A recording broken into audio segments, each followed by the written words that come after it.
Tonight's 6-hour accompaniment to whatever the night brings you. Sleep, deep meditation, quiet study, or simply a cure for the monotony of the night shift, is a journey into the shadows that live just beyond the edge of official history. What you are about to hear is a collection of stories that explore the depths to which clandestine government groups and unshackled private military interests are said to go in pursuit of knowledge, control, and advantage. These are not tales of distant lights in the sky. They are stories about systems, about structures that exist beneath the surface of public life, hidden behind layers of classification, denial, and power. Across the next 6 hours, we will move through allegations of secret committees, psychological experimentation, black budget technologies, and covert programs that blur the boundary between state, corporation, and myth. Some of these stories are unsettling by their very nature because of what they suggest about ourselves, our institutions, our fears, and the quiet compromises made in the name of security or progress. So please, listen with care. We're not here to decide what is true. We don't need to resolve the contradictions. You only need to allow these stories to pass through you as you rest, reflect, and drift. If you find something here that resonates, consider liking, subscribing, or supporting the channel. But for now, settle in. Let the world outside grow quiet. And let's begin. The summer of 1947 was not a peaceful one. Yes, the war was over. The factories of death had gone quiet. The parades had rolled through the cities, and most of the soldiers had come home. But peace was fragile, almost brittle, like glass that could shatter at any touch. In the skies above America, new fears were gathering. The Soviet Union had tightened its grip on Eastern Europe. The Berlin crisis was brewing. And though the atomic bomb had ended one war, it had opened the door to a new kind of fear. Fear of annihilation. It was against this uneasy backdrop that something strange appeared in the desert of New Mexico. On a ranch near Roswell, W. Mac Brazel found debris scattered across the sand. He described it as nothing like he had seen before. Pieces of foil that would not crumple. Lightweight beams, some with odd tape-like markings. He stuffed some of it into his truck and drove into town. At the Roswell Army Airfield, officers inspected the wreckage. Colonel Blanchard, commander of the base, ordered his public information officer to prepare a press release. On July 8, 1947, the world learned that the Army had recovered a flying disc. It was the first and only time the US military has ever made such a claim in an official statement. Newspapers rushed to print. The Roswell Daily Record ran its now famous headline, RAAF captures flying saucer on ranch in Roswell region. Radio stations buzzed with excitement. George Walsh, a local broadcaster, interrupted programming to read the announcement. Phone lines jammed.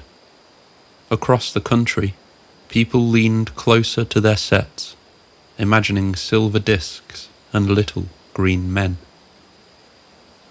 But the excitement lasted less than a day. Brigadier General Roger Ramey, commander of the 8th Air Force in Fort Worth, Texas, summoned reporters. he posed for photographs in his office, pointing to crumpled foil, wood, and rubber tubing laid out on the floor. It wasn't a flying disc, he said. It was a weather balloon. The papers dutifully printed the correction. The phone calls quickly stopped. The frenzy passed like a desert storm, brief and violent, leaving silence in its wake. Yet for some, the silence was suspicious. Why had the army called it a disc in the first place? Why had the story changed so abruptly? And what of the witnesses who whispered that there had been more? Not just foil and wood, but strange bodies, quickly taken away. Those questions lingered. They linger still. For those that are new to the Dreamland Motel, you'll find a full episode on the entire Roswell incident and the aftermath in my library of stories. But why am I talking about Roswell at all? Imagine yourself in Truman's Washington. The president was a man who understood secrecy. He had inherited it with the atomic bomb. Even as vice president, Truman had not been told about the Manhattan Project until after Roosevelt's death. The greatest secret in human history had been hidden from the second highest office in the land. Truman learned from that. Some knowledge was simply too dangerous to spread. It had to be compartmentalized, divided into pieces so that no single person held the whole truth. In July 1947, just weeks after Roswell, Truman signed the National Security Act. In a single stroke, America's government was restructured for secrecy. The Central Intelligence Agency was born. The first peacetime spy service in American history. The National Security Council was created, a small circle of advisors who would meet behind closed doors to plan in secret. The United States Air Force was made independent, its generals rising to prominence just as the Cold War demanded control of the skies. This was the architecture of permanent secrecy. And it was built at the very moment rumours of a crash in New Mexico were echoing across the country. If Roswell had been real, if something truly unearthly had fallen to Earth, it would not have been left to local officers or stray journalists. It would have been gathered into this new machinery, hidden, protected, and locked away. And in that sense, the idea of a group like Majestic 12 feels almost inevitable. Consider the names that would later appear on the mysterious MJ-12 documents. Dr. Vannevar Bush, the quiet New England scientist who had overseen radar, computing, and the atomic bomb. He had the trust of presidents, and he chaired the new Research and Development Board in 1947. If there were alien wreckage to study, Bush is precisely the man Truman would have called. James Forrestal, the nation's first Secretary of Defense, a hard-driving administrator, fiercely anti-communist, with clearance to know every secret America possessed. He was a man who carried the weight of the world. Hoyt Vandenberg, the general who moved seamlessly between intelligence and command. He was the director of Central Intelligence in 1946 to 47, then the Air Force Chief of Staff. The Roswell reports, if real, would almost certainly have crossed his desk. Roscoe Hillenkotter, a naval admiral chosen as the first director of the CIA after the National Security Act. In time, he would even lend his name to NICAP, a civilian UFO group, fueling speculation about his true beliefs. These were not obscure men. They were at the highest levels of power, already entrusted with atomic secrets and Cold War plans. Their inclusion in the MJ-12 papers, decades later, would give the documents an air of undeniable plausibility. Because if anyone were to be gathered into a secret council about UFOs, surely it would have been them. And here lies the paradox. Even if Majestic 12 never existed, the world of 1947 was already preparing for it. The Roswell incident planted a seed. The Cold War provided the soil. Truman's new security state built the walls around it. And the men of science, defense, and intelligence were already in place, ready to carry the burden. Majestic 12 may have been a forgery, a myth whispered into existence nearly 40 years later.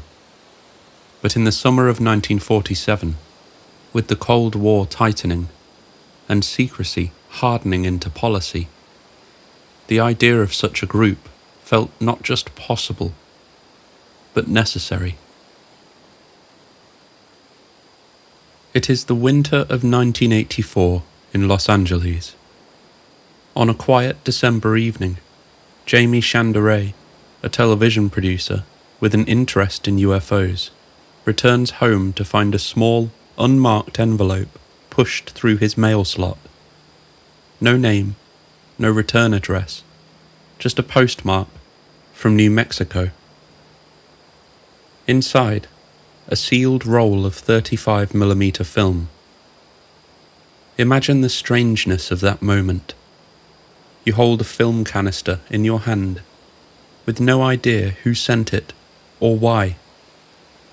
No explanation, no note, just the rattle of celluloid inside, as if it were meant for you, and you alone. Chandaray didn't open it immediately. He called his friend Bill Moore, co-author of The Roswell Incident, a book that had only recently ignited public curiosity about the 1947 crash. Together, the two developed the film. In the glow of the dark room, frame by frame, an image began to appear. It wasn't photographs at all. It was documents. Pages upon pages of government memos. At the top secret, magic eyes only. The first page was brief, a single sheet dated September 24th, 1947. The text was simple, clipped, bureaucratic. President Harry Truman, addressing his Secretary of Defense, James Forrestal. The order: to assemble a group with Vannevar Bush and others to investigate and manage the recovery of a downed disc in New Mexico. No flourish, no urgency, just a cold authorization, as though creating a subcommittee for agriculture or for budgets. Except this one was to deal with something not of this earth. At the bottom, Truman's signature. A mark that, if real, would be the most consequential stroke of ink in American history.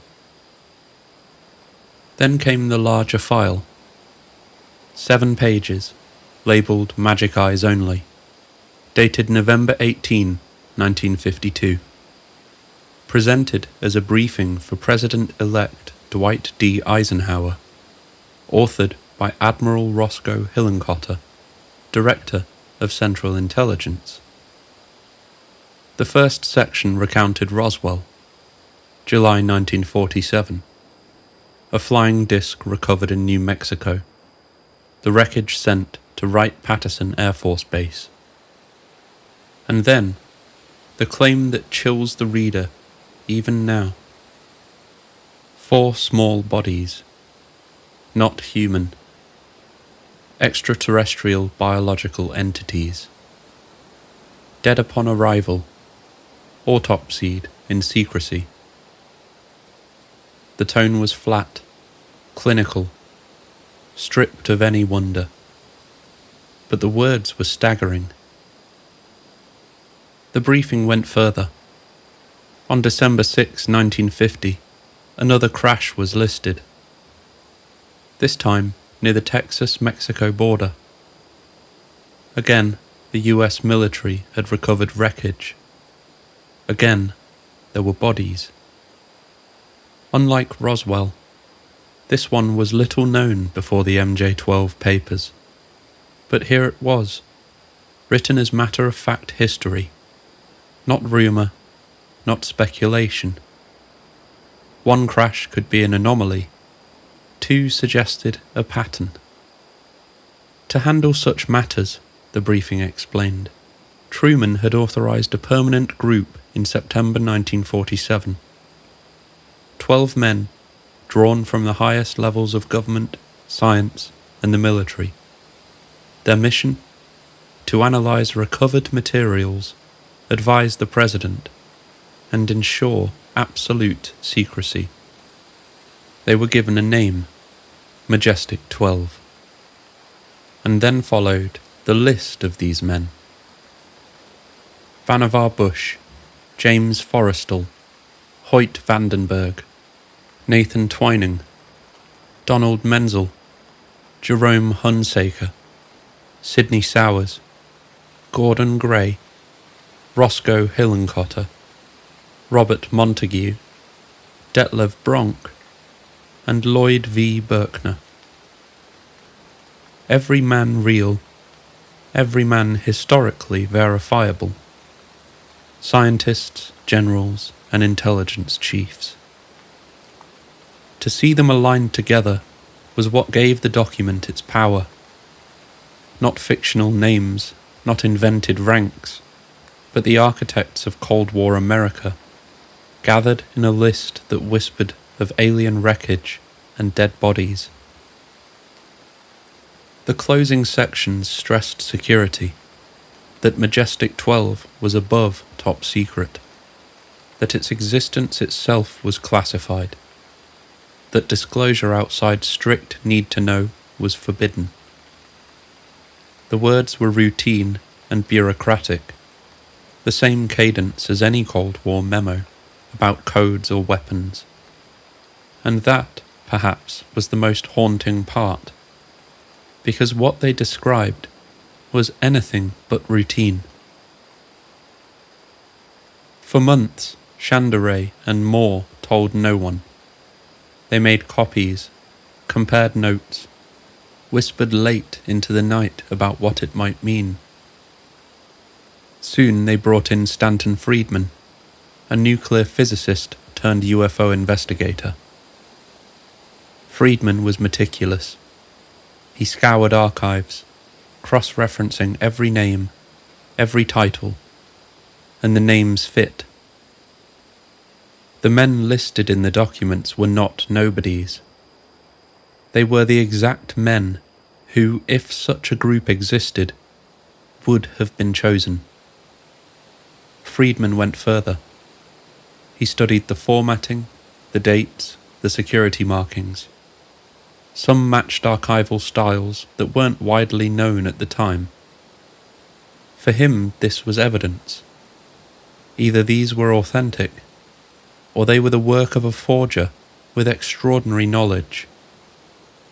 He became Majestic 12's most vocal defender. But where Friedman saw plausibility, others saw shadows. Bill Moore's name had already become entwined with controversy. He had a quiet relationship with Air Force intelligence officer Richard Doty. accused of running disinformation campaigns. Later, Moore would admit at a MUFON conference that he had, at times, passed along false information for government contacts.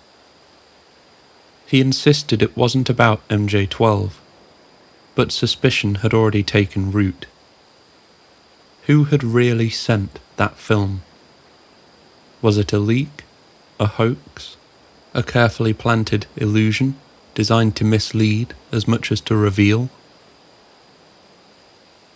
Between 1984 and 1987, the papers circulated largely in whispers, copies passed hand to hand, hints dropped at conferences, the kind of secret you share in a quiet corner, not from a stage.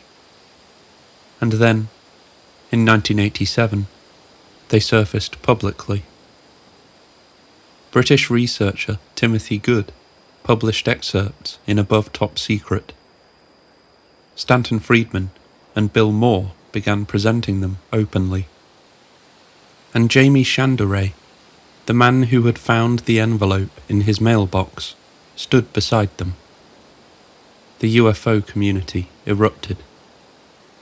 For some, the documents were the smoking gun, proof that Roswell was real, that alien bodies had been recovered, and that a hidden committee had been running the cover-up ever since. For others, the flaws were obvious. Truman's signature looked Xeroxed. The prose didn't feel quite right. The delivery chain, an anonymous reel of film from nowhere, was simply too convenient. But instead of killing the story, the doubts only added fuel. Majestic 12 did not emerge from an archive, or a whistleblower on the record, or a congressional hearing. It arrived like a ghost, undeveloped film, slipped through a door, revealing secrets typed in a flat, clinical tone. Whether real or not, its impact was undeniable. It reshaped UFO lore. It gave new names, new villains, new heroes. It whispered of presidents briefed in secret, of autopsies behind locked doors, of a committee that decided humanity's fate while the rest of the world slept. And from the very beginning, it was cloaked in mystery. Not just what it said, but where it had come from, and why. Because in the shadows of 1984, someone wanted the world to believe. The power of the Majestic 12 documents was not only in the claims of alien wreckage and recovered bodies, it was in the names. Because these were not invented characters, they were real men. Men who had walked the corridors of power, signed the orders, shaped the Cold War. To read the list was to summon 12 ghosts, each summoned from the highest levels of their fields. And together they formed the council that never was, or perhaps always had to be. Vannevar Bush, the quiet architect of America's wartime science. Bush had overseen radar, cryptography, and the atomic bomb as the head of the Office of Scientific Research and Development. By 1947, he chaired the Research and Development Board, reporting directly to the President. His reputation was of a man who could coordinate the most secret projects on Earth. If alien wreckage existed, Bush would have been the one to place it under lock and key. In the lore of Majestic, he becomes the archetype, the rational scientist standing at the threshold of the irrational. James Forrestal, the first Secretary of Defense, a tireless administrator, consumed by the burdens of post-war secrecy and Soviet rivalry.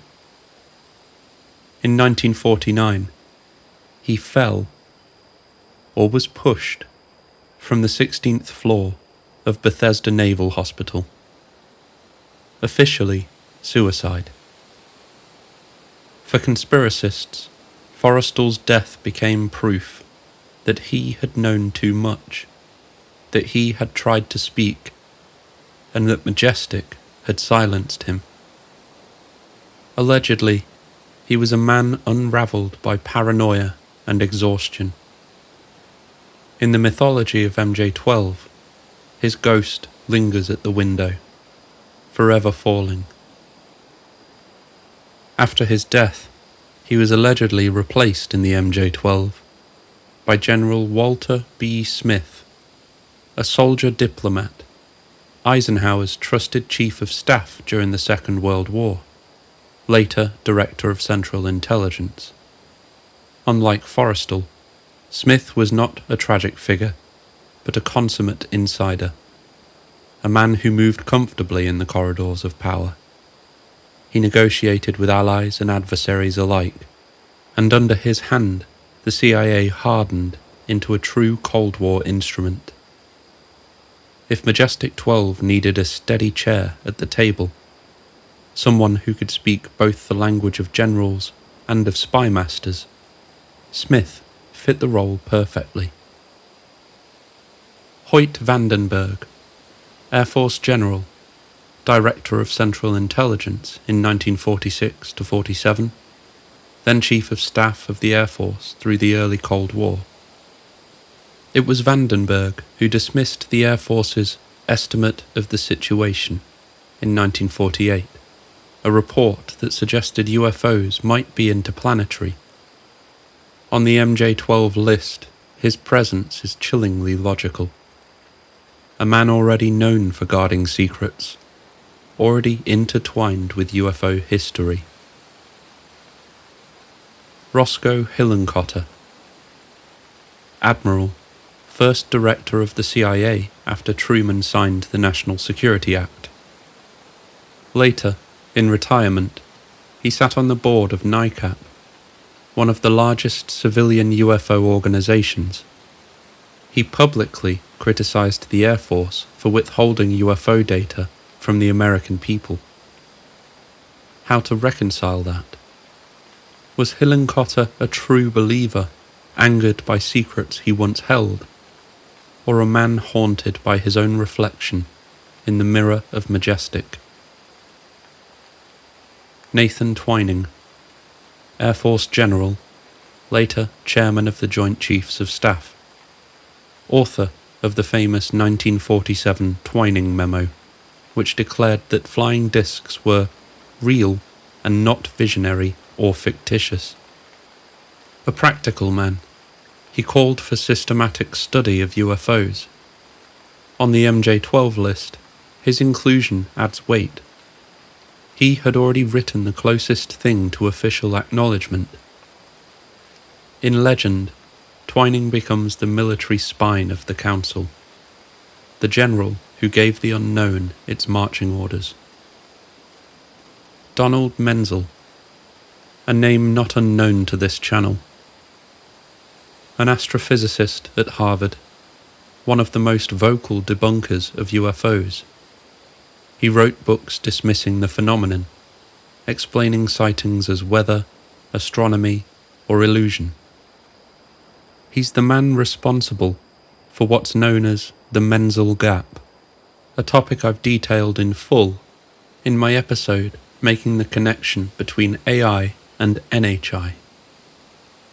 Menzel's presence on the MJ-12 list is ironic. Why would a public debunker sit on the most secret UFO panel of all? For some, it is the perfect cover.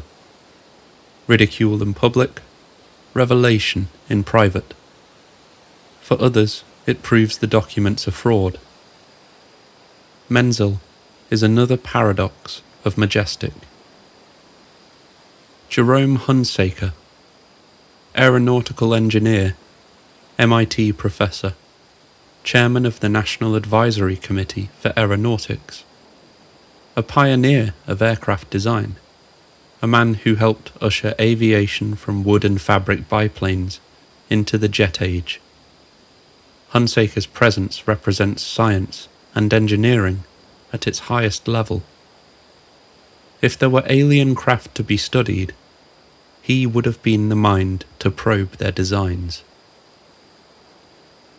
Sidney Sowers, Rear Admiral, the first Director of Central Intelligence in 1946, before the CIA was even created. A quiet man trusted by Truman, who remained close as a personal advisor on security matters.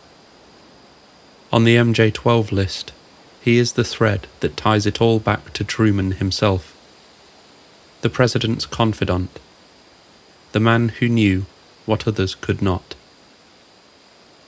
Gordon Gray, a political insider, Secretary of the Army under Truman, later National Security Advisor under Eisenhower, deeply involved in intelligence oversight and national security policy. Gray was one of those men who always seemed to be in the room, never at the podium, perfect for Majestic 12, a shadow among shadows. Robert Montague, Army General, commander of the Sandia Base in New Mexico, where the nation's nuclear weapons were assembled. A man already living at the heart of the country's most secret programs. Montague's presence on the list ties Majestic to the desert, to New Mexico, to the very soil of Roswell itself. Detlev Bronk, biophysicist, President of Johns Hopkins University, later of the National Academy of Sciences, advisor to the military on aviation medicine, known for his expertise in human physiology. In UFO lore, Bronk's name surfaces in whispers of autopsies.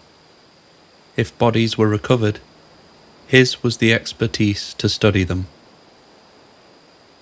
And finally, Lloyd V. Berkner, physicist, member of the National Security Council's Science Advisory Committee, instrumental in ionosphere research and later in founding international scientific programs. Berkner's role is less dramatic, but his inclusion reminds us Majestic wasn't just military muscle, it was scientific authority, cloaked in prestige. Taken together, these 12 names are what gave the MJ-12 documents their credibility. They were not fringe figures. These men were the architects of mid-century America. Men who held atomic secrets, who built the intelligence community, who carried the Cold War on their shoulders.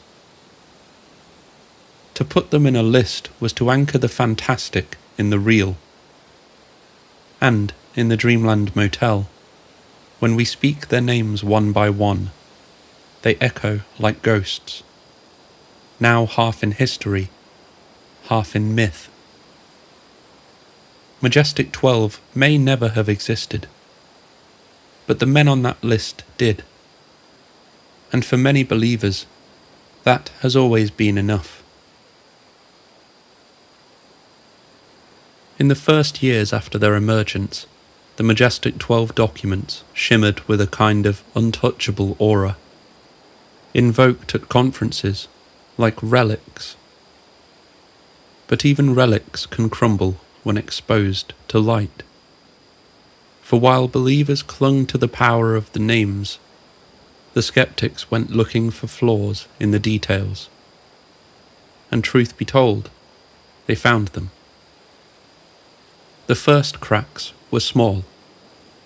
Phil Klass, the debunker often called the Sherlock Holmes of UFO hoaxes, noticed them almost immediately. Klass was not an easy man to impress. He had built his reputation by dismantling UFO claims with stubborn, relentless logic. To his critics, he was smug, even abrasive. But to his admirers, he was indispensable. the hard edge of reason in a field drowning in fantasy. When Class examined the MJ-12 documents, he didn't see a grand conspiracy. He simply saw a forgery. One of his earliest observations was about the typeface. The documents used a proportional font, letters spaced in ways that weren't common on government typewriters in the late 1940s or early 1950s. Instead, they resembled type produced by commercial typesetting or later technologies. Then there were the stylistic quirks, dates written in formats not typical for government memos of the era, phrases that rang oddly modern, unidentified aerial phenomena, words that would not become common until decades later. To Class, it was simple. The documents were betraying themselves, not with grand revelations, but with the quiet ticks of their typing. And yet, for all the confidence in Class's tone, his criticisms did not land as cleanly as he might have hoped. Take the typeface. Yes, it looked odd, out of step in the 1940s. But if these really were the most secret papers in the government's possession, documents briefing the president-elect on alien bodies in cold storage, why should they follow ordinary bureaucratic convention at all? In the world of intelligence, irregularity can be a feature, not a flaw. Paper can be deliberately chosen to conceal origin. Fonts and formatting can be shifted to obscure which office or which typist produced them. Even watermarks and ink can be manipulated. Security through camouflage. Think of World War II, when Britain's intelligence services produced entire arsenals of forged German documents, down to the precise ink and rag content of the paper. Authenticity was not in appearance, but in intent. And so, while Class argued that proportional fonts betrayed the hoax, believers countered that they might just as easily betray the secrecy. After all, we have no authentic Majestic 12 document to use as a benchmark. We can't compare them to the real thing, because this is the real thing. Or it isn't. It is, in other words, apples and oranges, and ambiguity is the orchard. For the UFO community, that ambiguity was not necessarily a weakness. It was fuel for argument, for speculation, for the endless circling debate that gave Majestic 12 its half-life. Because in the end, Class had his fonts, Friedman had his names, and between them lay the void where belief takes root. By 1988, the Majestic 12 papers had drawn enough attention that the Federal Bureau of Investigation was asked to weigh in. The FBI reviewed copies of the documents forwarded by the Air Force Office of Special Investigations. Their conclusion was swift, blunt, and final. Completely bogus. That phrase appears in the declassified FBI memo, underlining the Bureau's judgment. No room for nuance, no hedging, just one word that for skeptics should have been the end of the matter. And yet, in the UFO world, things are never that simple. Because believers looked at the same memo and saw something else. Confirmation that the government was watching, that the documents had rattled enough cages to require an official stamp. And when an official stamp says bogus, well, isn't that exactly what they would say? By the late 1980s, the UFO community was already fracturing. On one side stood Stanton Friedman, Jamie Chandaray, and Bill Moore, still insisting that the documents were authentic, still presenting them as the closest thing to proof of Roswell. On the other stood Class, along with other skeptics and cautious researchers, pointing out the flaws in paper, ink, type, and chain of custody. For many, the question wasn't just about Majestic 12, it was about ufology itself. Could the community tolerate evidence that came in such a suspicious form? A roll of undeveloped film, mailed anonymously. Could it accept a story that leaned so heavily on secrecy and so lightly on verifiable provenance? Or was ufology being gamed, manipulated by hoaxers, or worse, by the government itself? Complicating it all was Bill Moore. In 1989, Moore stood before a MUFON conference and admitted something almost unthinkable. He had, by his own words, knowingly passed along disinformation on behalf of Air Force intelligence. His handler, he said, was Richard Doty, an OSI officer already famous for his role in overwhelming Paul Bennewitz with a storm of fabricated UFO claims. The story of Paul Bennewitz and Richard Doty is explored in full in my Men in Black episode. Moore insisted Majestic 12 was not part of his disinformation effort, but the damage was done. Because if he could be used once, he could be used again. And the deeper question lingered. Why would he do it at all? Some said it was ambition. Moore believed that by cooperating, he would gain a seat at the table, a rare chance to glimpse the real secrets locked behind government vaults. Others saw ego. Being fed by intelligence sources gave him a prestige no other ufologist could claim. A validation that he was close to the truth. Moore himself described it as a bargain. He told the community he was working both sides, rationalizing that if he played along with the lies, he could steer the flow of information toward daylight, that a few falsehoods might be worth it if they pulled the curtain back on something greater. But in hindsight, it's just as likely he was manipulated. Doty and his colleagues knew how to play an ego, how to make someone feel indispensable while using them as nothing more than a delivery system for noise. The result was devastating. Instead of becoming an insider, Moore became a warning, proof of how easily a man can be turned, how fragile the truth could be once tangled within the machinery of deception.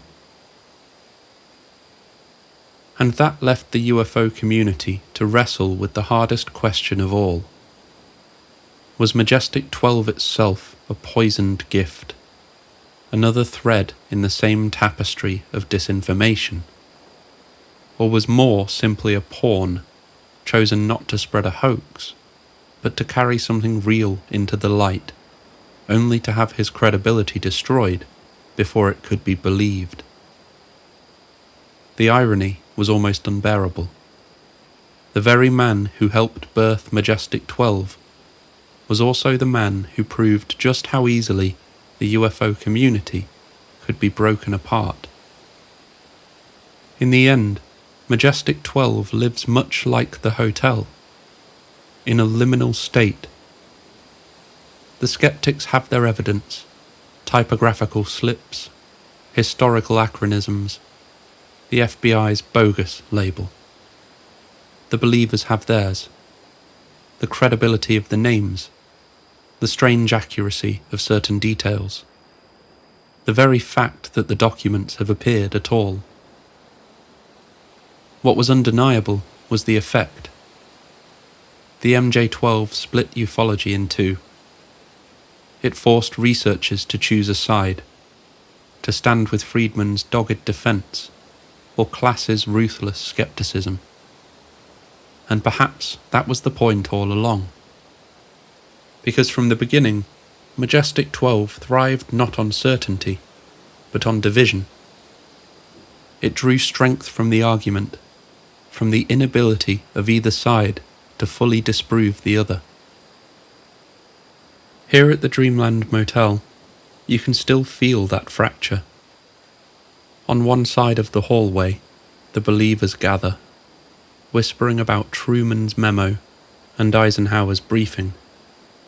On the other, the skeptics linger, pointing out the typos, the fonts, the too modern words. In the middle, the rest of us stand, listening to the echoes, wondering.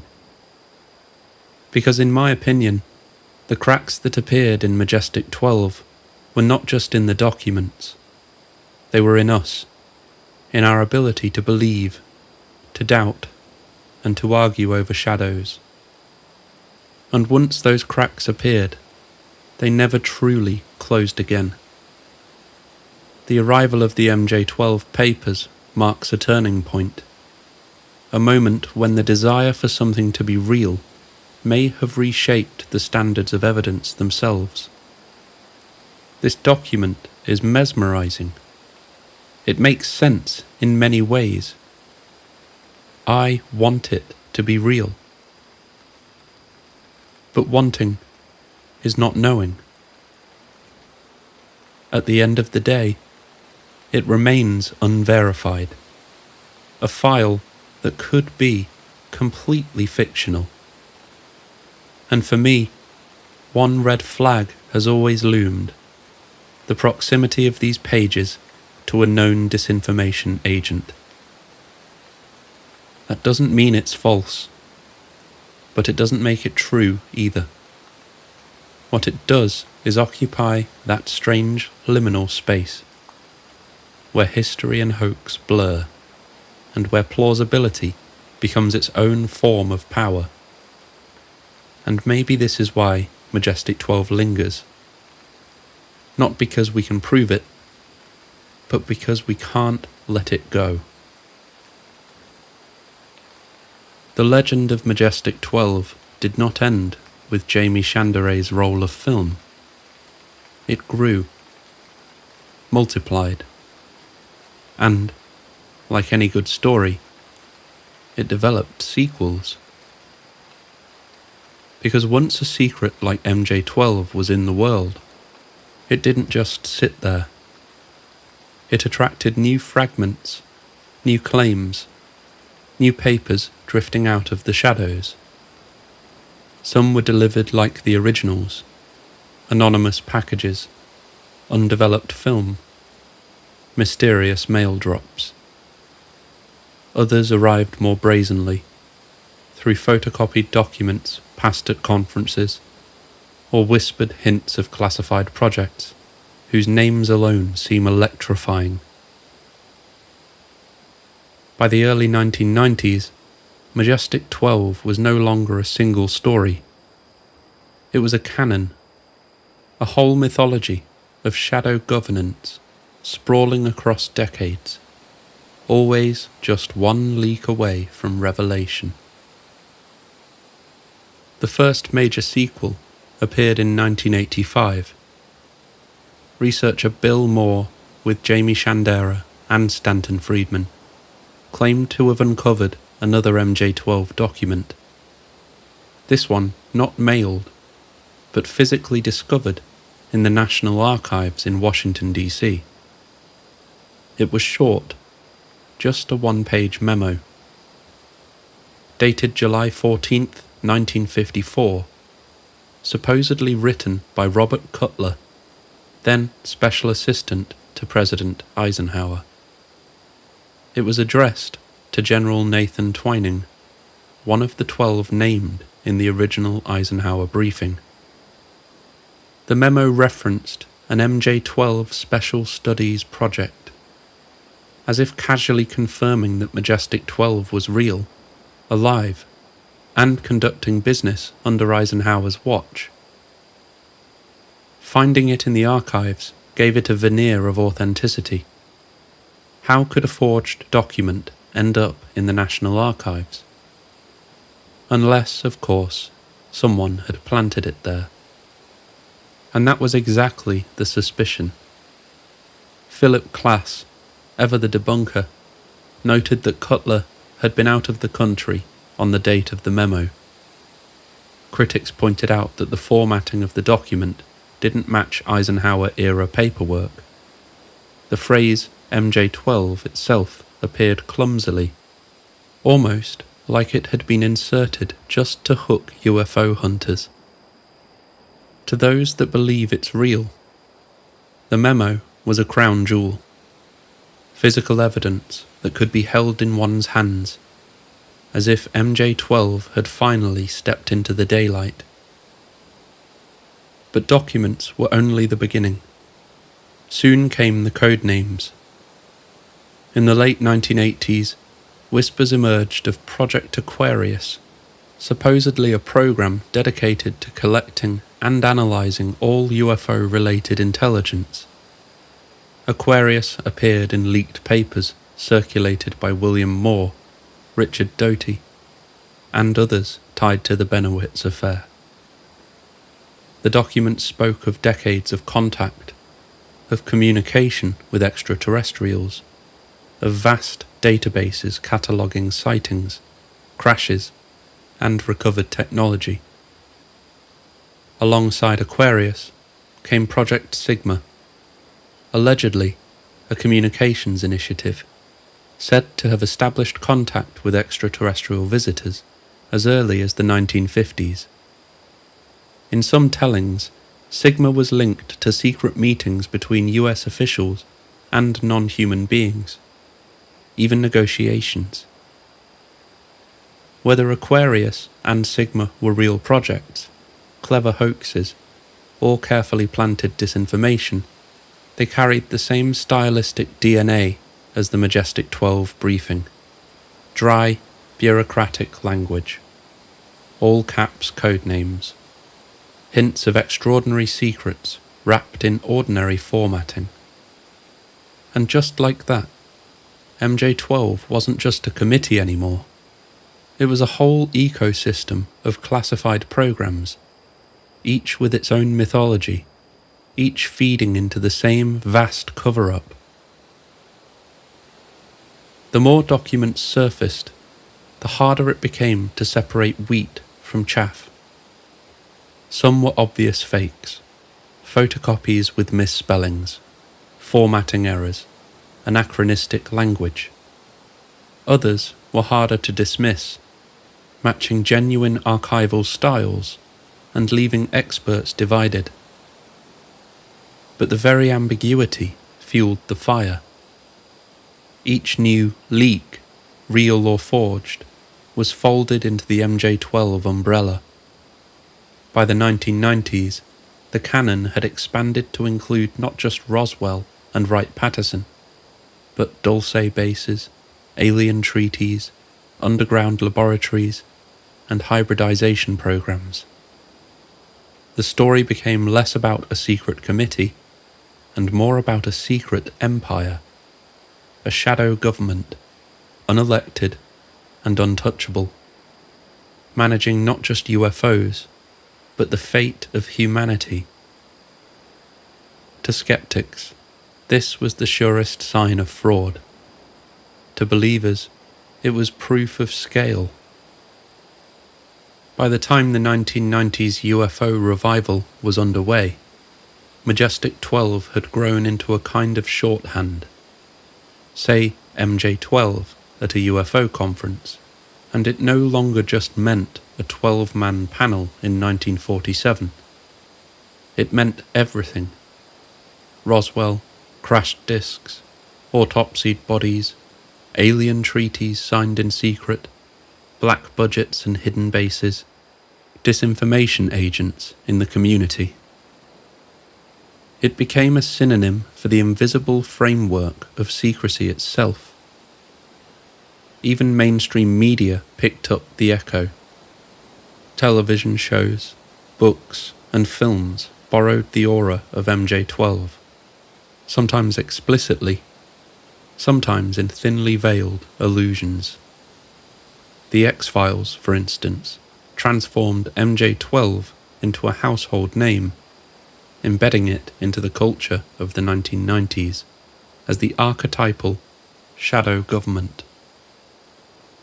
And so Majestic 12, whether born in truth or hoax, accomplished something extraordinary. It created mythology robust enough to grow, to expand, and to evolve. MJ12 feels less like a single leak and more like a living organism. One document begat another. One name gave rise to code words. Each fragment multiplied, until the whole structure stood before us, a towering edifice of secrecy, half built from truth, half built from imagination. Whether you believe it or not is almost irrelevant. It exists now as a system in the collective mind, a shadow cabinet haunting the corridors of power, possibly forever just out of reach. And once such a myth takes root, it's difficult to shrink, and all too easy to grow. In the 1990s, Majestic 12 had ceased to just be a handful of disputed documents. It had become a living, breathing ecosystem of stories, a mythos, a framework that could hold on to almost anything. Leaks, hoaxes, testimonies, theories. Some of those stories orbited close to the original Eisenhower briefing. Others drifted into territory so wild, so baroque, that they seemed like science fiction delivered in a manila envelope. Among them, the claims of Dan Burisch, the tale of Project Serpo, and the ever-whispered suggestion that all of this was tied to a treaty, a deal between humans and something that wasn't. We won't linger too long here, because if you've checked into this motel before, you'll know there's already an entire episode devoted to the saga of Dan Burisch. The short version is this. Burisch, a microbiologist, claimed he had been recruited to work under Majestic 12's supervision. His alleged task was staggering, studying a mysterious tissue sample said to come from a non-human entity connected to a crashed UFO. Over time, his story expanded to include direct interactions with a live, non-human intelligence being held at a secret mountainside base called S4, just south of Area 51. He talked of a secret treaty with extraterrestrials, timelines in collapse, and the looming need to renew an interspecies agreement that, if broken, could spell catastrophe. Whether you see Burisch as whistleblower, fabulist, or something in between, what matters here is not the truth of his account, but the fact that it is so easily slotted into the MJ12 framework. Majestic wasn't just about crash retrievals anymore. It was about diplomacy, about the management of an ongoing relationship with whatever had fallen out of the skies in 1947. And Burisch wasn't the only one to make that leap. If Burisch's story was intricate, the Serpo project was sprawling. It emerged in the mid-2000s, when anonymous emails began appearing on UFO listservs, claiming to come from a retired US defense official. The emails told of a program allegedly launched in the 1960s, the culmination of arrangements made after Roswell. According to these messages, 12 American military personnel had been carefully selected for a one-way mission. Their destination, Serpo, a planet in the Zeta Reticuli system. Yes, the same star system connected to the famous Betty and Barney Hill abduction case, where the star map shown to Betty under hypnosis was later matched, uncannily, some argued, to Zeta Reticuli. The same Zeta Reticuli that Bob Lazar says he saw in briefing documents before his time at S4. The Serpo volunteers, the story went, boarded an alien craft in 1965. 10 of them would live for over a decade among extraterrestrials, studying their society, their technology, their way of life. Only a handful returned to Earth. The details poured out like serialized fiction. The Serpoans' day lasted 43 Earth hours. Their population was around 650,000. Their government was collective, their technology advanced, their lives regimented. Communication was difficult, but possible. Some of the Americans died on Serpo, unable to adjust to the alien food, atmosphere, or radiation. Even mundane details were offered. Measurements of the Serpoan year, descriptions of their dwellings, reports of their burial customs. The more specific the claims became, the more compelling the story felt, at least to those who wanted to believe. What does this have to do with MJ12? Everything. Because the Serpo story was never told as an isolated event. From the very beginning, its narrators claimed the exchange program had been overseen by none other than Majestic 12. In fact, the Eisenhower briefing had provided the seed. Buried in that disputed 1952 memo was mention of 2 crash retrievals, Roswell in 1947 and the other near the Texas-Mexico border in 1950. If there were multiple crashes, why not ongoing contact? If a committee of scientists and generals had been created to manage the fallout, why wouldn't they also manage an exchange? The Serpo tale painted Majestic not just as keepers of the secrets, but as interstellar diplomats, men quietly negotiating the terms of humanity's first exchange program. And this is where the boundaries blur, because while the MJ12 documents had at least the patina of paper, typewriters and signatures, Serpo was born entirely of the internet age. No film canister slipped through a mail slot. No briefing labelled Magic Eyes Only. Just digital words on a screen. But the name Majestic 12 gave it ballast, a tether. Without MJ12, Serpo might have read like pure fantasy. With MJ12, it could be slotted into a larger narrative. It could feel like a sequel.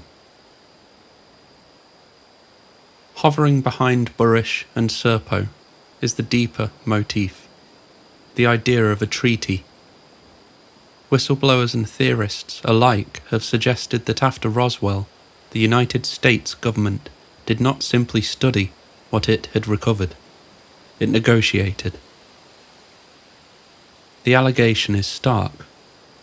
Sometime in the early 1950s, a deal was struck between human authorities and non-human visitors. Technology would be exchanged for access. Some versions claim it was access to land, or to airspace. Others whisper it was access to us, to human beings, in limited numbers, for purposes never made explicit. Dan Burisch claimed he was working on the biology of this treaty's legacy. The Serpo tale positioned the exchange program as its most dramatic manifestation, and countless others have filled in the gaps, painting MJ-12 as the quiet administrators of this interstellar contract. The logic for believers was compelling. After all, technology did leap forward in the post-war years. Transistors, integrated circuits, stealth, lasers.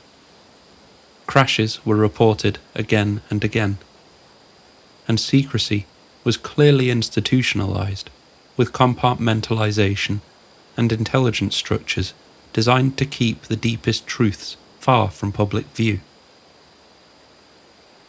If the government was dealing with something beyond human control, what would be more natural than to put it into legalistic terms, to treat it like diplomacy, to write it into a treaty?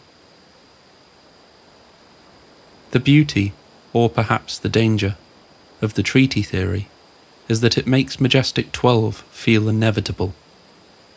Because if a treaty existed, someone has to enforce it. Someone had to manage the terms, renegotiate when necessary, cover up the mistakes, and quietly bury the dead when things went wrong. That someone was MJ-12. And so, in the law, the committee becomes not just a secret study group, but a permanent shadow government, a bureaucracy with extraterrestrial jurisdiction, the very face of hidden diplomacy. What we see, looking back from the vantage of the motel, is how effortlessly MJ-12 became a container. Into it you can pour the tale of a microbiologist studying alien cells, or the saga of 12 Americans stepping onto a distant planet, or the suspicion that humanity's future was mortgaged in a secret deal signed under Truman or Eisenhower.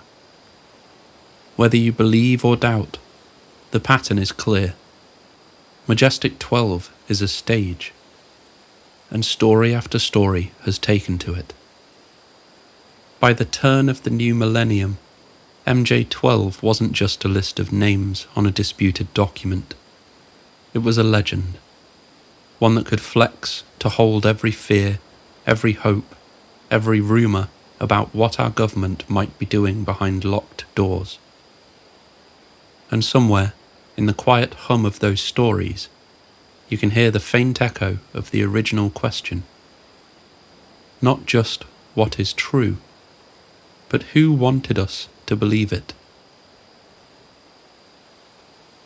In the world of UFO lore, some names fade with time, dissolving into the haze of forgotten sightings and half-remembered rumours. But not Majestic 12. From the moment it surfaced, MJ-12 did something few pieces of ufological evidence ever manage. It stepped beyond the confines of the UFO community and bled into culture at large. The story was too cinematic to stay locked away in archives or in the pages of photocopied newsletters. A secret presidential directive, a committee of 12 powerful men, alien bodies in cold storage, the kind of narrative that almost writes itself. And write itself it did.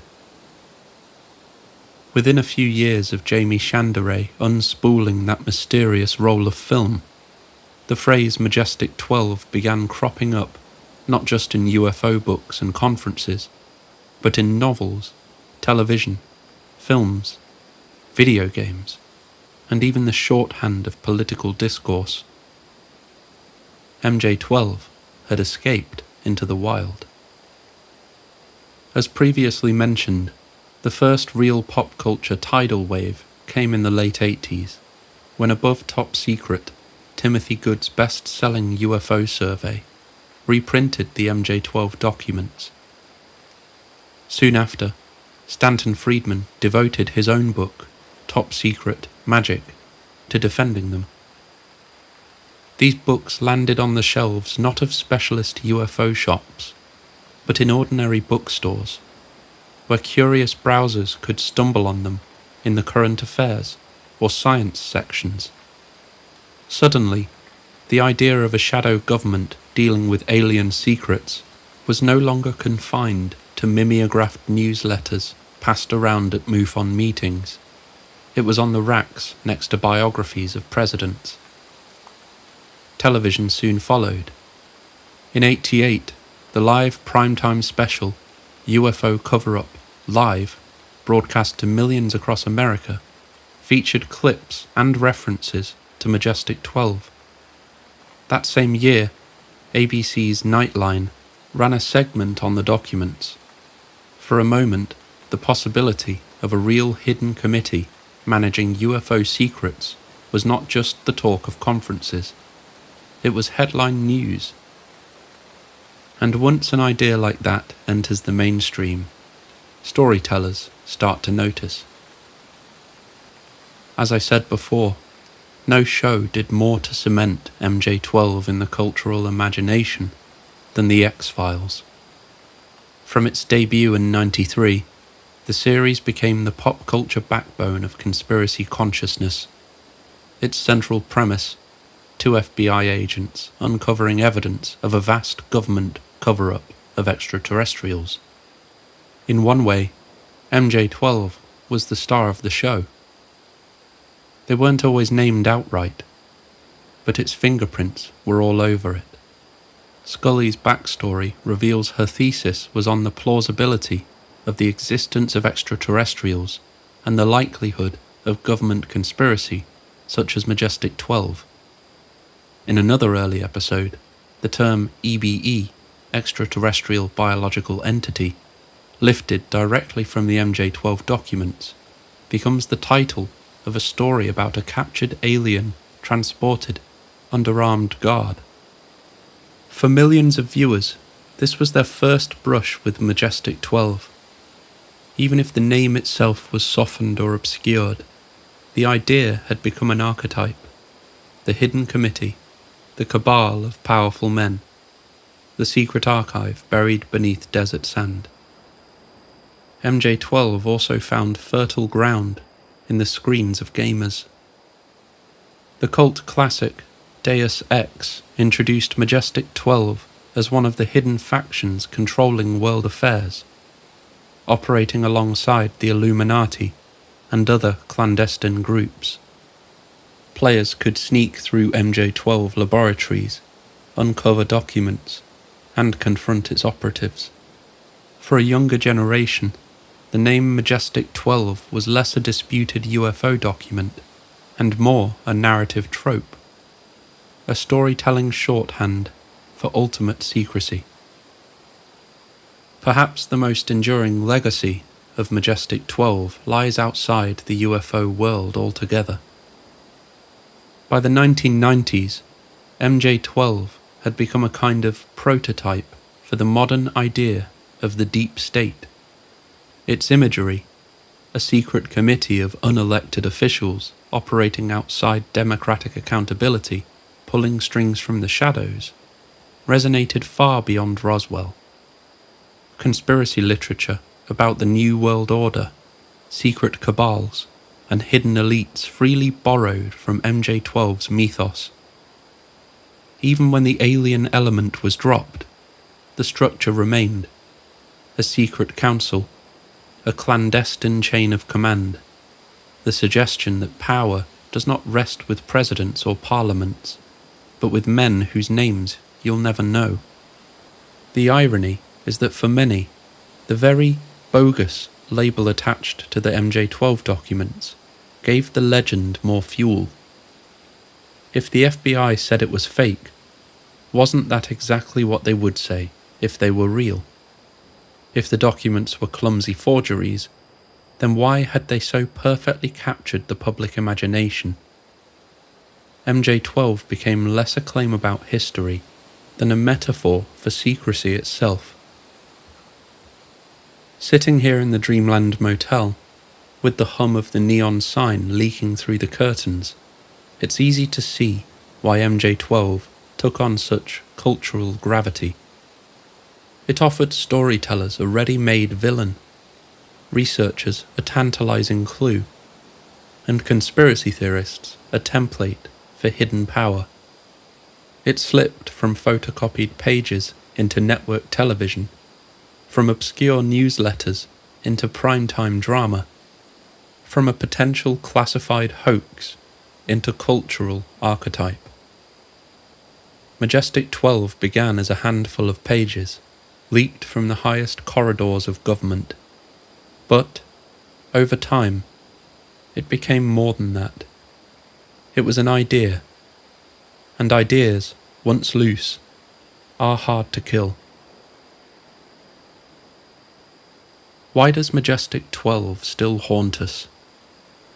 After all, the evidence against it has been rehearsed endlessly. The Truman Memo looked pasted. The Eisenhower briefing reads suspiciously modern. The FBI stamped bogus on the whole affair nearly 40 years ago. And yet here we are, still circling those 12 names, still invoking MJ12 as though it were the master key to the UFO mystery. In a way, the persistence of the Majestic 12 is stranger than the documents themselves. Part of the answer lies in history. The MJ12 papers didn't appear in the 1960s, when the UFO debate was fresh and the culture was still reeling from Roswell. They arrived in 1984, a year thick with Cold War paranoia. Reagan was talking about evil empires and launching the Strategic Defense Initiative. The nuclear clock ticked closer to midnight. The idea that the government might create a secret body, invisible to oversight, to guard against an existential threat, it fit the mood of the time with uncanny precision. America already lived with alphabet agencies born of secrecy. CIA, NSA, DIA. Adding one more to the soup, especially one whose initials were whispered rather than printed, didn't feel outlandish. It felt expected. MJ12, in other words, wasn't just a UFO story. It was a Cold War story, perfectly tuned to its environment. And then, of course, there were the names. This was the true genius of the documents, or the authenticity, depending on your persuasion. Whoever assembled that list didn't reach for obscure colonels or invented bureaucrats. They chose giants.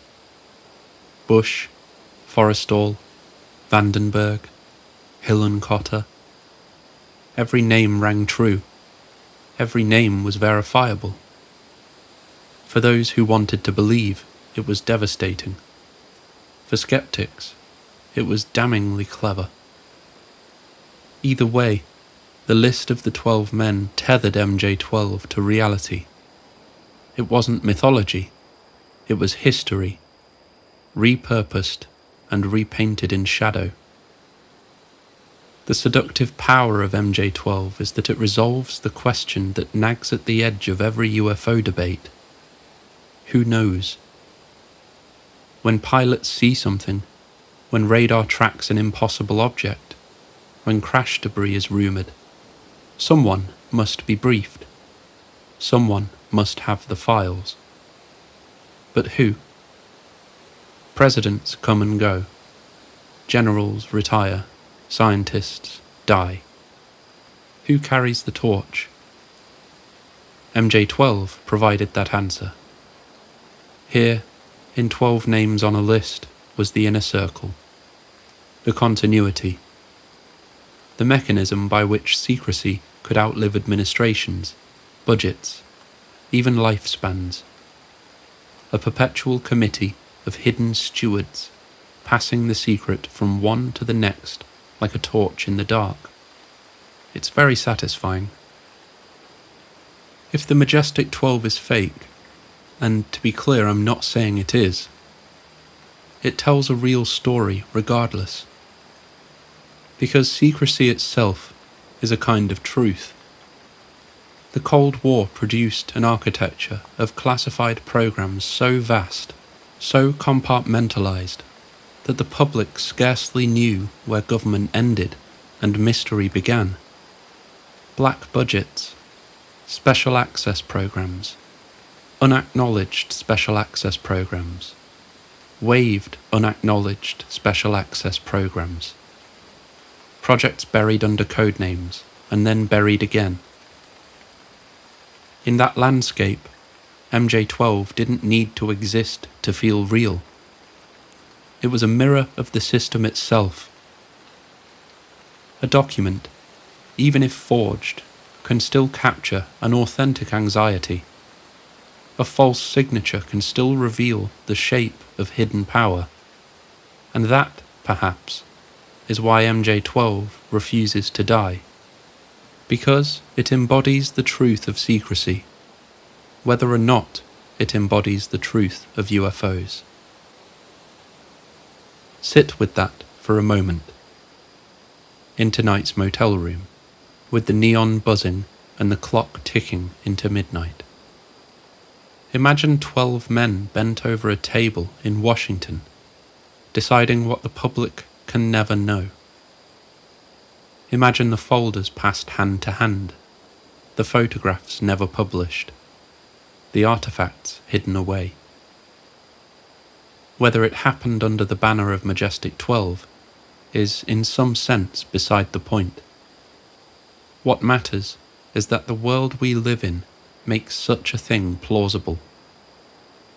And plausibility is the fuel of myth. That is the enduring question of Majestic 12. Not whether it is real, but why it feels real. Why it still feels like truth hiding just out of reach.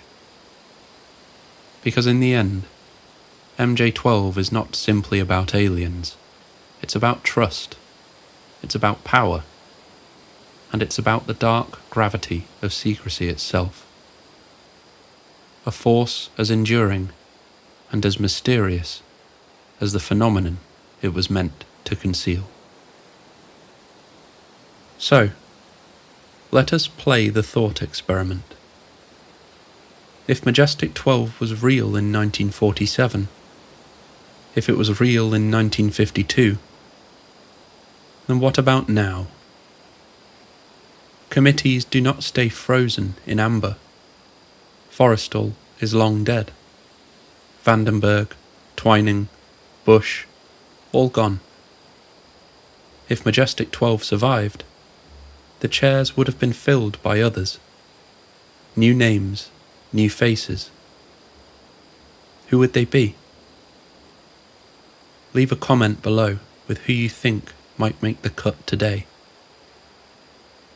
Would it be the heads of DARPA? Black budget scientists shuffling through files at midnight? Would it be billionaires who now hold more technological power than entire governments? Would it be the directors of intelligence agencies, or bankers, or some strange hybrid? A council of officials, corporate leaders, and invisible hands who sit together in hidden rooms, still carrying the torch first lit at Roswell. Dr. Sean Kirkpatrick, Elon Musk, Sam Altman, Lou Elizondo? Or perhaps it's no longer 12 at all. After all, the original whistleblower himself, Bob Lazar, had an ID card. And on that ID card, yep, allegedly, the letters MAJ. But perhaps it's not even called Majestic anymore. Maybe the secret has become institutional, embedded into the machinery of special access programs, where no one person knows the whole. The committee dissolves into process, faceless, endless, self-perpetuating, and self-confining. To me, That is the most chilling possibility of all. That the names no longer matter. That the very idea of MJ12 was simply a mask, worn by a system that long outlived it, and has since completely lost control. My opinion on all this? I believe Roswell happened. I believe it was covered up. I believe the names on that original list were reasonable ones to assume would be in the positions they were allegedly given. And I believe the need for a controlling entity, for someone to manage the truths we learned in those years, was real. Do I think MJ12 exists today, in 2025? No. I don't think there are 12 chosen men sitting in a smoke-filled room, responsible for all things cover-up. This has grown too big. Too many contractors, too many whistleblowers, too many cracks in the wall. Could it have started as 12 chosen men? Absolutely. But do I think the documents themselves are genuine? I can't say that. If they're fake, the question is why? Who would benefit from such an elaborate deception? And if MJ12 no longer exists, then what replaced it? Did the committee dissolve into the faceless sprawl of agencies, programs, and private companies that make up the modern secrecy machine? Or does some hidden echo of it still sit in the shadows, guiding policy we'll never see? The truth may be that the power of MJ12 isn't in whether it exists today, but in the way its story taught us to think about secrecy, power, and the possibility of hidden, unaccounted for governance. Return with me, then, to the quiet motel room, the envelope, the roll of film. Maybe it was fake, maybe planted, maybe nothing at all, but the names remain, haunting us. Ghosts of a committee that may never have met, yet still govern ufology in myth, if not in fact. Here in the Dreamland Motel, we understand that sometimes the greatest secrets are not about what happened, but about what could have happened. The line between history and imagination blurs. We are left not with certainty, but with a shape in the dark, a possibility that refuses to vanish. And that's just the way we like it. Thanks for staying with us tonight. If you enjoyed this journey, please consider liking, subscribing, and sharing. It helps us make sure there's always a room waiting for you when the night grows too long and the questions grow too heavy. We'll see you next time. And remember, sometimes the power of a secret isn't that it's true. It's that we believe it must be. Good night.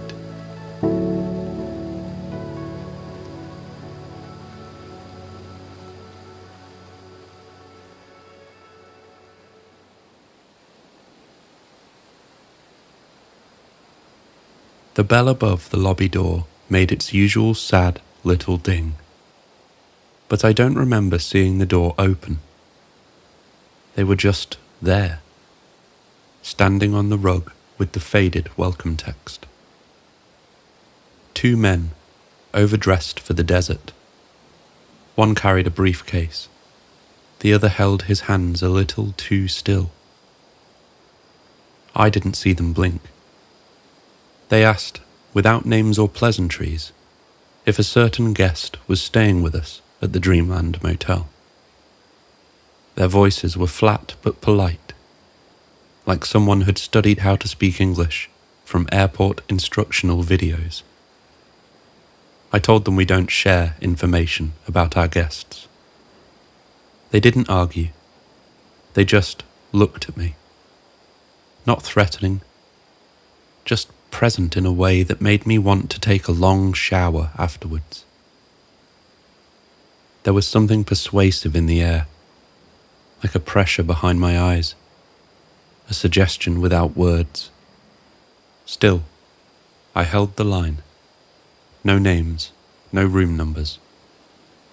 They exchanged a glance that felt like static, and then asked for a room of their own.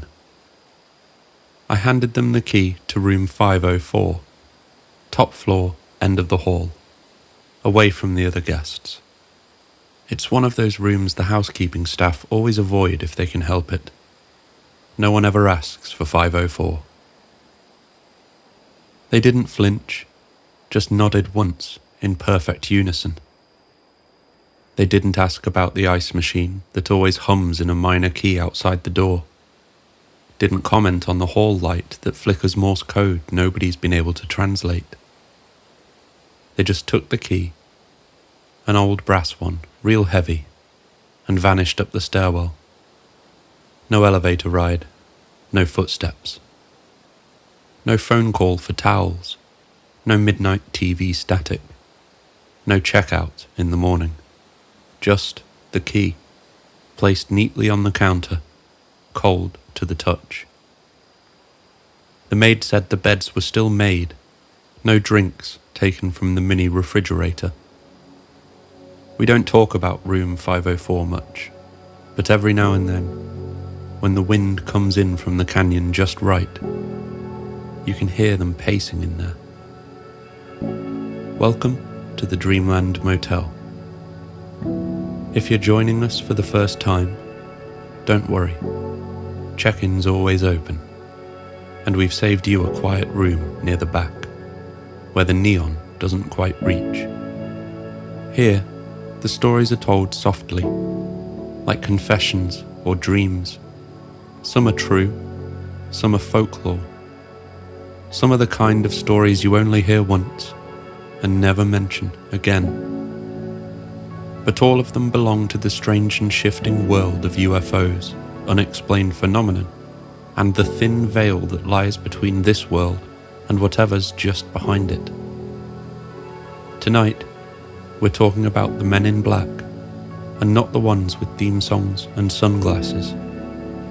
These are the ones who show up when you see too much, the ones who don't quite move right, the ones who always seem to know your name, even if you've never said it out loud. If you like what you hear, consider liking, subscribing, or leaving a kind review. It helps keep the neon flashing and keeps the shadows where they belong. Now, let's begin.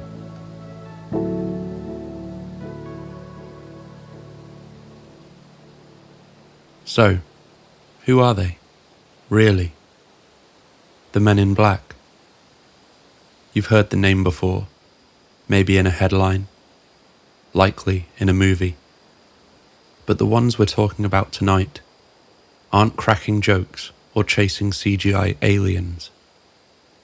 These men in black don't show up on cue. They appear when something slips through, when someone sees what they weren't meant to see. They ask questions that don't make sense, speak in voices that don't quite match their mouths. Sometimes they flash a badge, sometimes they don't need to. Some say they're government agents, sent to silence, distract, or discredit. Others say they're something else entirely. Not men at all, not really. Too tall, too pale, too quiet. They knock when no one should know where you live. They arrive before you've told anyone what you saw.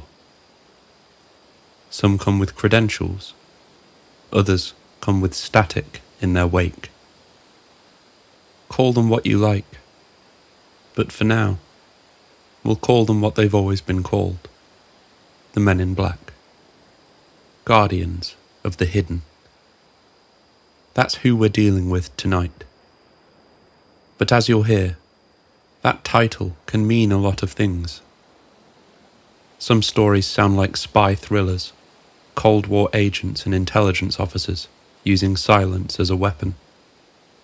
Others feel more like ghost stories, told in low voices at the edge of sleep, with visitors who don't quite breathe right, and cars that vanish the moment you blink. We'll begin with one of the earliest documented encounters with these strange men. And then we'll talk about Albert Bender, whose story gave birth to the entire Men in Black myth. We'll drift through strange encounters in Point Pleasant and beyond, where the visitors didn't seem human at all. We'll then meet Richard Doty, a real-life Air Force officer whose job was to confuse the truth, and who may have destroyed a man's life in the process. We'll explore the overlap between folklore and disinformation, between performance and reality, between protection and control. Because if the men in black are guardians, then the question becomes, what exactly are they protecting? And who gets to decide what stays hidden? To understand that, we need to go back to where all this started. Before Roswell, before the cameras turned skyward, before anyone had a name for the phenomenon, there was a man on a boat. The date was June 21st, 1947. Harold Dahl was patrolling the waters near Maury Island, just off the coast of Washington State. He wasn't alone. His teenage son was with him. So were 2 crewmen and a dog. They were checking the driftwood and dead logs that could damage larger ships. But that afternoon, the skies were clear and the water was calm. And then the sky cracked open. According to Dahl, they saw 6 metallic objects hovering overhead, round, silent, donut-shaped, each with a hole in the centre. 5 moved in formation. The 6th, however, seemed injured, spiralling awkwardly, dipping lower. Then it began to leak. Slag, dark molten material, rained down over the bay. It shattered the boat's windscreen. It burned Dahl's son. And tragically, it killed their dog. The men scrambled for cover, shielding themselves from the falling debris. Eventually, the wobbling craft recovered and rejoined the others. Then, the 6 craft flew off together, leaving nothing but silence, terror, and scorched metal behind. Dahl collected fragments of the debris.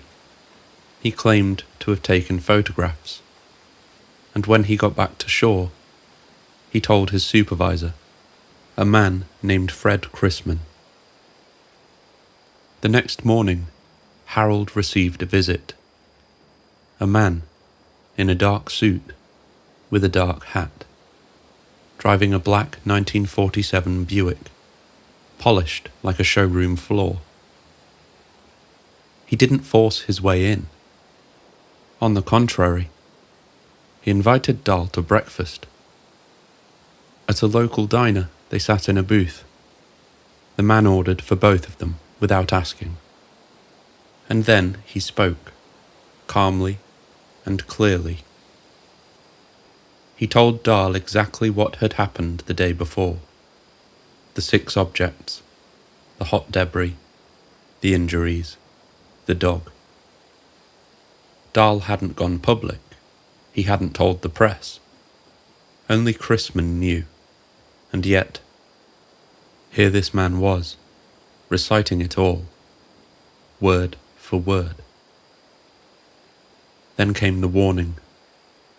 What I have said is proof to you that I know a great deal more about this experience of yours than you will want to believe. You had better forget what you have seen and keep quiet. The man never said who he worked for. He didn't show a badge. He didn't threaten violence. But it was clear enough that he didn't need to. Fred Chrisman, curious and bold, collected more of the debris. He reached out to a pulp publisher named Ray Palmer, who in turn contacted Kenneth Arnold, the pilot who'd seen the 9 flying saucers just days later near Mount Rainier. The military took an interest. On July 31st, 2 Army Air Force intelligence officers, Captain William Davidson and Lieutenant Frank Brown, flew from California to investigate. They interviewed Dahl and Chrisman, collected debris, and boarded a B-25 bomber to fly home. The next morning, the plane crashed. It burst into flames over Kelso, Washington. Both men lost their lives. After the crash, the FBI stepped in. Agent Jack Wilcox investigated on orders from J. Edgar Hoover himself. Wilcox's notes, now declassified, are cold and methodical. He recorded that Dahl and Chrisman had confessed to staging a hoax. But when asked directly, Dahl said something else. He told Wilcox he was afraid, that he didn't want any more trouble, that he would say it was a hoax if it would make the problem go away. But he never stopped believing in what he saw, not in private, not to his family. The FBI closed the case. The Army labelled it the dirtiest hoax in UFO history. Of course, there was a full investigation into why the B-25 exploded in mid-air over Kelso. Rumours spiralled. Sabotage. A cover-up. Some said the debris had been more than just slag. Something unearthly. Something someone didn't want reaching Wright-Patterson. But the official story was simpler. A mechanical failure, an engine fire, a tragic accident. No conspiracy. Just bad luck mixed with coincidence. And yet, in the law that followed, the fire became something else. A signal that the men in black weren't just watching. They were cleaning up. And as a result, the name Maury Island slipped into obscurity. But for those who look closely, this is where it began. The very first visit from a man in black. Not flashing a badge, not brandishing a weapon, just knowing things he shouldn't, and asking very politely that you forget. Maybe it was all a hoax, maybe it wasn't. The slag was real. The crash was real. 2 men died. And Harold Dahl, whatever he saw, whatever he feared, he never spoke of it again, not in public. A sighting, a warning, a retreat. It's the same pattern we'll see again and again, like the rhythm of a ghost story. And that man in the black suit, the one who knew too much and smiled too little, he wasn't the last. In fact, for one man, the visitors came back. Not on the water, but in a quiet attic room in Bridgeport, Connecticut. And they didn't just bring a warning. They brought silence and the beginning of a legend. It didn't happen in the desert.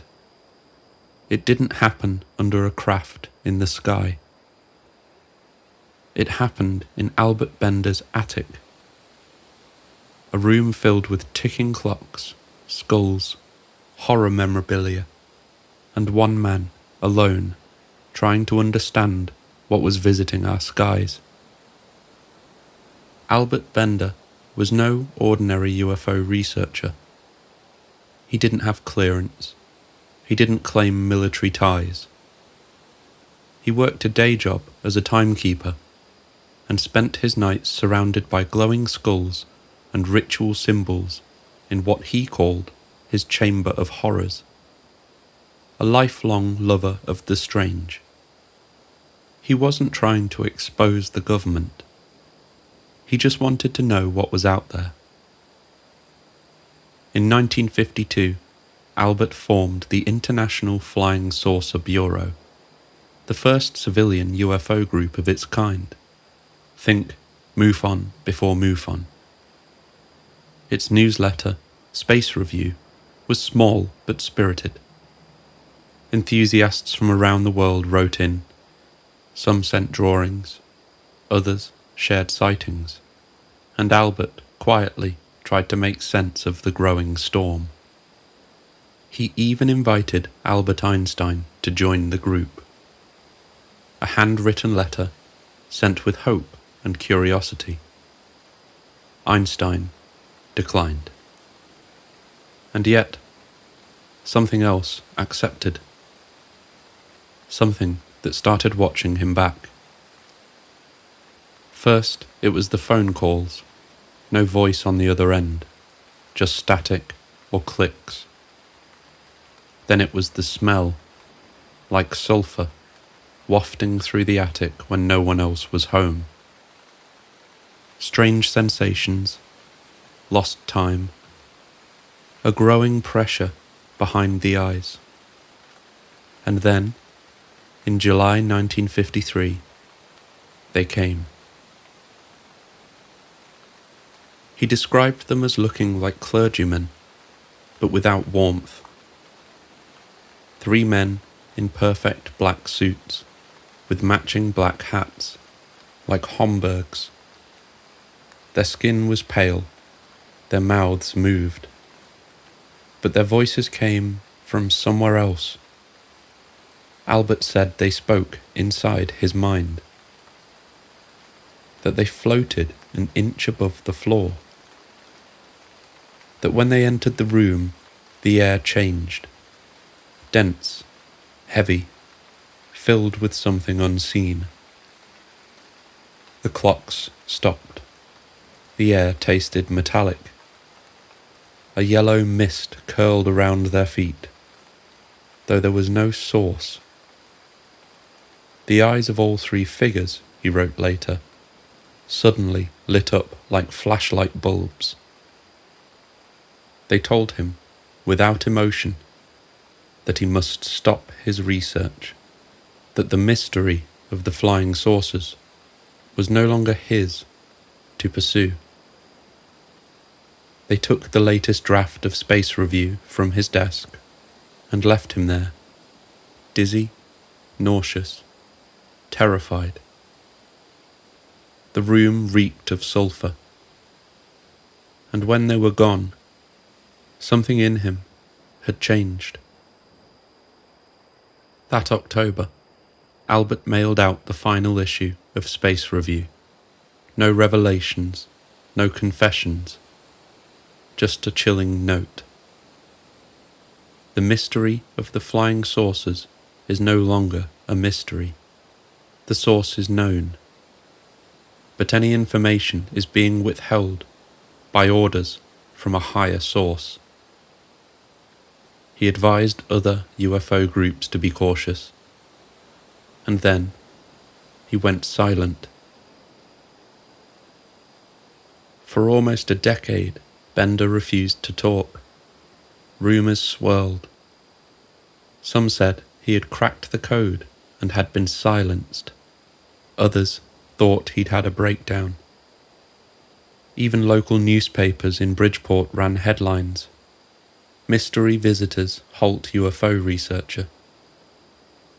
When he finally did speak in 1962, it was through a strange little book called Flying Saucers and the Three Men.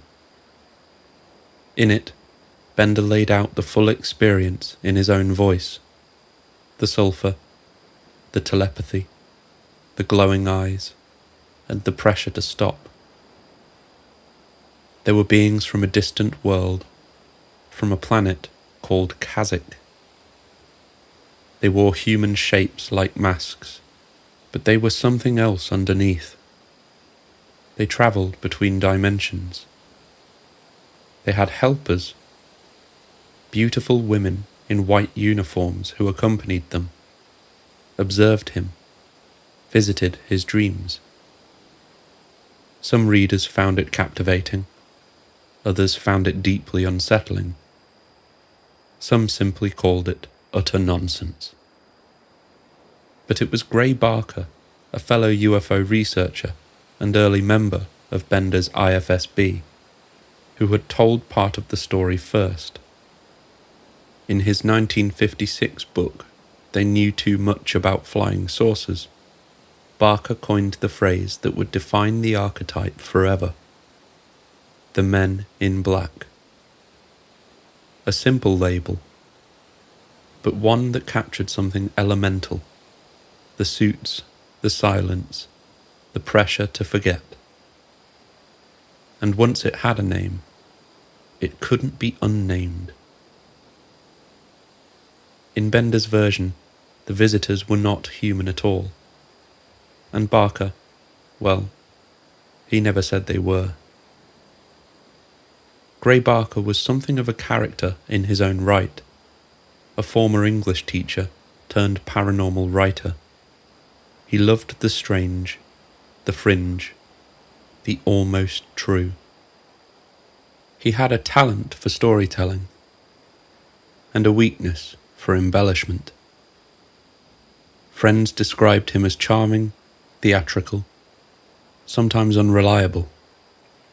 He'd been known to invent quotes, stage pranks, even write fake letters just to stir the pot. But he believed in the story, or at least, he believed it needed to be told. Barker's book, They Knew Too Much About Flying Saucers, framed Bender as a man who got too close to a dangerous truth. A man who was visited, warned, and shut down. The phrase he coined, men in black, was never meant to be myth. But myth is what it became. The public didn't know what to make of it. Newspapers called it a hoax, psychologists a delusion. UFO believers called it a cover-up. Bender, for his part, never tried to convince anyone. He didn't ask for fame. He didn't chase the spotlight. After his book, he disappeared from public view. But the story lingered. Not because it was proven, but because it felt like a pattern. A strange event, a mysterious warning, a sudden silence. Others would come forward in the years that followed. Witnesses, researchers, contactees. Many of them would tell stories that echoed Bender's. The suits, the knock at the door, the feeling that you're not supposed to know what you just saw. And in every one of those stories, whether whispered over coffee or buried in a memo, you can hear the creaks of the floorboards in a Bridgeport attic, the sulphur in the air, the ticking clocks, and 3 men in black. But whether dream or deception, break down or break through, one thing became clear: Albert Bender's visitors were not the last. His silence and the eerie figures who demanded it became the foundation of an archetype. The men in black, not agents of government, but guardians of the hidden. A warning in a dark suit, a knock you don't hear until it's already happened. and a whisper in your mind that says, "Stop asking questions." Once the men in black had their name, they multiplied, not in headlines or photographs, but in whispers, in odd phone calls, in the hollow click of a tape recorder that had already run out of tape. After 1953, the men in black began to bleed through the seams of the UFO phenomenon, shifting from Bender's attic to motel rooms, farmhouse porches, and the back of the late model cars that idled just a little too quietly. They weren't always the same. Some wore perfect suits, tight at the collar and wrong at the shoulders. Some wore makeup as if trying to pass. Some blinked too slowly. Some never blinked at all. And the stories, like the figures themselves, only got stranger. In 1967, Toledo, Ohio, a man named Robert Richardson claimed to have hit a flying saucer while driving at night. He found a piece of metal near the impact site and turned it over to researchers. 3 days later, 2 men in black suits visited his home. They didn't introduce themselves. They didn't ask how he was doing. They asked for the metal. Richardson explained it had been sent away for testing. The men left. A week later, 2 others came. These were different.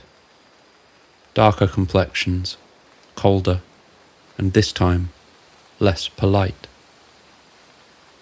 One of them said, "If you want your wife to stay as pretty as she is, then you'd better get the metal back." They never returned. The sample disappeared, and Richardson stopped giving interviews. In early autumn 1976, Dr. Herbert Hopkins, a 58-year-old physician and hypnotist, stayed home alone while his wife and children went out to a neighborhood theater in Old Orchard Beach, Maine.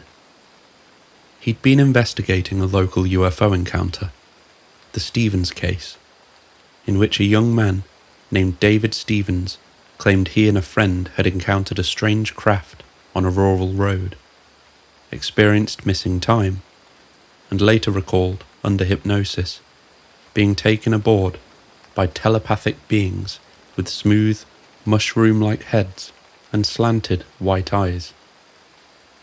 Hopkins had been analysing the case materials, transcripts, tapes, and personal notes, when the phone rang. A calm voice identified itself as a representative from a regional UFO research group. He asked if Hopkins was alone, and if he might come by to discuss the case. Hopkins, uncharacteristically, said yes. Moments after hanging up, he moved toward the front door, perhaps expecting to straighten up, to be ready when the stranger arrived. But the man was already walking up the path. Hopkins saw no car. This was 76. There were no mobile phones, and there was no phone booth nearby. There was simply no time for the visitor to have called, travelled, and arrived so quickly. And yet, there he was. A tall figure in a dark navy suit, grey suede gloves, and a bowler-style hat, walking with a slow, deliberate rhythm. The man's skin was pale, too pale. His mouth was thin, with lipstick smeared to imitate the suggestion of lips. And behind the gloves, Hopkins caught a glimpse of the smudge, the red transfer of the artificial mouth, now imprinted on suede. His eyes were not remarkable, Hopkins would later recall, but the dog hid in the closet, and the cat didn't move at all. Once inside, the man didn't sit like a guest. He perched, like a thing in a borrowed body, waiting for the seams to hold. Hopkins tried to talk about the case, but the visitor rarely responded, and when he did, it was with rehearsed phrases. "Yes, that's how I understand it." Then, the man asked Hopkins to reach into his pocket. He told him, with certainty, that there were 2 coins inside. Hopkins reached in. There were. The visitor asked him to remove one. Hopkins did. The man held it in his palm and said, "Watch the coin." It shimmered, flickered, blurred, and then it was gone. Neither you nor anyone else on this plane will ever see that coin again. Hopkins tried to brush it off as a trick, but the visitor wasn't finished. "Do you know how Barney Hill died?" he asked. "A heart attack," Hopkins answered. "No," the man said. "He died because he had no heart, just as you now have no coin." The air thickened. The light seemed to dim. Then came the instructions. Not demands, not questions, just statements. The man told Hopkins that he had recordings, that he would destroy them, and that he would end his investigation. He didn't ask, Hopkins later said. He just said it, and I wasn't angry. I just listened. Then the visitor began to fade. Not disappear, not yet, but weaken. His voice slowed. His words became spaced out, mechanical. "My energy is running low. Must go now." He stood slowly and left, grasping the railing, moved 1 foot at a time, clung to the porch like he didn't quite know how to walk. Then, instead of returning the way he came, he walked around the side of the building, paused, vanished around the corner. A moment later, a bright bluish-white light flooded the side of the house. Hopkins assumed it was headlights, but no car was ever seen. No tire marks in the driveway. Only a single strange tread pattern, something more like a tractor than a sedan. When his family returned, they found him shaken. He told them what happened. His son walked the yard with him, looking for clues. The tapes, the documents, he destroyed them. Later, he wished he hadn't.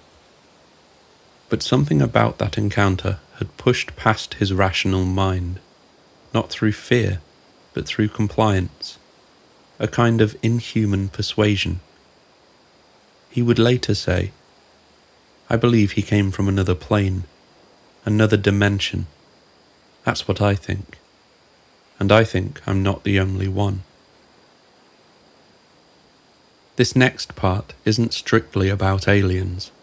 There are no flying saucers, no abductions, no discs in the sky. But it's still highly relevant. Because the men in black don't just appear in the company of UFOs. Sometimes they show up around something else entirely. Strange patterns, impossible coincidences, silent warnings that ripple outward just before disaster strikes. And for me, just as much as anything in the realms of UFO folklore, this story has always stuck. Possibly because of the 2002 film adaptation starring Richard Gere, which everyone should absolutely make the time to watch. It captures something cold, unsettling, quietly terrifying, and it lingers with me to this day. In Point Pleasant, West Virginia, where lights danced over the river and a red-eyed figure haunted the sky, a journalist named John Keel had come looking for answers. He was no stranger to the strange. A former science fiction writer turned investigator of the unexplained. Keel had made a name for himself chasing monsters, apparitions, and aerial anomalies across the American landscape. But in Point Pleasant, he found something different. Not just sightings, but signs, patterns, whispers of prophecy, and something that whispered back. Keel wore a black suit. He asked too many questions, and he didn't smile often. One rainy night, his car broke down. He knocked on a farmhouse door, hoping to use the phone. They slammed the door in his face. Weeks later, the Silver Bridge collapsed, and dozens of townspeople lost their lives.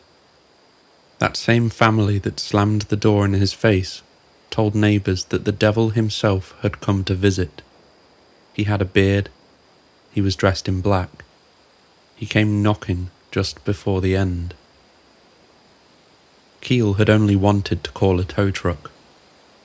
But in a place already warped by fear and prophecy, he had become the thing he was investigating.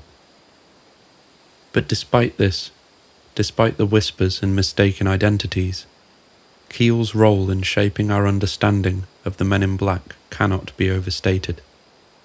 And as a side note here, if you want me to investigate stories that may not necessarily be UFO or alien related, but still have one foot in the sphere of the weird, let me know in the comments.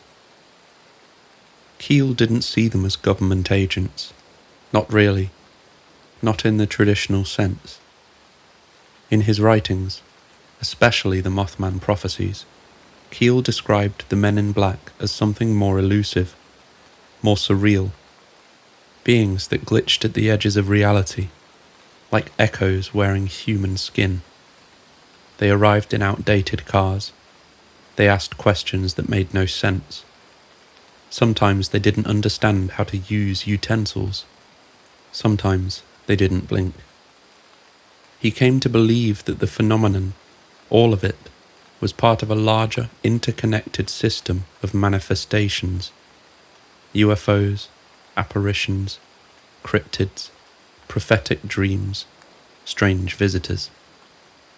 All symptoms of the same intelligence, something reflected through us, wearing masks we would recognize.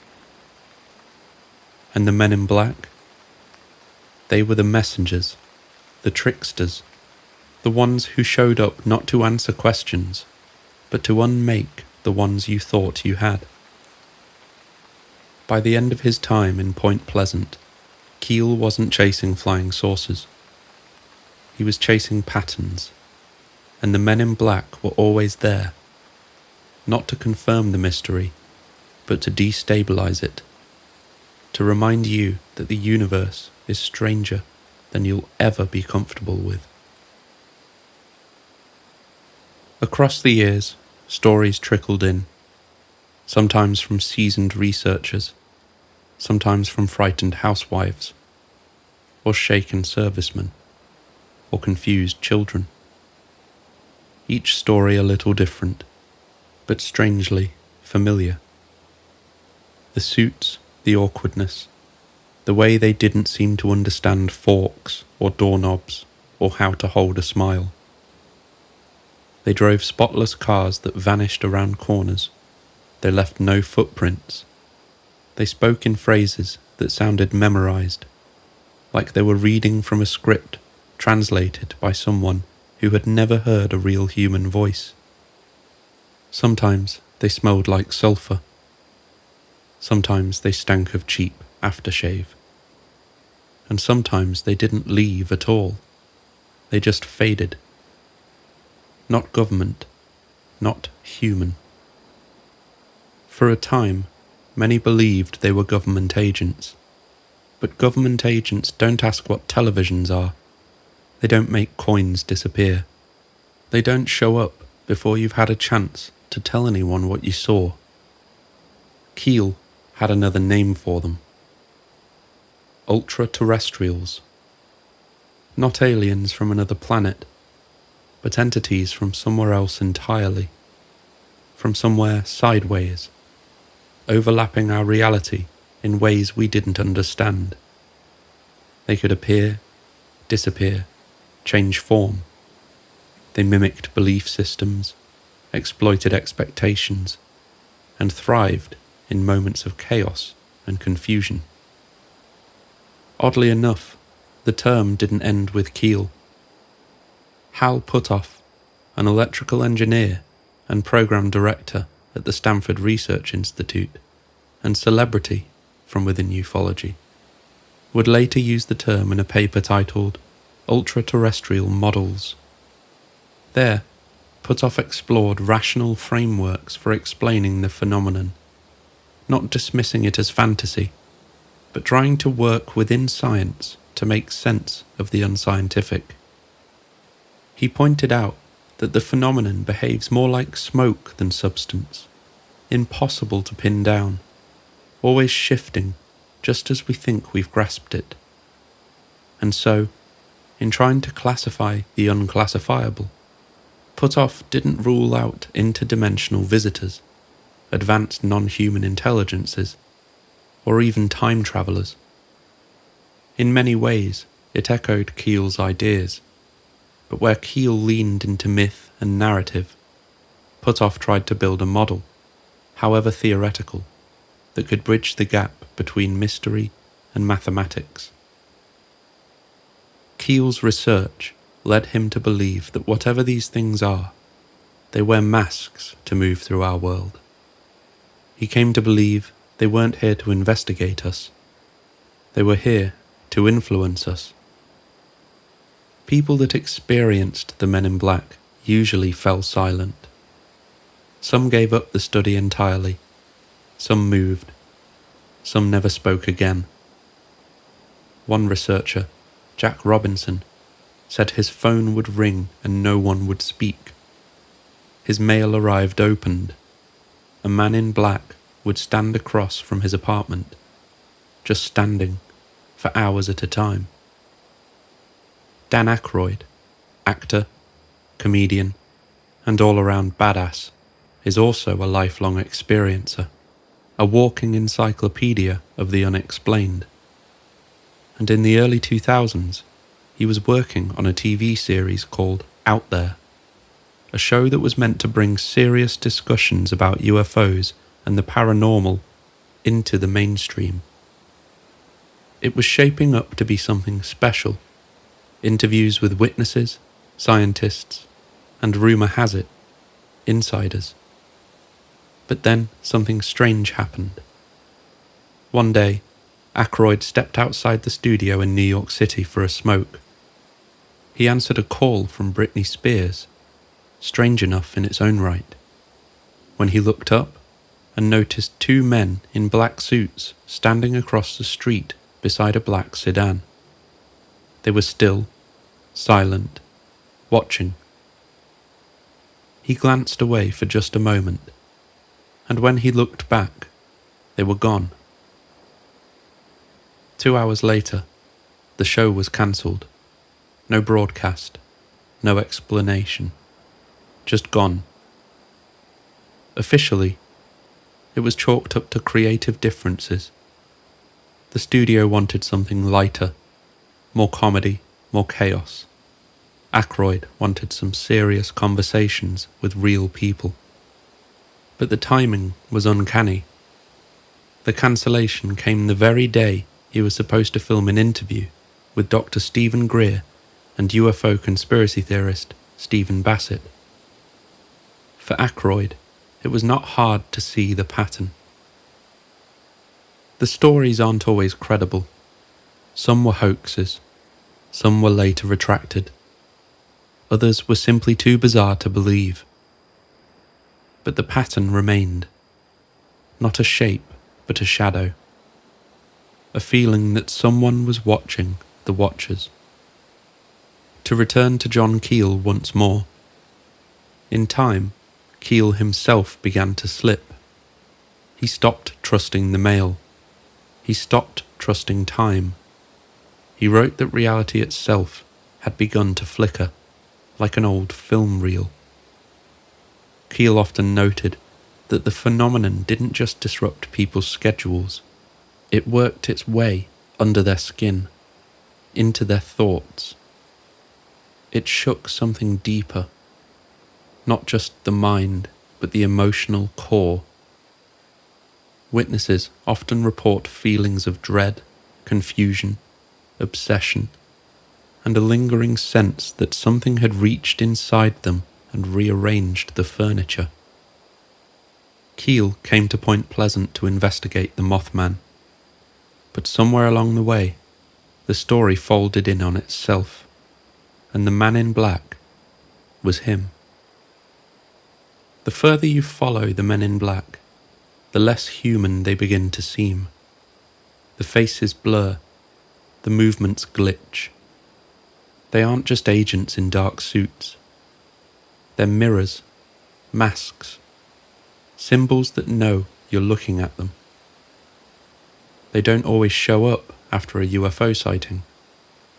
Sometimes there's no sighting at all, just a presence in the room, a knock at the door no one remembers answering, or a dream that stains the waking day. These are the other men in black, not visitors from another planet, but reflections of something deeper.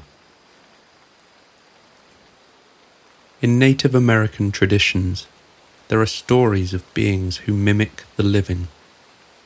They look like your uncle, your neighbour, sometimes even yourself. But something's off. The voice is close, but not quite. The words are flat, empty, like they've been rehearsed. The face is human, but only just. And they know things they shouldn't know. These are the spirit mimics, shape-shifting, voice-borrowing entities who wear human appearance like a costume. You'll find them across indigenous legends, the Kushtaka of the Pacific Northwest, luring travellers with cries that sound almost like a child. The skinwalkers of Navajo lore, who steal faces and walk by night. Of course, we will revisit the skinwalkers in a future episode. And the water babies of the Great Basin, spirits that mimic infant cries to lure the living into death. These entities appear to arrive at the edges of things, after a death, before a disaster, in the wake of something strange, not to comfort, not to clarify, but to confuse, to destabilize, to remind you that reality isn't always what it seems. Author Brad Steiger, one of the first to use the phrase spirit mimics, described them as interdimensional impersonators, beings who try to look human but never quite get it right. Notable ufology author Nick Redfern echoes this, chronicling encounters with human-shaped visitors who behave just a little wrong. They dress in outdated styles. They speak in strange slang. They seem unsure of basic human habits, like how to drink water or what a spoon is for. But worst of all, they often seem to know things they shouldn't, just like the men in black. Former Director of Investigations with the British UFO Research Association, Jenny Randalls, once pointed out that these uncanny figures, from fairies to demons to MIBs, all share a single trait. They adapt to the culture they appear in. They change their masks to match our fears. Which brings us to Gregory Little, psychologist and author of books on native cosmology. He suggests that the phenomenon in general, the grey aliens, the men in black, may not be government agents or extraterrestrials at all, but spiritual imposters. entities from another level of being, whose appearance reflects ancient legends more than modern cover stories. Not aliens, spirit mimics. And if that sounds familiar, it should, because there's another theory that rhymes with this one. Tulpas, a concept from Tibetan mysticism, later embraced by Western occultists and modern paranormal theorists. A tulpa is a thought form, a being conjured into existence by belief and imagination. In other words, a mental projection so strong it takes on form. Could the men in black be tulpas created by cultural expectation? Or perhaps the inverse, archetypal mimics that adopt our fears to make themselves more real? In his book, The Invisible College, Jacques Vallée proposed that the UFO phenomenon doesn't function as a simple message, but as a kind of psychological feedback loop, a conditioning system, he wrote, intended to force us to perceive a greater reality. I'm paraphrasing there, but Vallée writes with a precision and elegance that's hard to imitate. If you've never read his work, I highly recommend it. In that context, the men in black become more than folklore. They become mirrors. They reflect our assumptions about secrecy, surveillance, danger, and identity. But their real origin might not lie in Roswell or Washington, but somewhere between the worlds, where thought can take form, where stories become masks, and where something just beyond the veil is always listening. Then there's Philip K. Dick, science fiction author and philosopher of paranoia, a man who believed the Roman Empire never ended, a man who woke from a dental visit convinced a pink beam of light had filled his mind with alien knowledge. Dick's fiction explores worlds that fracture under scrutiny, where time loops, people are copies, and truth is contextual.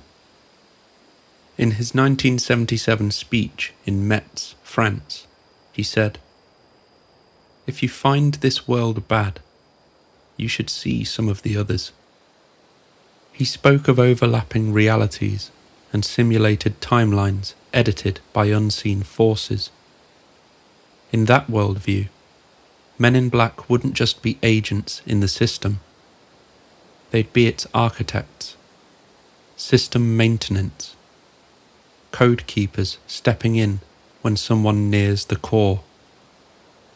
They're not villains, they're corrective software. George Nolfi's 2011 film, loosely based on Dick's 1954 short story, Adjustment Team, visualizes something eerily connected to tonight's subject. In his film, the agents arrive in sharp suits and hats. Hats are literally power conduits in the story. They open doors into new realities, rerouting lives to match an unseen plan. They show up before you realize you're even off script, just like the Men in Black. The movie's agents echo the MIB's formality, timing, and disquieting purpose. They intervene, correct, and vanish, not to confront, but to erase. This is how far we've come in 2025. And yes, I'm using a Matt Damon movie to explain our possible reality. This is the timeline we're in. In film and fiction alike, the suit and the hat become symbols, not of government, but of control, whether real or fictional. If you tell a story enough times, does it become real? Belief conjuring reality isn't just a social media trend disguised as manifesting. It's a deeply explored idea in philosophy, in mysticism, in parapsychology, and I find it extremely relevant to our subject. A knock at the door, a voice on the phone, a dream that doesn't feel like a dream. Not because someone is sending it, but because we are. Trying to grasp a reality that deliberately slips through your fingers can be exhausting. So let's come back to something solid, something we can touch, real people, real events, real men in black. The men in black we've explored so far moved like shadows, silent, stilted, and just a little too late. They shimmered at the edges of reality. They whispered through dreams. But not all of them are made of fog and fear. Some wear badges. Some carry clipboards. Some knock at your door in broad daylight, with a government vehicle idling at the curb and a practiced smile on their face. They don't vanish in a flash of light. They leave paperwork, and sometimes wreckage in their wake. These aren't dream figures or spirit mimics. They are real men, trained in psychological operations and counterintelligence. And yet, somehow, they play the same role. They tell people to forget. They cast doubt on memories. They feed stories so strange they become indistinguishable from myth. You see, sometimes the men in black come with a clearance code, and sometimes they don't. But what makes the next chapter so chilling isn't just what they've said in the past. It's that they were allowed to say it in the first place. Because in this world, truth can be sharpened into a weapon, and when wielded by the right hands, it cuts deeper than any lie. Next, we step into one of the strangest and most tragic episodes in UFO lore. The story of Paul Bennewitz, and the man sent to dismantle him from the inside. Richard Doty. Paul Bennewitz was by all accounts a bright and curious man. A physicist and founder of Thunder Scientific Laboratories. His office sat in close proximity to Kirtland Air Force Base in New Mexico. From the roof of that building, Bennewitz began observing strange lights over the Manzano Mountains in 1979. He recorded radio signals he couldn't explain, intercepted what he believed to be non-human transmissions, and began compiling his findings in earnest. And that's when he got the attention of the US Air Force. Enter Richard Doty, a special agent with the Air Force Office of Special Investigations. His job?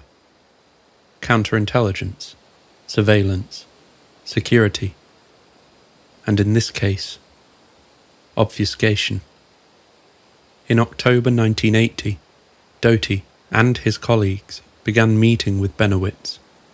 They examined his footage, listened to his radio intercepts, and said very little. Then, a few weeks later, Doty did something extraordinary. He delivered a forged document to Bennewitz. It looked official. It referenced alien bodies, a UFO crash, and a site in the Manzano weapons storage area.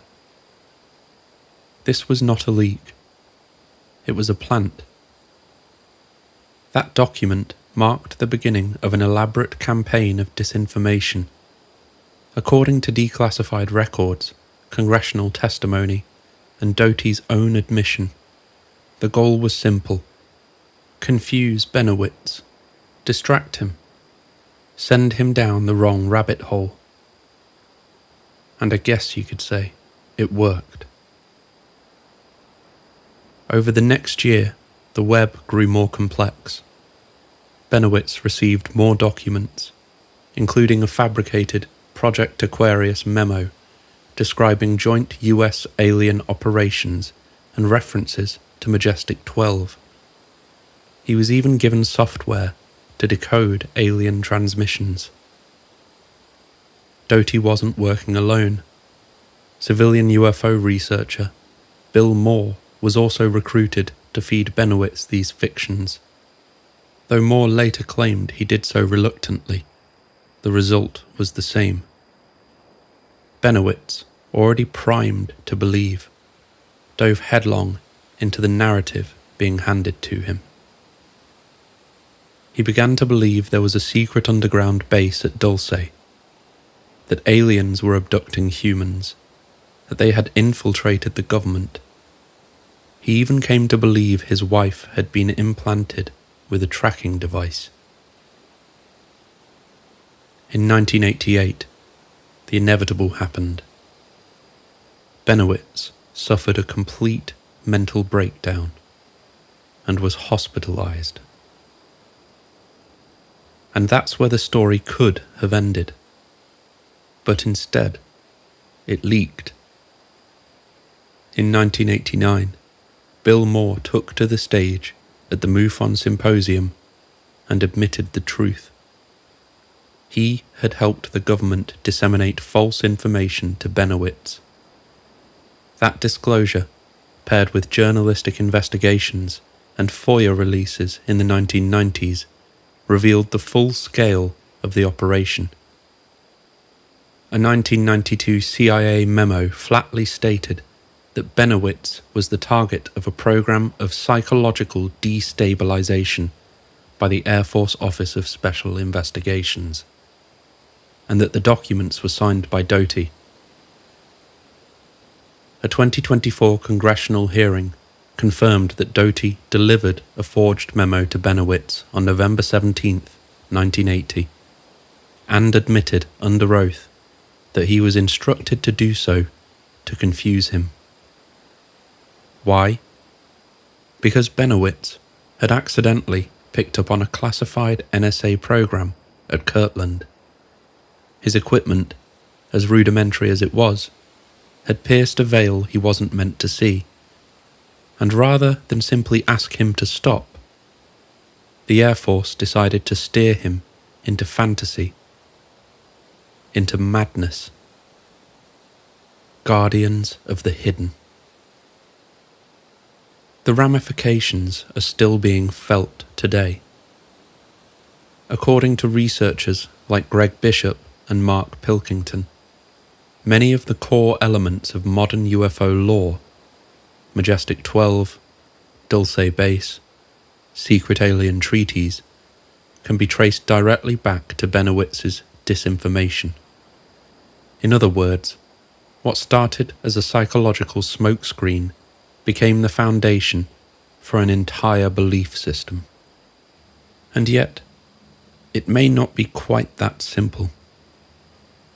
While Bennewitz really did receive information on those particular aspects of ufology, it's important to point out that there is evidence aside from the information he was handed that lends credence to some of the claims. Dulce, abductions, Majestic 12. There are paper trails, missing government expenditures, and first-hand testimonies that complicate the narrative. As with so much in ufology, everything is up for debate. But the effect it had on Paul Bennewitz is not up for debate. The breakdown, his resulting institutionalization, the reality that bent so far it shattered around a man, was indeed the sole intention of the Air Force Office of Special Investigation and Richard Doty. Whether elements of truth are sprinkled into the mist of deception, we may never really know. What we do know is this: the line between fact and fabrication was deliberately blurred, and the men in black, in this case, didn't need glowing eyes or vanishing coins. Doty, for his part, has given contradictory interviews over the years. In some, he defends his actions as necessary for national security. In others, he suggests he was only following orders. But the documents speak plainly. A civilian was deliberately deceived, driven into paranoia and insanity. In this context, the men in black take on a more chilling form, not visitors from another dimension, but agents of disinformation. And Doty didn't vanish into obscurity. In recent years, he's re-emerged on the conference circuit, giving interviews, attending UFO panels, and even appearing in documentaries. Strangely, he's now, quote-unquote, retired. He now speaks openly about the very tactics he once employed, admitting to planting false stories, infiltrating UFO groups, and notably, coordinating with mainstream media outlets. According to Doty, the intelligence community maintains contact with news organizations to shape the narrative.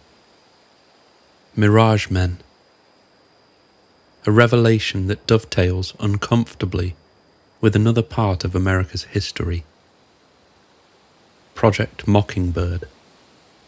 The CIA's documented effort to influence and manipulate the press during the Cold War.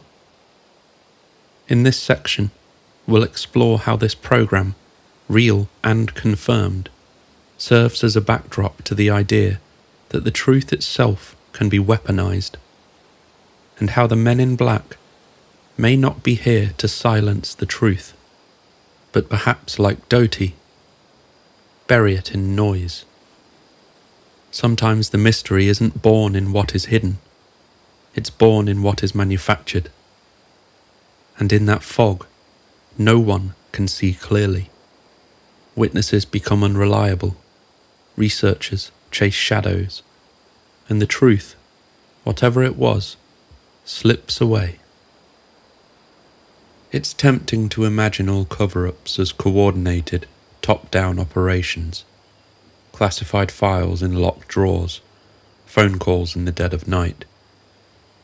But sometimes control doesn't look like secrecy. It looks like noise. During the Cold War, the CIA launched a program called Operation Mockingbird, a covert initiative to influence domestic and foreign media. The goal? To guide public perception.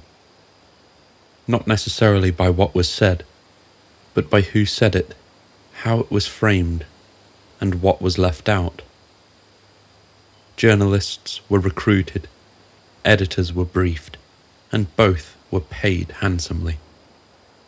Entire narratives were softened, redirected, or buried outright. And while the full scope of the program remains debated, we know this much. It happened, and its impact on American media was real. So ask yourself this question. If it happened, and it worked, why would they ever stop? When it comes to UFOs, the connection is subtle, but powerful. By the 1950s, public interest in flying saucers had become an unexpected liability. National security agencies feared not only the implications of unexplained craft, but the sheer volume of attention toward the skies. UFO reports, after all, could clog communication channels, spook military personnel, or even act as cover for foreign surveillance efforts. So a new strategy emerged: ridicule as containment. UFO witnesses were painted as cranks. Researchers were portrayed as fringe eccentrics. And the men in black, whether human or otherwise, became cartoonish, distant echoes of something no longer serious. The truth wasn't erased. It was drowned in laughter, in parody, in late-night punchlines and grainy tabloid spreads.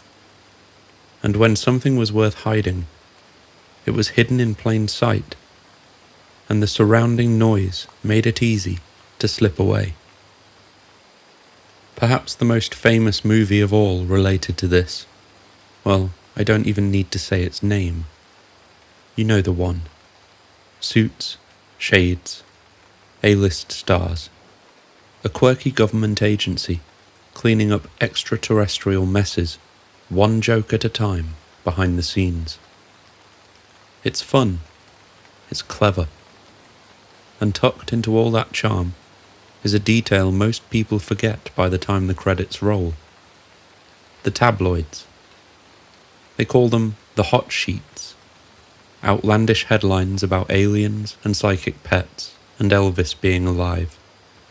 And yet, within the story, those headlines are true. The absurd, the exaggerated, the obviously fake is secretly the most accurate reporting of all.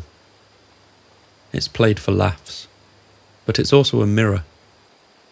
A reminder that in a world overflowing with misinformation, sometimes the truth doesn't hide in shadow. It hides in plain sight, on a street corner, in a grocery aisle, on a page no one takes seriously. And every day, thousands walk right past it, never thinking to stop and read. This is the legacy of disinformation. Not to disprove, but to discredit. To take a subject seriously long enough to reshape it, and then drop it back into the public arena as a joke. And when you've laughed at something enough times, you stop looking for the punchline.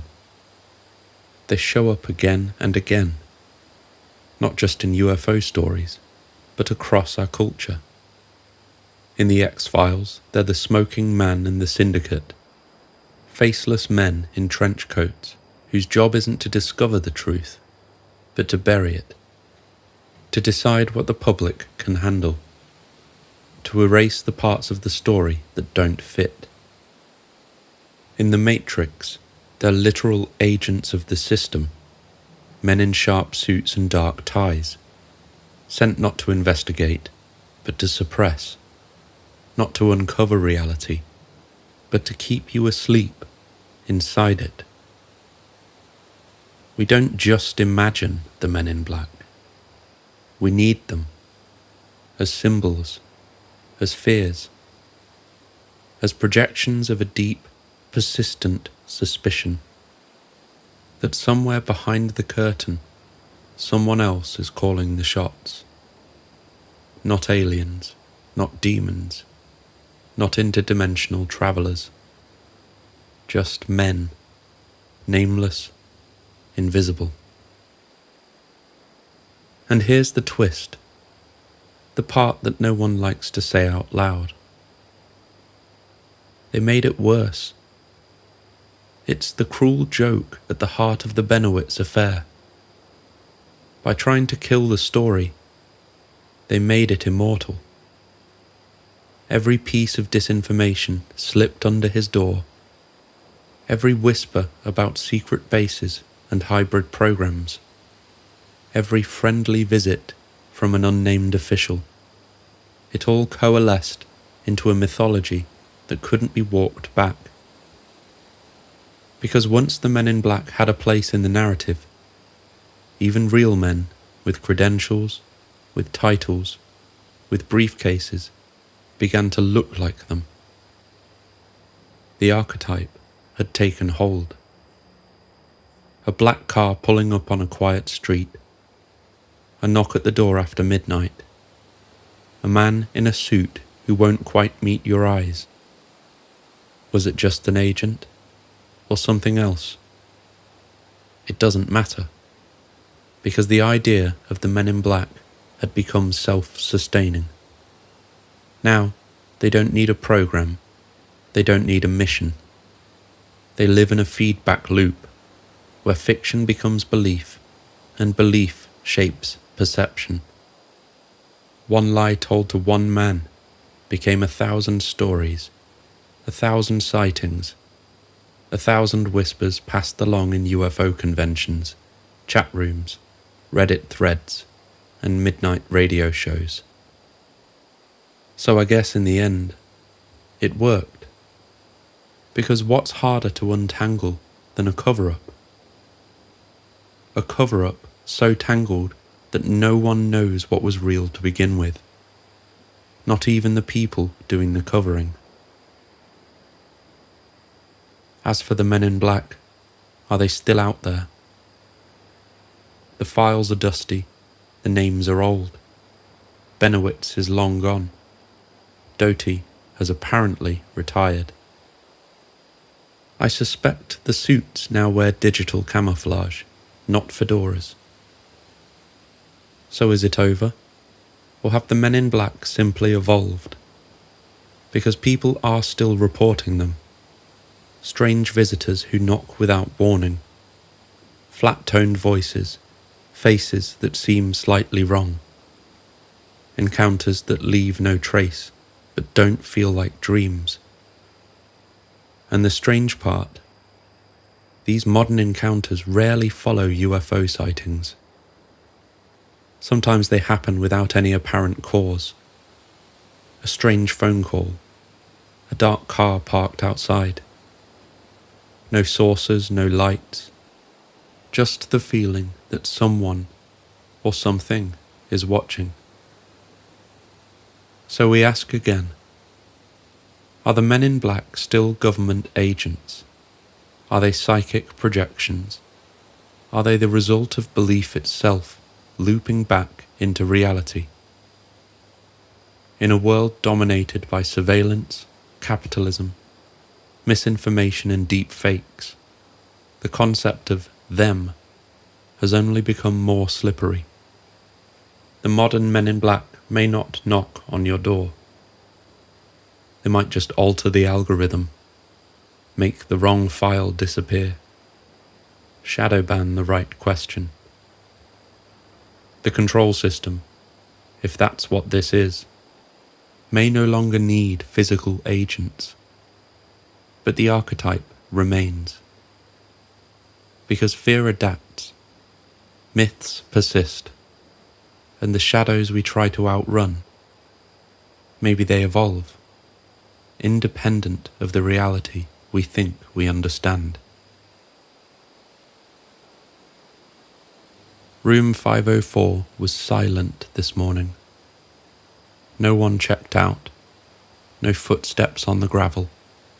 No key handed back, just the faintest smell of ozone and a triangle of dust on the nightstand where something might have been.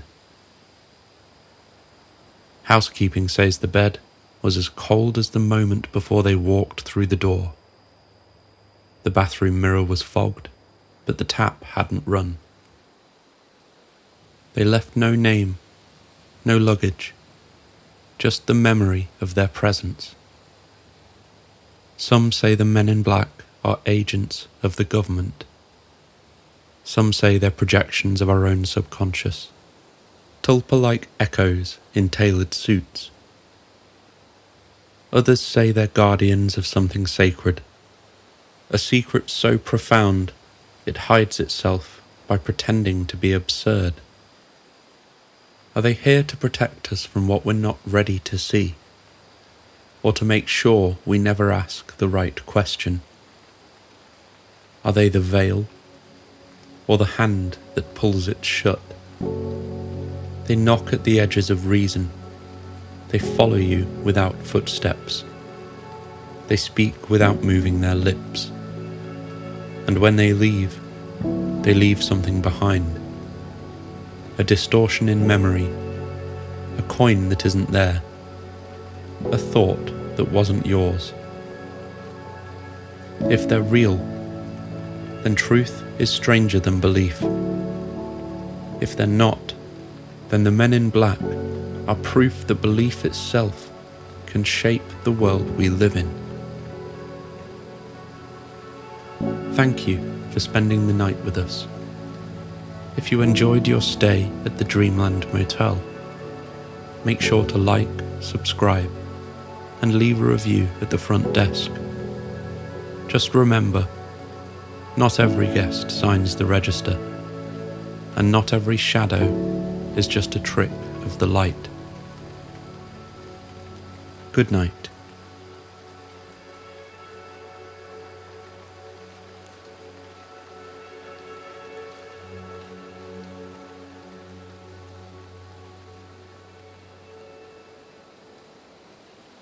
Some nights at the Dreamland Motel feel unusually still, like the world is waiting for you to say something first.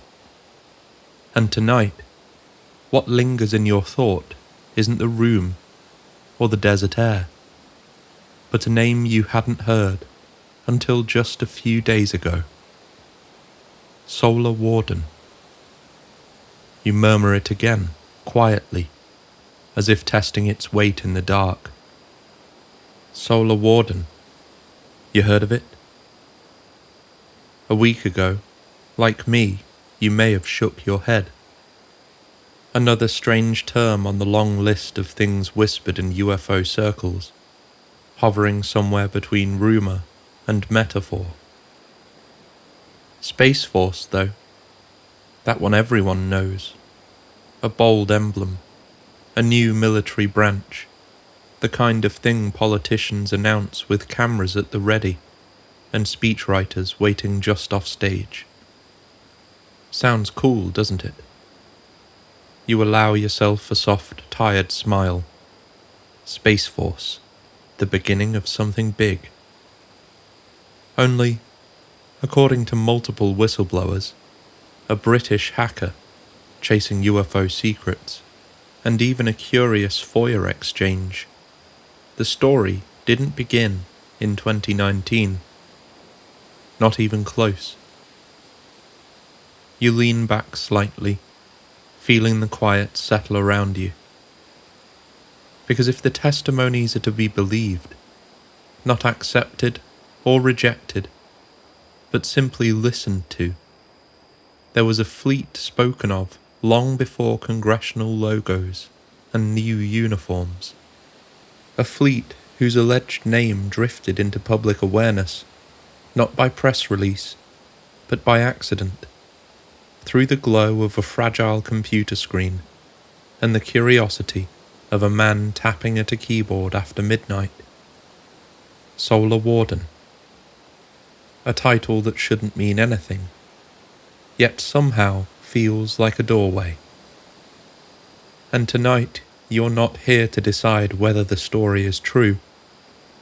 You're here to trace the shape of it, how it formed, why it persists, and why so many people, across so many years, felt compelled to speak of a quiet fleet hovering above our heads.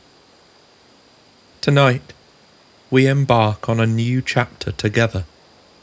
A slow, patient journey I'm calling the Secret Space Program. A series of late-night explorations, one episode at a time, where we'll wander into a corner of ufology that most people never dare to examine, perhaps because the implications are too large, too strange, too heavy to hold in daylight. Each week, we'll take a gentle step deeper. Some of what we'll encounter will sound like it fell straight from your favourite science fiction novel. Testimonies wrapped in metaphor or myth-making. There will be language that sounds extraordinary. And yes, moments that drift into unmistakable LARPing. But threaded between those extremes are small, persistent nuggets of truth. Real documents, real analysis, and claims that refuse to die quietly. Those pieces, those fragments, are what I'm most eager to share with you as we walk this road together. This week, we begin by shaping the outline of a decades-long program, something whispered to exist as humanity's quiet first step toward a spacefaring military presence. a kind of infant Starfleet, perhaps, but not without merit, a supposed space navy born in secrecy, operating far from recognition, floating silently above us, while we go about our days unaware, covertly defending a species that isn't even allowed to know its name.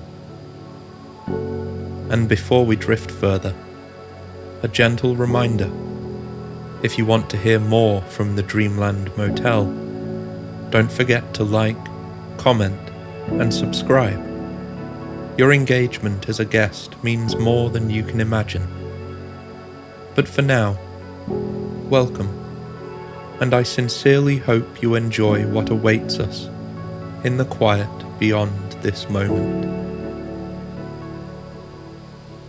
As we begin our journey, there's something important I want to make absolutely clear.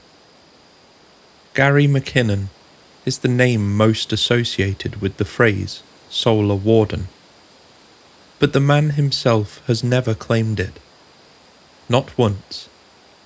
That title, Solar Warden, was something inferred from his story, stitched together later by researchers and commentators, and then intertwined with a crucial FOIA response we'll explore in due time.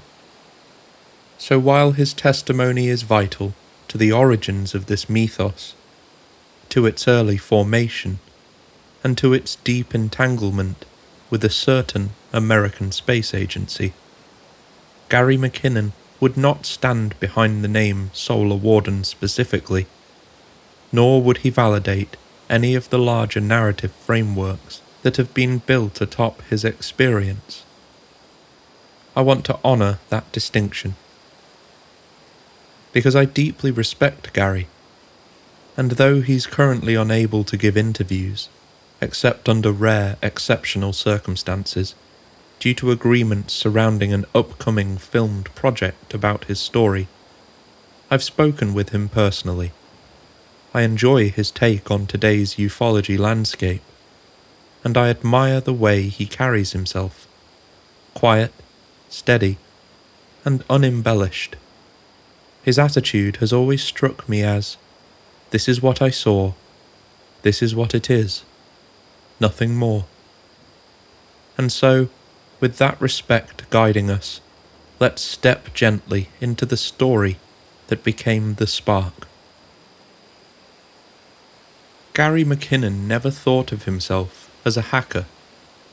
He wasn't hiding behind a wall of screens, running sophisticated intrusion tools or elite scripts. What he did was far simpler, almost shockingly so by today's standards. He was, in his own words, trying his luck, guessing passwords, testing open doors. And all you need to remember is just how naive high-security computer systems could be 25 years ago.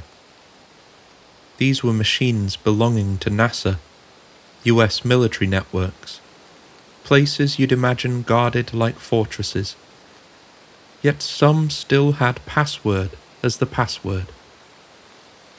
Between 2001 and 2002, Gary slipped quietly into those systems, moving with a kind of digital innocence, not to cause damage, not to steal data, but searching for something he believed might be hidden.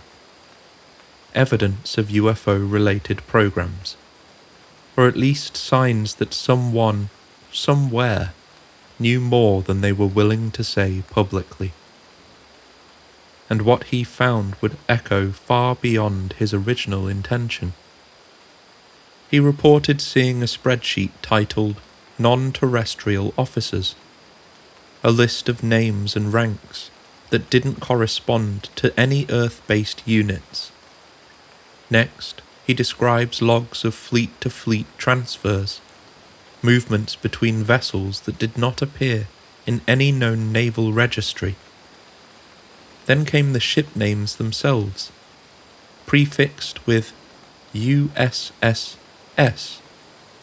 United States spaceship, including names like LeMay and Hillenkotter, as if the Cold War had left fingerprints on a program nobody publicly acknowledged. These details weren't theories, they weren't embellished, they were simply what he said he saw. And then came the moment that still lingers in his voice when he recalls it. While browsing files in Building 8 at Johnson Space Center, Gary opened a high-resolution photograph. A large, sleek craft in orbit, smooth and seamless, lacking aerodynamic features, as though it had never been designed for air. He studied it for only a moment before his connection was severed abruptly, cut off without explanation. If you listen to him describe it, there's no flourish, no drama, just quiet certainty. The image existed, and then it was gone. There's much more detail in Gary's story, but it's best he tells it himself. The subtle inflections in his voice, the unwavering matter-of-fact way he speaks, the faint grin, and the way his eyes drift as he searches through memories that seem, to him, as clear as daylight. You'll find the link to him telling his story in the description. Now, as I said, Gary was never a professional hacker. He wasn't a ghost in the wires or some legendary cyber phantom slipping through firewalls like smoke. He was a curious man at an old computer in a quiet London flat, clicking through open doors the US government had forgotten to lock. And maybe that's why they came for him so quickly. Not because he breached some impenetrable fortress, but because he dared to leave a message behind. A small line of text on a military machine. Your security is crap. It wasn't just an intrusion anymore. It was a challenge, a taunt, a reminder that someone somewhere had seen inside the house they swore was safe. And once the US realized it wasn't a virus or a script, but a single persistent human being, they came down with all the force they could muster, not to stop a hacker, but to make an example of one. He was quickly found, his computer and hard drives confiscated, and what followed was a storm with international ramifications. The US government accused Gary of the biggest military computer hack of all time, claimed hundreds of thousands of dollars in damage, and immediately pressed the UK government for extradition with surprising intensity. To many observers, especially those already tuned to UFO secrecy, the severity of the reaction felt out of proportion to what he had actually done. And whether justified or not, that pressure had an unintended effect. It lent gravity to his discoveries. It made people wonder why such a simple intrusion triggered such extraordinary consequences. By the time the extradition battle ended in 2012, the spark had ignited a mythology. But again, Gary McKinnon never named it.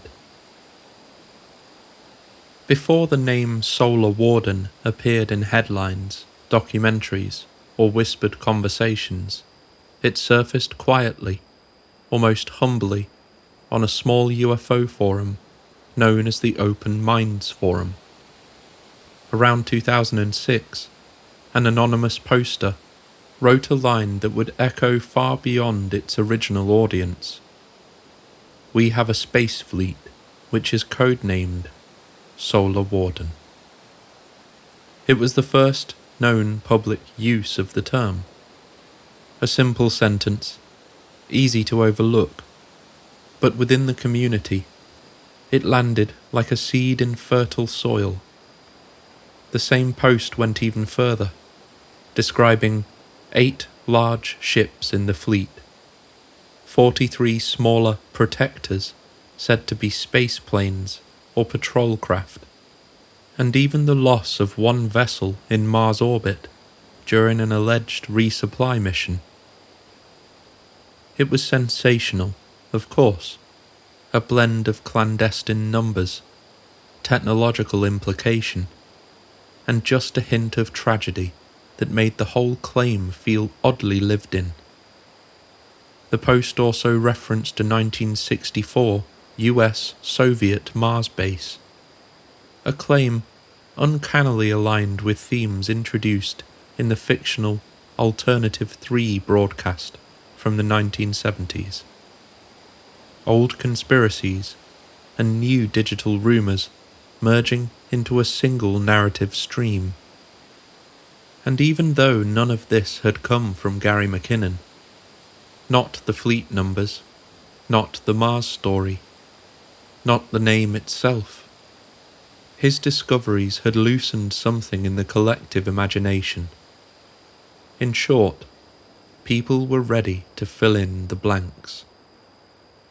The anonymous forum post didn't prove anything, but it planted a word, a clean, compelling, authoritative-sounding word, into the community's vocabulary. Solar Warden. A phrase waiting for someone to pick it up and bring it into the light. Years later, that someone would be Darren Perks, a British UFO researcher with a persistent streak.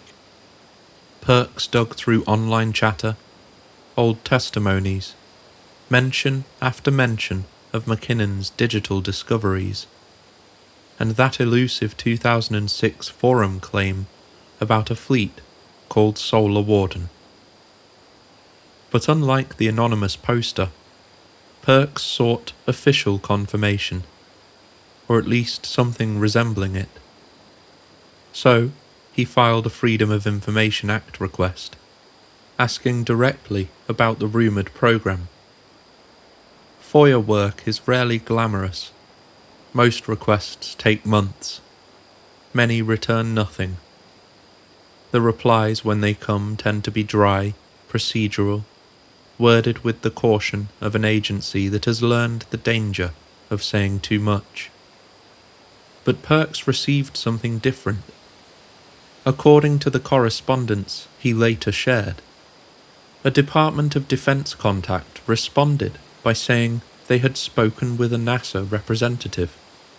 That representative allegedly confirmed that the program in question had indeed been their program, NASA's, and that it had been, quote, terminated by the President, Obama at the time.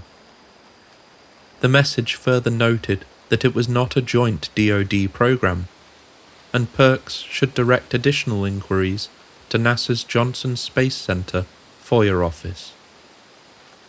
It was an ambiguous reply, but in the world of classified speculation, ambiguity is like oxygen. A simple no would have ended the thread, and Solar Warden may have been forgotten entirely. But this response, half acknowledgement, half deflection, did the opposite. It set the community alight. Perks recognised that the term from the 2006 forum post fit perfectly into the silhouette suggested by McKinnon's discoveries and the curious FOIA reply. So, in 2012, he published an article titled Solar Warden, the Secret Space Program. It was in that piece that he gathered McKinnon's testimony, the non-terrestrial officer's spreadsheet, the fleet-to-fleet transfers, the 8 ships and 43 protectors, the supposed Mars tragedy, and the FOIA email that hinted at something once real, now buried. Perks didn't invent the name, but he canonized it. He gave it structure, context, and visibility. He transformed an obscure forum rumour into a formal narrative thread, something researchers could reference, debate, and build upon. And from that moment on, Solar Warden became more than a stray line on a message board. It became the banner for an entire mythological system, a name with gravity, and a story that would only grow larger with time. But still, as always, one truth must be remembered. The man whose digital footsteps launched the journey never spoke the name, never endorsed it, never expanded on it. Gary McKinnon simply found what he found in the young, unguarded internet of another era. And the world, hungry for meaning, did the rest. After the term Solar Warden entered circulation, the narrative didn't stay small. New researchers, older mythologies, and emerging whistleblowers all began to thread their voices into the idea, expanding it far beyond the fragments that came before. In time, Solar Warden became less a single claim and more an evolving framework, a place where decades of ufology, speculation, and personal testimony found room to gather. One of the earliest to give Solar Warden a structured interpretation was Dr. Michael Saller, an exopolitics researcher known for connecting geopolitical history, intelligence leaks, and alleged off-world contacts into a coherent system. According to Saller's model, Solar Warden originated not in the 2000s, but in the 1950s, rooted in crash retrieval engineering and aerospace studies during the early Cold War. He suggested the US Navy ultimately took command of these developments, leading to an operational deep space fleet by the 1980s, supported, he wrote, by assistance from Nordic extraterrestrials. Saller also described Solar Warden as one branch of a larger secret space program, positioning it opposite a rumoured Nazi-derived dark fleet that emerged from breakaway civilization narratives. The Dark Fleet is something we'll explore later in this series in full detail. Saller's work didn't claim to prove Solar Warden. What it offered was a scaffolding, a structured historical arc, onto which later testimonies could and would attach. Quietly, it's important to note that Saller didn't build his framework from imagination alone. He drew from a constellation of testimonies: Philip Corso's post-Roswell claims, Leonard Stringfield's crash retrieval files, early Disclosure Project witnesses, and the long history of Cold War aerospace secrecy. Much of his confidence came from patterns he believed he could see, repeating across these various accounts, and from hints that the Navy's involvement stretched back further than most would assume.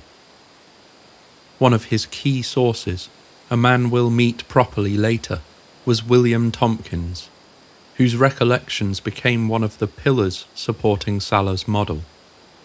But even then, Saller never called his work proof, only a logical structure, a way of arranging decades of scattered testimony into something that resembled a coherent arc. And here at the Dreamland Motel, we do this often, arranging the threads of a tapestry that isn't finished yet, a work still on the loom, shifting each time new testimony brushes against it. Some strands contradict one another, others line up with uncanny symmetry, but that's the nature of the field. Piecing together these fragments, patiently, without haste, opens doorways to future exploration. it's an endeavour worth pursuing, even when the shape of the final cloth remains unknown. As researchers and enthusiasts tried to understand what a fleet like Solar Warden might be, earlier myths from the 20th century quietly threaded themselves into the narrative. Alternative 3, 1977. This fictional British documentary imagined covert US-Soviet operations on Mars and secret space launches hidden from the public. Its themes resurfaced in secret space program discussions when early forum posts described a 1964 multinational Mars base, mirroring the older storyline almost point for point. As we've already mentioned, stories of Nazi aerospace escape programs and alleged Antarctic strongholds also reappeared. Myths once isolated became stitched into the broader secret space program framework. From this, the Dark Fleet concept arose, a clandestine, authoritarian force, existing in contrast to the more humanitarian Solar Warden. Through these integrations, Solar Warden took on a sense of polarity, a guardian force set against a shadow counterpart, each shaped from fragments of older cultural anxieties. Then came the whistleblowers. By the mid-2010s, new testimonies emerged, voices claiming direct participation in programs aligned with or adjacent to Solar Warden. Their accounts differ, sometimes dramatically, but each contributed language, imagery, and structure to the unfolding mythos. Beginning in 2014, Corey Goode described recruitment into a covert program in youth, followed by a 20-and-back service tour. Yet another topic we'll explore in full in a later episode. He alleges this took place from 1987 to 2007, within what he identified as Solar Warden. He portrayed the fleet as the oldest and largest of several classified space operations, a Navy-rooted force patrolling the solar system and managing interactions with extraterrestrial groups. Goode introduced a wide array of concepts: multi-species councils, interstellar diplomacy, political tensions within the secret space program, and something he calls the Sphere Being Alliance. Later, during legal proceedings, Goode stated that some of his material was received in dreamlike experiences and constituted his intellectual property. This is a detail frequently cited by skeptics, and for good reason. But regardless of interpretation, his testimony significantly expanded this mythology's scope. Then we come to William Tompkins, a retired aerospace draftsman, in his 90s when he came forward.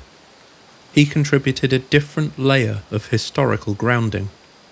Tompkins claimed that during the 1950s and 60s, he helped design large-scale Navy spacecraft, carriers stretching hundreds of meters, intended for operations beyond Earth.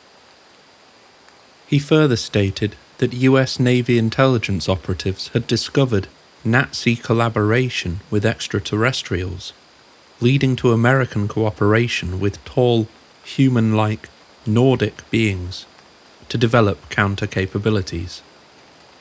In interviews shortly before his passing, Tompkins said he had personally worked on vehicles intended for Solar Warden. His claims, rooted in Cold War aerospace culture, lent Solar Warden a sense of lineage, as though the fleet was not a sudden creation, but the culmination of generations or classified design work. While it's safe to assume that Tompkins likely did have some level of experience as a draftsman in the aerospace industry, verified only by researchers within ufology. Outside his own testimony, nothing in the official record proves that he ever held that role. His career, it seems, lives mostly in the shadows, exactly where his stories say he worked. Either way, if it was just a prank, it was an interesting one for someone in their 90s. Randy Kramer, speaking publicly beginning around 2014, presented himself as a Marine Corps Special Section officer, briefed to reveal parts of his experience. Kramer described a 20-year service tour, including 17 years on Mars, working within the Mars Defense Force, and 3 years aboard a fleet vessel. He spoke of patrol craft, dart-shaped fighters, and carriers such as the EDF SS Nautilus, which he described as part of a broader Earth Defense Force. Whether interpreted literally or symbolically, Kramer's accounts brought a martial texture to the lore, a sense of regiment, conflict, and everyday life within a supposed off-world military structure. By the late 2010s, Solar Warden no longer resembled the small rumour that emerged in the early 2000s. It had become a composite mythology, a convergence of Cold War imagination, forum speculation, exopolitical frameworks, and the stories of those who felt compelled to speak their truth. The original claims remain unchanged. 8 ships, 43 protectors, a spreadsheet of non-terrestrial officers, but around them a far larger narrative now revolved. In the stillness of the Dreamland Motel night, we hold these accounts as gently as we need to, not as conclusions, not as declarations, but as reflections of a curious curiosity about what might exist beyond our atmosphere, and who, if anyone, might already be there.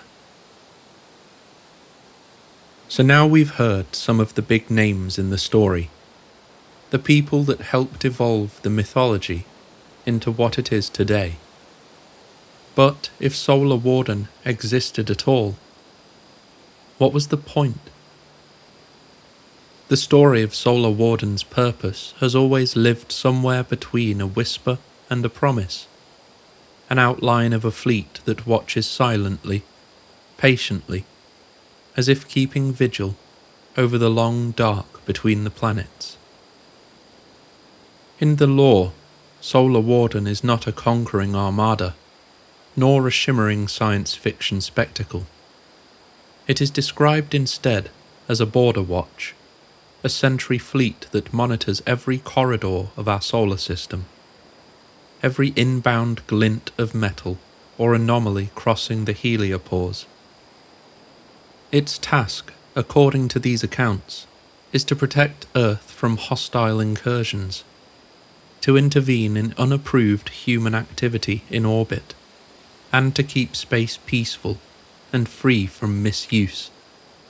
A kind of cosmic coast guard assigned to the quiet between worlds.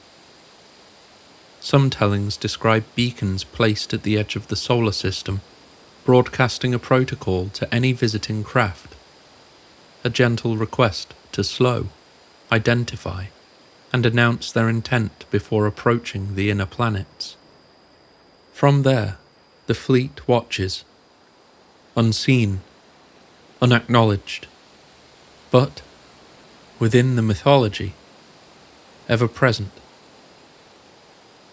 The solar system, they say, is divided into grids, vast geometric slices of emptiness, each assigned to a carrier group drifting in high orbit. These carriers deploy wings of smaller craft to sweep their assigned patrol zones, searching for anything that should not be there. The rules, as described, are simple. First contact, then escort, and only in the rarest circumstances, intercept. Triangular interceptors, sleek and shadow-sharp, are said to be capable of extreme acceleration, closing impossible distances between Earth and Saturn in disciplined silence. If the unidentified object responds, the patrol becomes a quiet escort. If it behaves strangely or launches smaller craft, the law describes defensive maneuvers, high-energy weapons whispered into the dark. None of this has evidence behind it. But inside the narrative, these scenes are spoken of with the calm certainty of someone recalling a familiar watch rotation. Though named for our sun, Solar Warden is not confined to it, at least not in the stories. Some accounts speak of offensive missions beyond the solar system, a phrase that feels strangely cold in its ambition. These excursions are described as rare, reserved for moments when a distant threat must be understood at its source, or when an anomaly in a nearby star system demands investigation. One testimony even suggests that the fleet has visited every planet in our system, except Mercury. Its heat, they say, still too punishing, even for advanced craft. Another whispers of landings on Pluto, a place so quiet and so cold, it feels almost symbolic, as if the fleet had touched the farthest edge, just to mark the boundary of its watch. The world of Solar Warden lore has grown into a shared topography. Lagrange point stations kept deliberately dark, hangars tucked into the moon's hidden side, mining outposts scattered through the asteroid belt, an invisible skeleton of human presence threaded quietly through the solar system. Mainstream institutions, of course, deny any such network exists, and the cost alone would likely stagger belief. But the stories persist, forming a constellation of ideas that many navigate by, even in the absence of proof.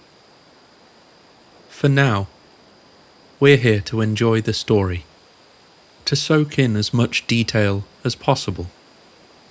So, stay relaxed, pour yourself another drink. There's plenty of time for reflection later on. If Solar Warden exists in the stories told about it, this is what its fleet is said to look like. Capital ships.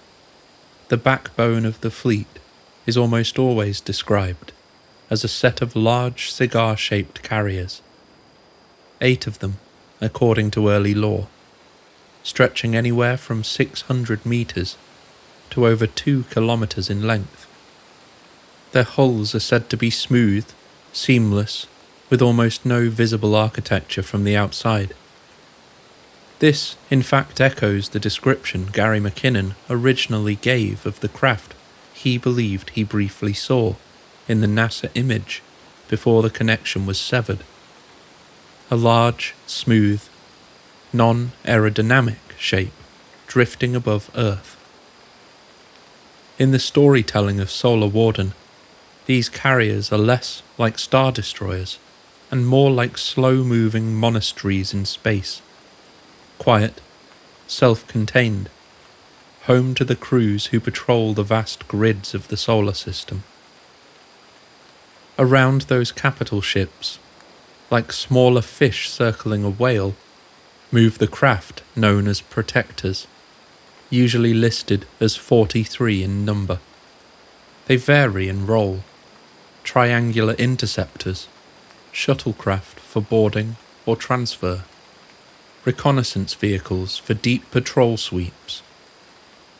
The triangular craft in particular are of course often associated with the legendary TR-3B, a black delta-shaped vehicle many claim to have seen skimming silently above military bases or desert skies.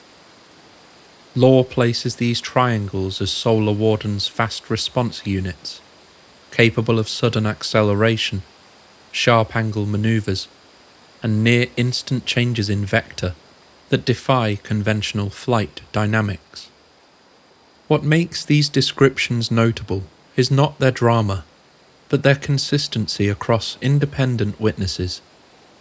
During the 1990 Belgian UFO wave, ground observers described a large triangle capable of hovering motionless, then accelerating so abruptly that F-16 radar recorded instantaneous velocity jumps and 30 to 40 G turns, without the corresponding sonic boom such accelerations should generate. Not to mention the fact that no human could ever survive that. In another incident, this time in Illinois, multiple police officers reported seeing a low-altitude triangle moving at a sub-40-mile-an-hour crawl, only to see it cover several miles in seconds. No engine noise, exhaust, or banking behaviour. Civilian witnesses elsewhere describe the same pattern: a power-efficient hover, a flat, non-aerodynamic pivot instead of a banked turn, and an exit trajectory so steep and rapid it suggests either drastic inertial dampening or a propulsion mode not reliant on atmospheric lift. Across thousands of reports, the signatures repeat: silent operation, non-aerodynamic maneuvering, and acceleration profiles exceeding known aerospace limits. Different witnesses, different contexts, yet the behavioural envelope remains almost mathematically identical. Whatever these triangles are, they appear to operate on principles far beyond the aerodynamic regime of conventional aircraft. In the mythology, the protectors are the fleet's eyes, its scouts, its watchful silhouettes against the wide canvas of the solar system. Descriptions of the Solar Warden propulsion bend quietly toward the extraordinary. Many accounts speak of anti-gravity field systems, a technology said to manipulate gravitational vectors through controlled distortion of space-time.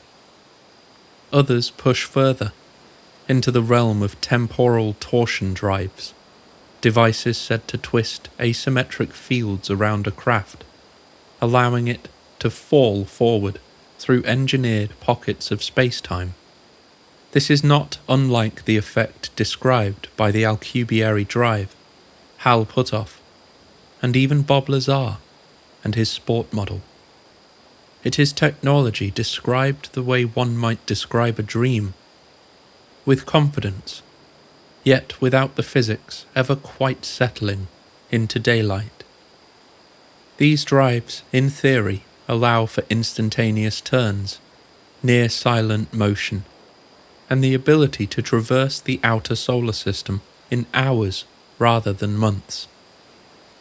The lore rarely stops at what the technology is. It leans quickly into where it came from. 3 themes appear again and again. Stories of recovered craft, Roswell and beyond, form a backbone of the technology origin narrative.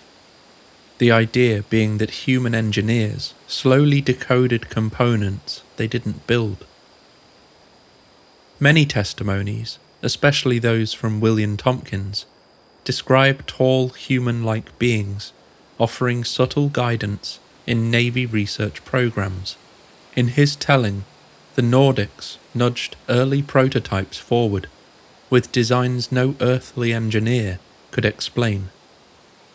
Solar Warden lore also often pulls in the deep shadows of mid-century aerospace secrecy, anti-gravity experiments, classified propulsion studies, and the spectral edges of the Strategic Defense Initiative, a 1983 US proposal by President Ronald Reagan to create a space-based defense system using advanced technologies like lasers to intercept and destroy incoming Soviet nuclear missiles.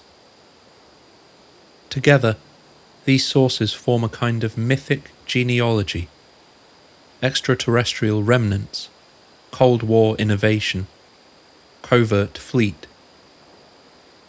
Not proven, not disproven, just held in the hands of those willing to follow the threads into the dark.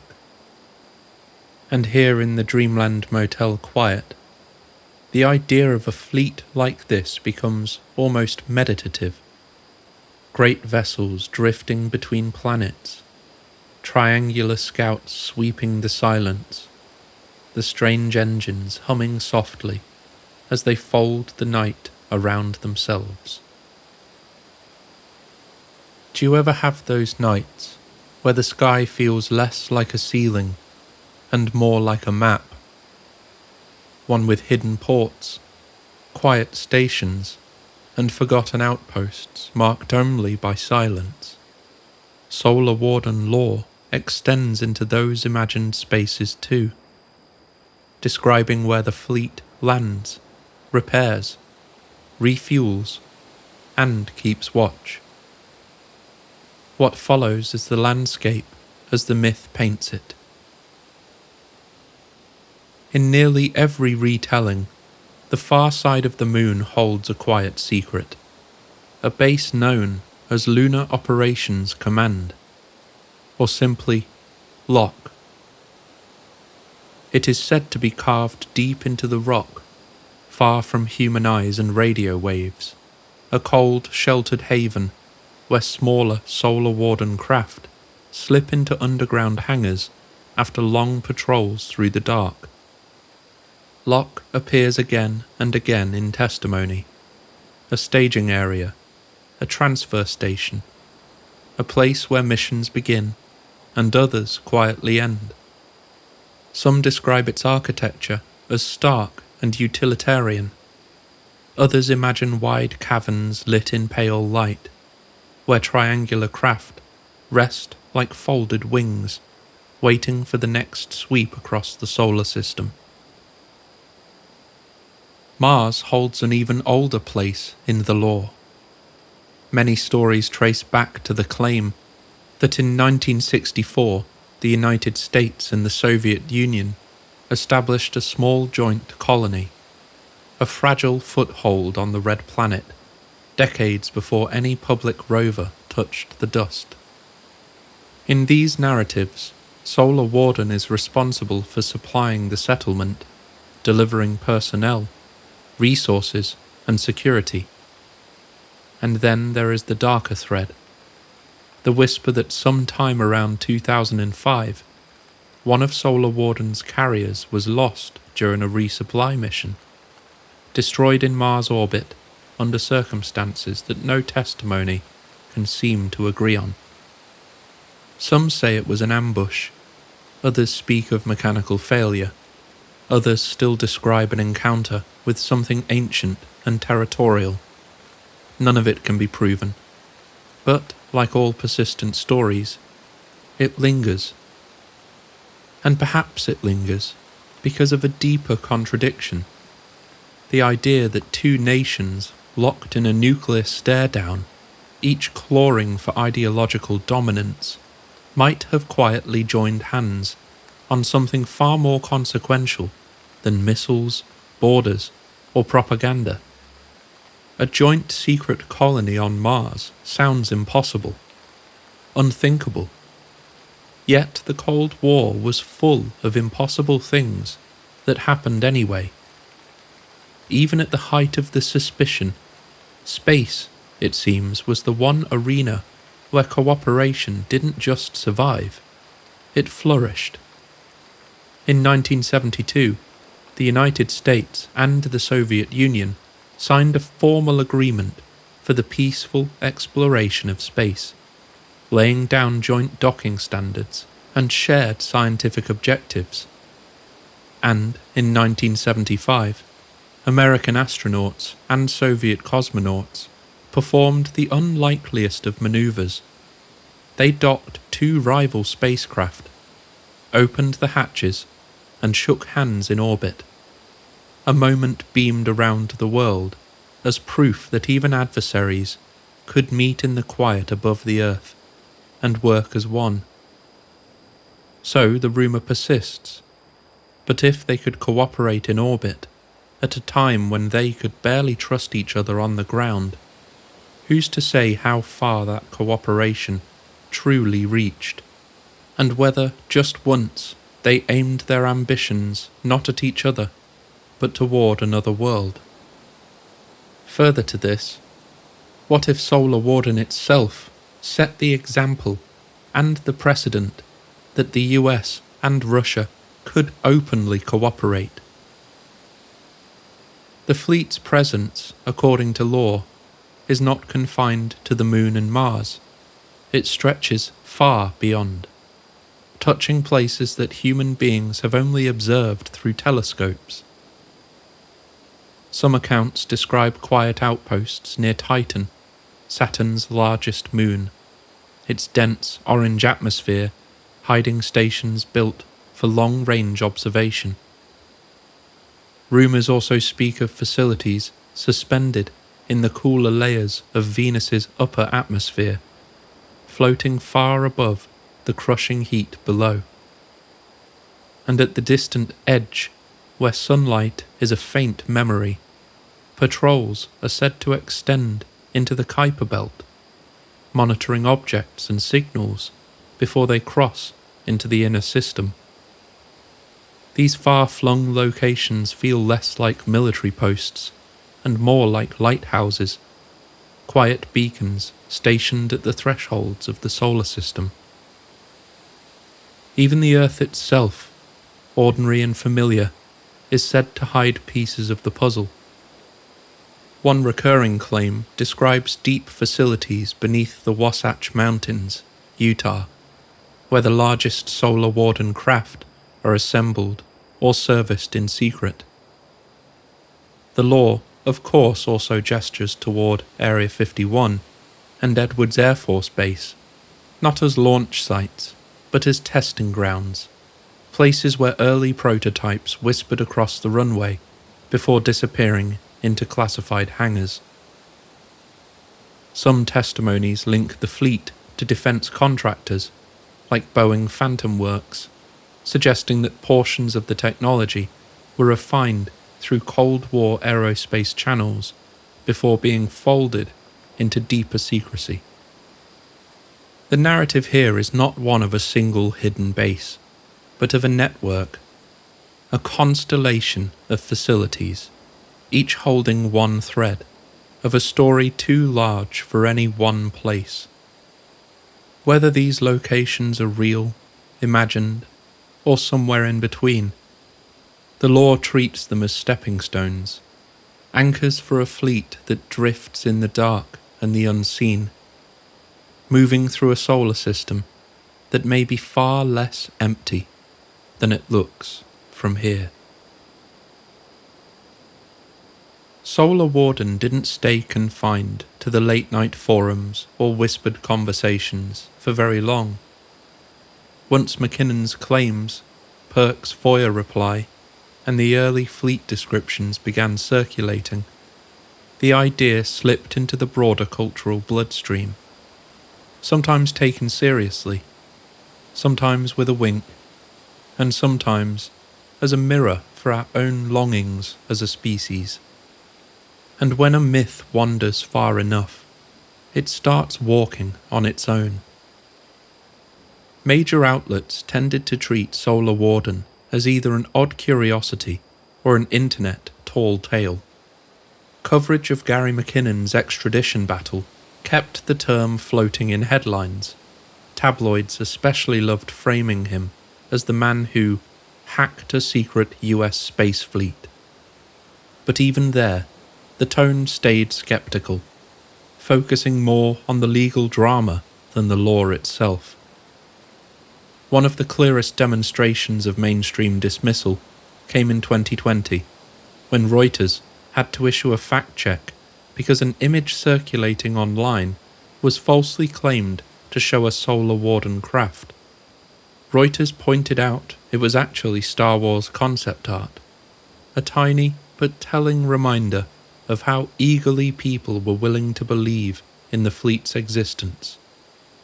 Skeptical journalists and scientists consistently emphasize the same point: no evidence, no leaks, no photos.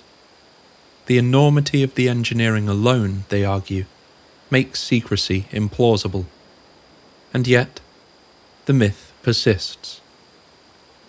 Outside the mainstream, the tone shifts dramatically. In exopolitics circles, conspiracy podcasts, and disclosure-minded YouTube channels, Solar Warden is presented not as speculation, but as context, something assumed, something understood. And yes, I recognize the irony. Writers compile detailed fleet summaries, quoting Reagan's 1985 diary remark about orbiting 300 people, or interpreting Bennewitz's famous line, "We now have the technology to take ET home," as hints of a classified propulsion breakthrough.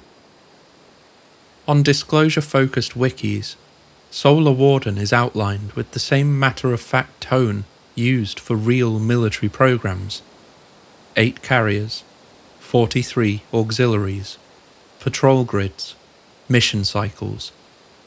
Even when the authors add caveats, all speculative, the structure feels like a briefing document, not quite a bedtime story. For many listeners and readers, this narrative consistency gives the program a weight that hard evidence never did. And then fiction stepped in, not as parody, but as expansion. The Solar Warden novel trilogy took the idea and ran with it, transforming the fleet into a fully realized naval space epic. An indie game, also titled Solar Warden, followed suit, blending space combat mechanics with an XCOM-style command layer, giving players control of a hidden Earth defense fleet. And the documentary Above Majestic pushed the idea further into public consciousness, featuring testimony from Corey Goode and others who place Solar Warden at the centre of a galaxy-wide political drama. Fiction, in effect, canonized the myth, blurring lines between storytelling and testimony until one reinforced the other. Scholars studying conspiracy culture see Solar Warden as a case study in modern myth formation, a story that grows from a handful of ambiguous data points into a sprawling cosmology. Analysts trace its backbone to earlier works like the aforementioned Alternative 3 hoax, showing how themes of secret colonies, elite escape plans, and hidden Cold War cooperation became raw material for the secret space program narrative. Others highlight how competing whistleblowers, legal disputes, and trademark battles, such as Corey Goode's attempt to legally secure terms like 20 and back, reveal the myth's evolution into something resembling intellectual property. To them, Solar Warden is a living narrative ecosystem, crowdsourced, constantly reshaped, and culturally quite revealing. And perhaps that's the strangest and most important part of all of this. Solar Warden tells us less about what's happening above our heads, and more about what's happening inside them. It reflects our distrust of secrecy, our yearning for guardians, our suspicion that the world is larger and stranger than we're allowed to know. Whether seen as disinformation, revelation, or pure space opera, Solar Warden has become one of the most persistent modern myths, a constellation of stories bright enough that even if the ships don't exist, the idea of them does, clearly, vividly, and stubbornly. And in the quiet hallways of the Dreamland Motel, that's often what we explore. Not just whether a story is true, but what it reveals, and why it refuses to fade. So, is that it? Case closed. Secret space program, solar warden, dead in the water, or the vacuum. A collection of fantastical stories, and nothing more. Well, no. Not exactly. Not here. Not in the Dreamland Motel. I've always had a soft spot for Solar Warden. Truly. It's hard not to admire the architecture of the thing. The way it sprawls like a 5-star hotel. All gleaming hallways and endless suites. King-size beds, made for every kind of story. A hotel so grand that most of us could never afford the room key. Which is why, tonight, you find yourself where you always do.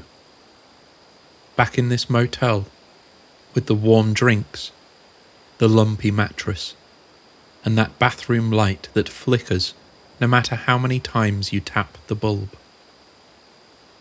Solar Warden is exquisite as a myth. But, like many beautiful things, I think parts, if not most of it, are illusion. A temporary escape from the place we're really standing.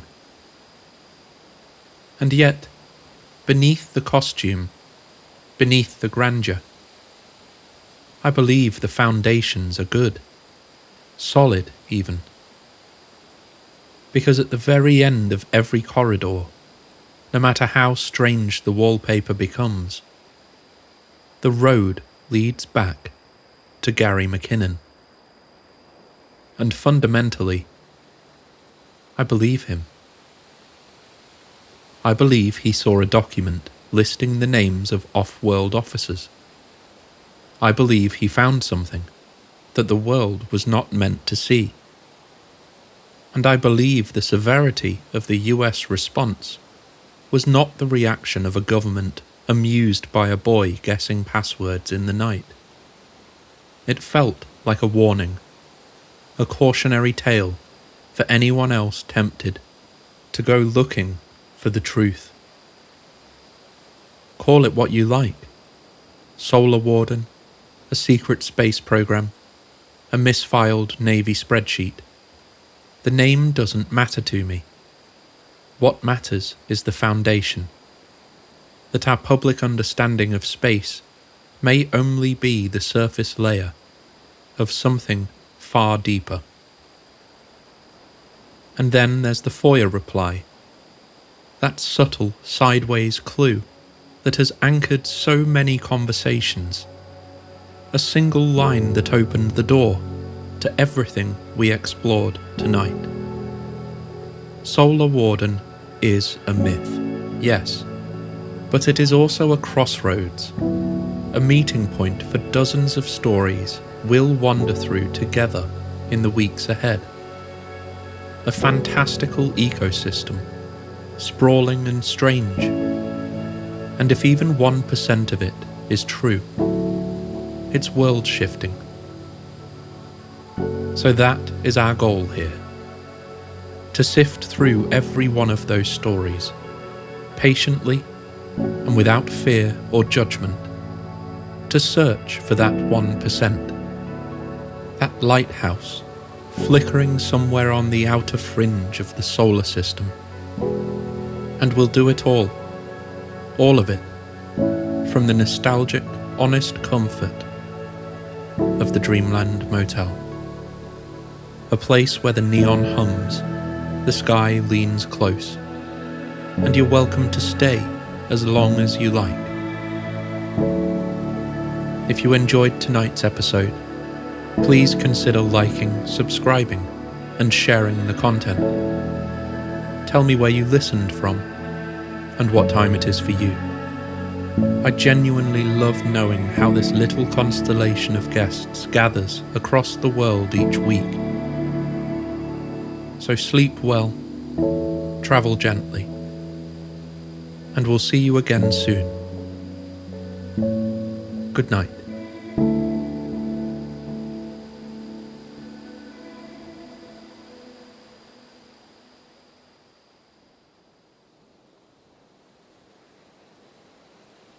Welcome back to the Dreamland Motel. Before we begin tonight's story, I need to share a short disclaimer. Some of what you're about to hear may be distressing. I don't highlight these details to cause harm. I share them because knowledge is power. The first step toward healing any wound is understanding its cause. For some, that cause lies in childhood trauma. For others, it's addiction, grief, or the quiet ache of a life that never quite unfolded the way it should have. But in the case of tonight's subject, the cause was something larger. A comprehensive government program that stepped beyond utility and into the realms of pure evil. And with pure evil comes disturbing details. So if you're not in the right headspace for that kind of bedtime story, perhaps tonight isn't the night for this one. There will always be another room waiting here when you're ready. If you choose to stick around, however, and you enjoy what we do here, please consider liking, subscribing, and sharing the content. It helps keep the neon sign lit. The desk clerk told you there was no room 404 here at the Dreamland Motel. Yet here it is, a narrow hallway, a door half open, a low whir from inside. On the bedside table, a tape machine already turning. The label reads MKUltra. You press play. If the mind can be opened, it can be rewritten. Welcome to room 404. The record says it doesn't exist, but the key worked anyway. Numerous whistleblowers in ufology have testified to being subjected to elaborate mind games, experiences they believe to be the modern echo of techniques first conceived under the CIA's MKUltra program. Some describe psychological operations so intricate they seem impossible to untangle.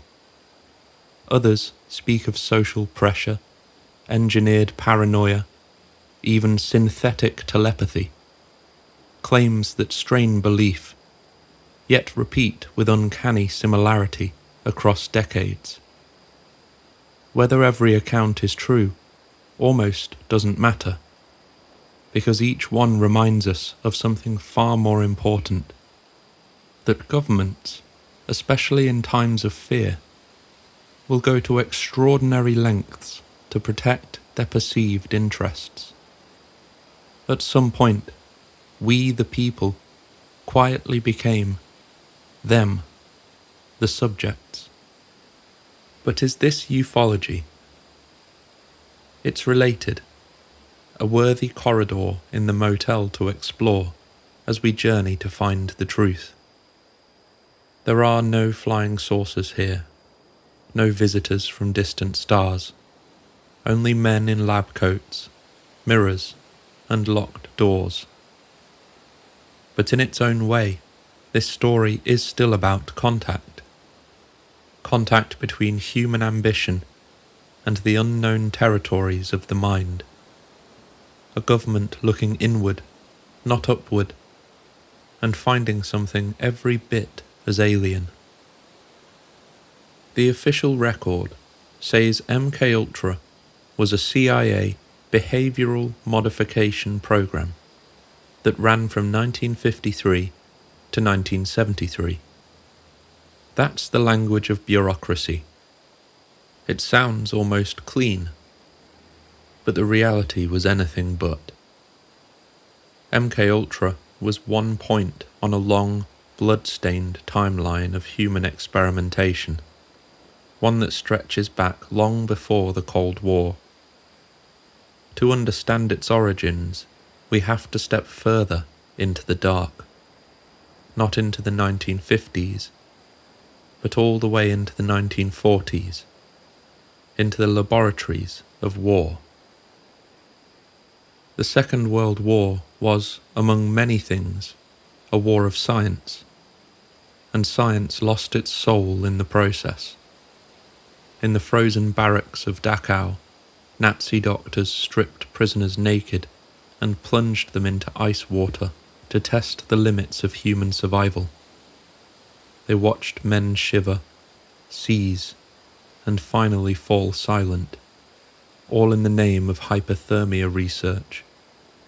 At Buchenwald, inmates were infected with malaria and typhus to test new drugs. At Ravensbrück, women had their bones shattered, muscles cut, and nerves severed, then treated to see how wounds might heal. And in Auschwitz, Joseph Mengele stared into the eyes of twins, children, and injected one with chemicals just to see if the other's heart would stop too. They called it research. They called it medicine. But it was only control. The oldest dream of tyrants, wearing a white coat instead of a uniform.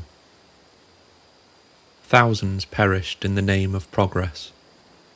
And when the war ended, justice, like ethics, was selective. The world tried to atone.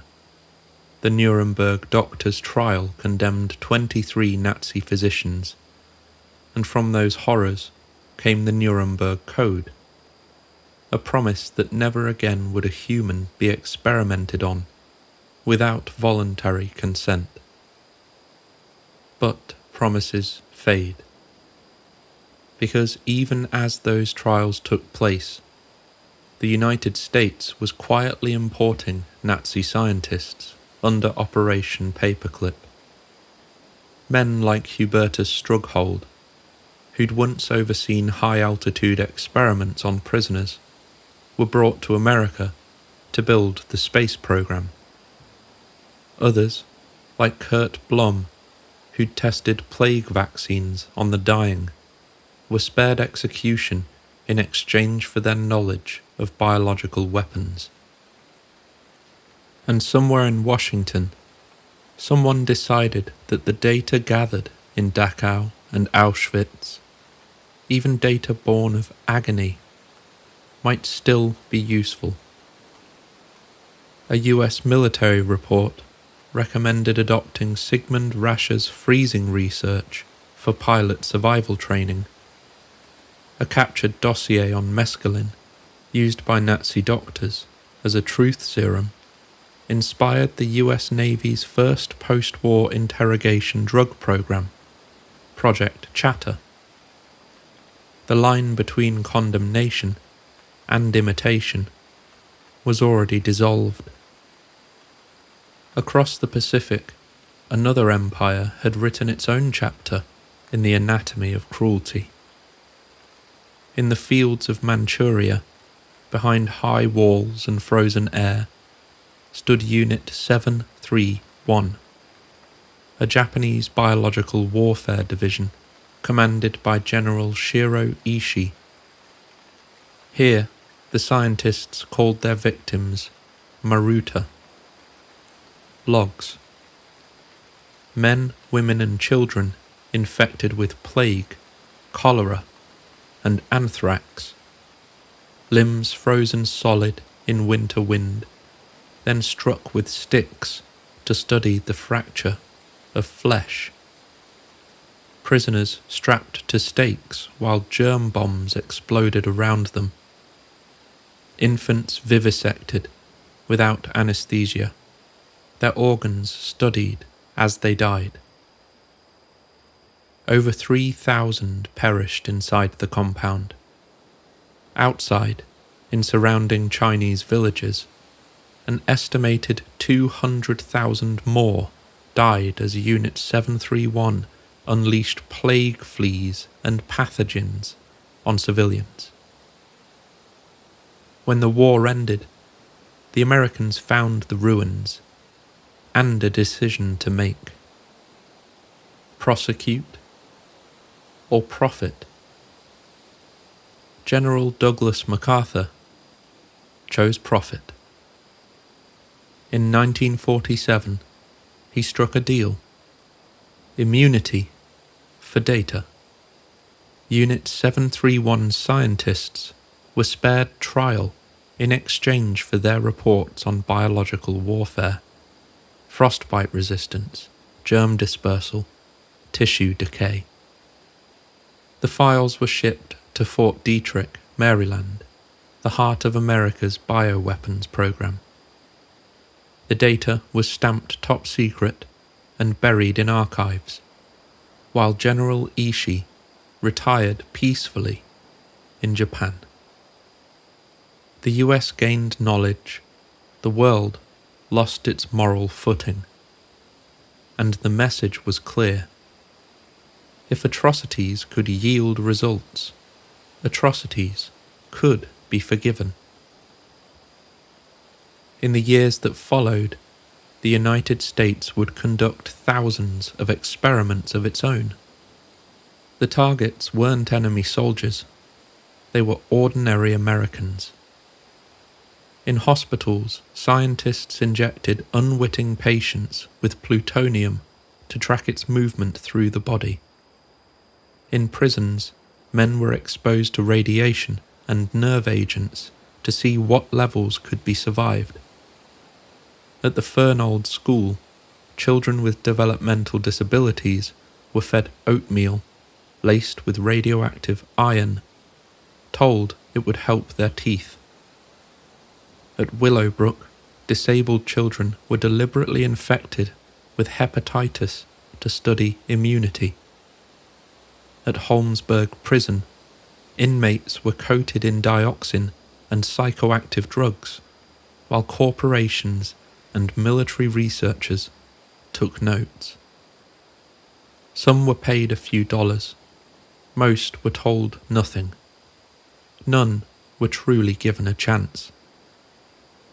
By the mid-1950s, the United States, the nation that had drafted the Nuremberg Code, was running experiments on its own citizens that broke every rule the code had set. This is the world that birthed MKUltra, a world where the language of defense had become indistinguishable from the language of violation. After the war, the fear shifted, not of bombs, but of influence. Reports from Korea spoke of American prisoners of war returning brainwashed, reciting enemy propaganda. Rumors claimed the Soviets and Chinese were developing drugs, hypnosis, and psychological conditioning to bend prisoners' wills. And so, once again, the US government looked into the mirror and decided to become what it had feared. In 1950, the CIA launched Project Bluebird, soon renamed Artichoke, and finally MKUltra. Its purpose was simple and monstrous: to learn how to control a human mind. A memo from the time stated the goal plainly: to create a condition in which the subject will do our bidding against his will and even against fundamental laws of nature. That sentence could have been written in Dachau, or Harbin, or Washington. Because MKUltra didn't appear from nowhere, it was the logical next step, the moment all those scattered lines of human experimentation finally converged into one program. From Nazi freezing tanks to Japanese vivisection tables, from American hospitals to CIA safe houses, the spirit was the same. Curiosity without conscience, ambition without empathy, progress without permission. The record calls MKUltra a program, but that word feels too small. It wasn't a single project, or even a single idea. It was the continuation of a pattern, the old nightmare that science could exist without morality, reborn under new management. It was the belief that the human mind was just another landscape to be conquered, another continent on the map of empire. It was never one project. It was a mindset. And like all mindsets born of fear, it spread. End of file. Proceed to next segment. But before you do, you take a moment to breathe, because the line between experimenter and subject is thinner than it seems, and tonight you're standing right on it. Fear is a careful teacher. In the early 1950s, the United States learned a new vocabulary for it: defection, indoctrination, brainwashing. American prisoners of war came home from Korea and, on camera, recited enemy talking points, with flat voices and faraway eyes. A few refused repatriation. Newspapers whispered a new phrase: the Manchurian Candidate. And the public imagination did the rest.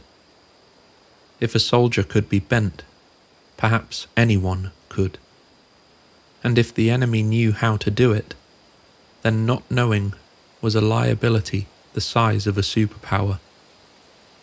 That's the first reason they needed control: defense. The second reason was the same as it's always been: ambition. The men who greenlit these programs didn't carry themselves like villains. They wore the posture of problem solvers. In a world that had just split the atom and stitched radar into the skin of the sky, the mind looked like the final frontier of national security. One more system to model, disrupt, and reprogram. Inside the CIA, the logic was formalized in memos with tidy margins. Could drugs or hypnosis push a person beyond self-preservation?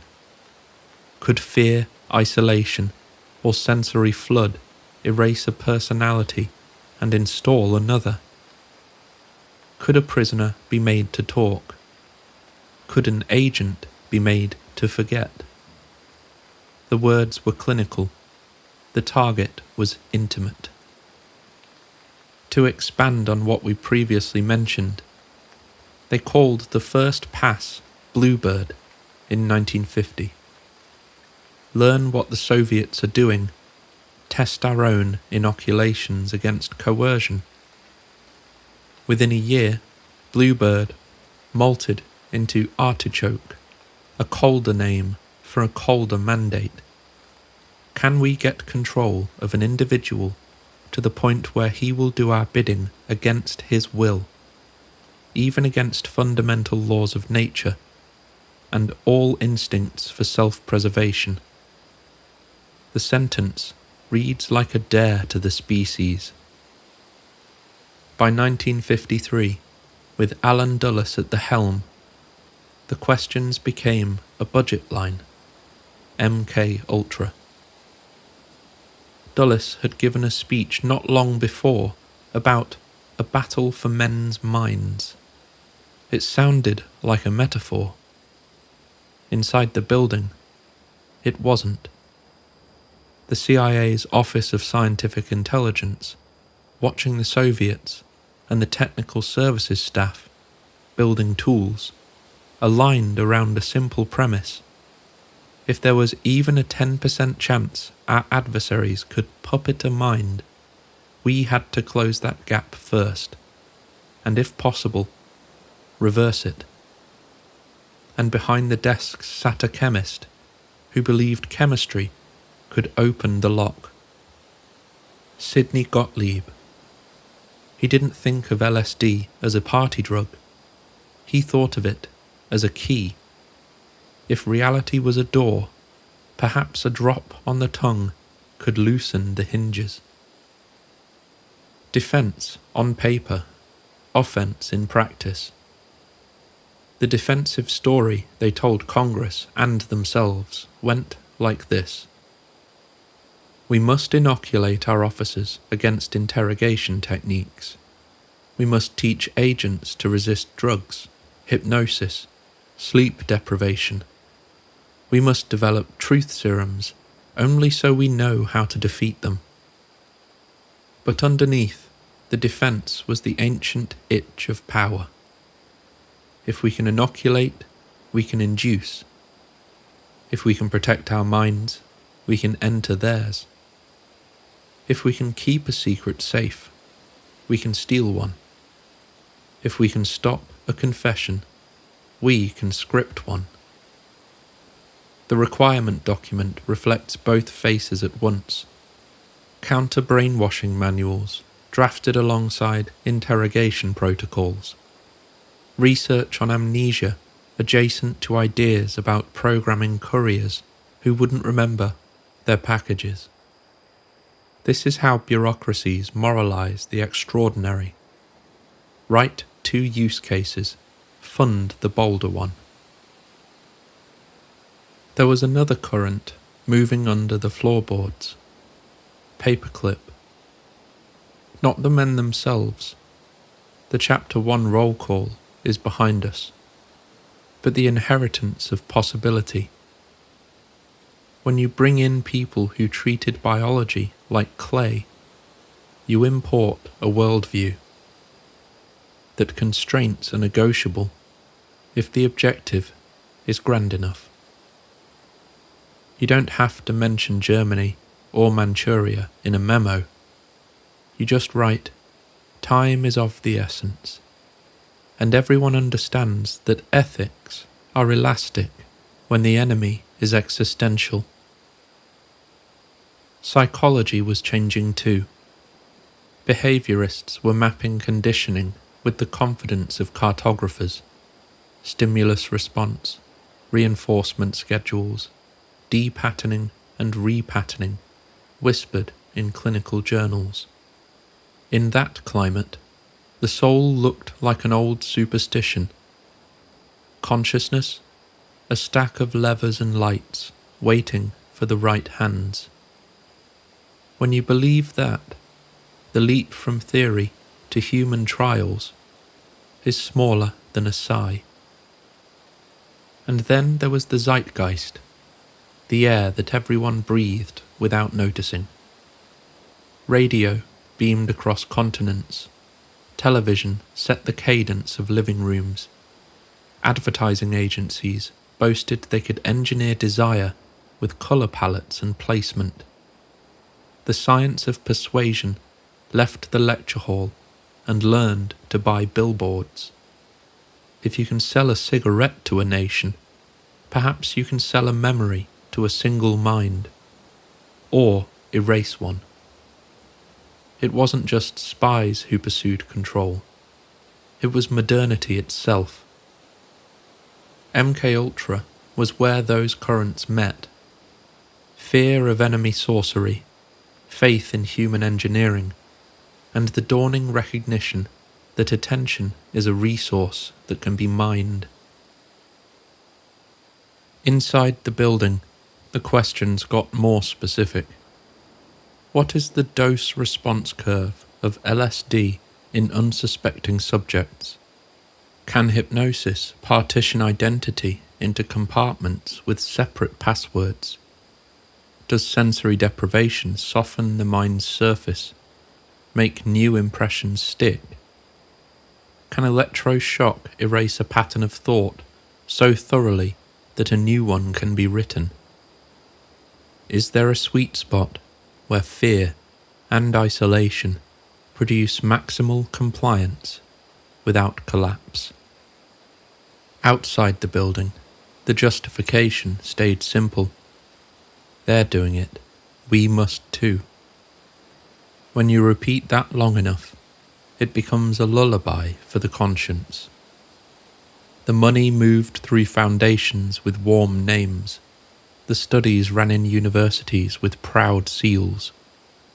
Fronts were established so that a professor could sign a contract without seeing Langley's watermark. And if a hospital director asked too many questions, the funding went elsewhere. Curiosity is a market, and it will find sellers.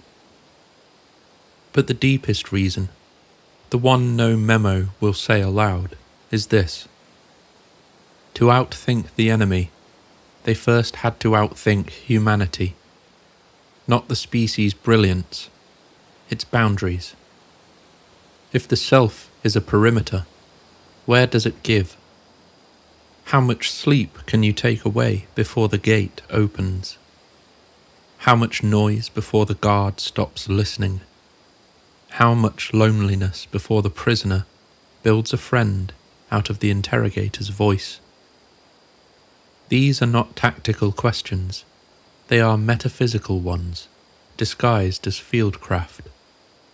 The answers would not only help in a basement room with a single bulb, they would ripple outward into training manuals, foreign prisons, and eventually into quieter technologies, algorithms that learn you faster than you learn yourself.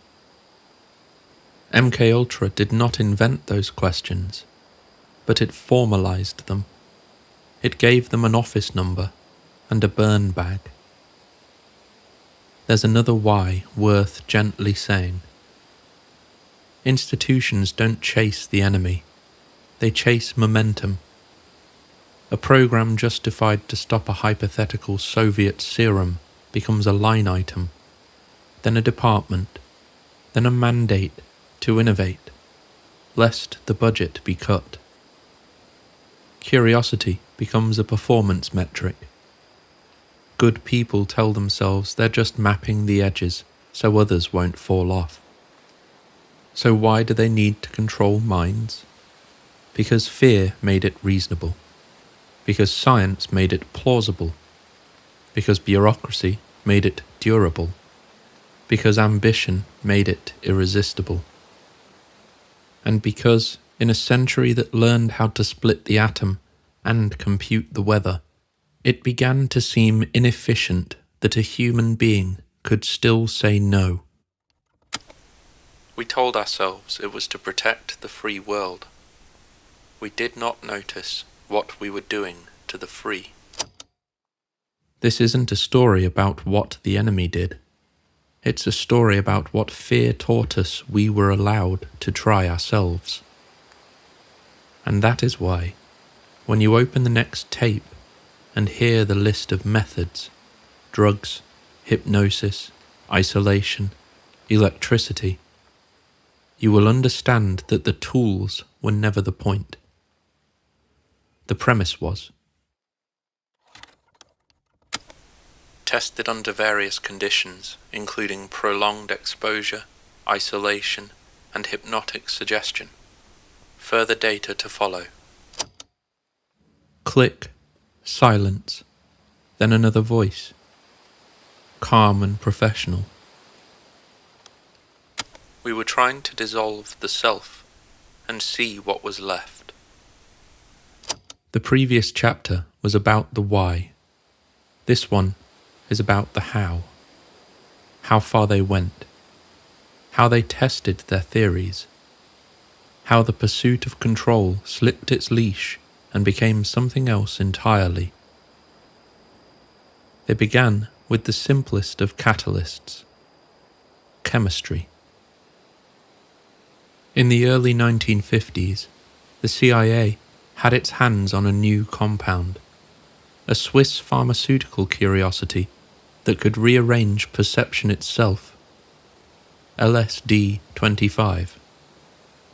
Sidney Gottlieb, the chemist at the heart of MKUltra, saw it not as a drug, but as a doorway.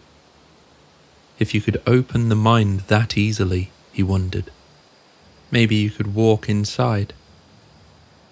Soon, hundreds of subjects were enlisted.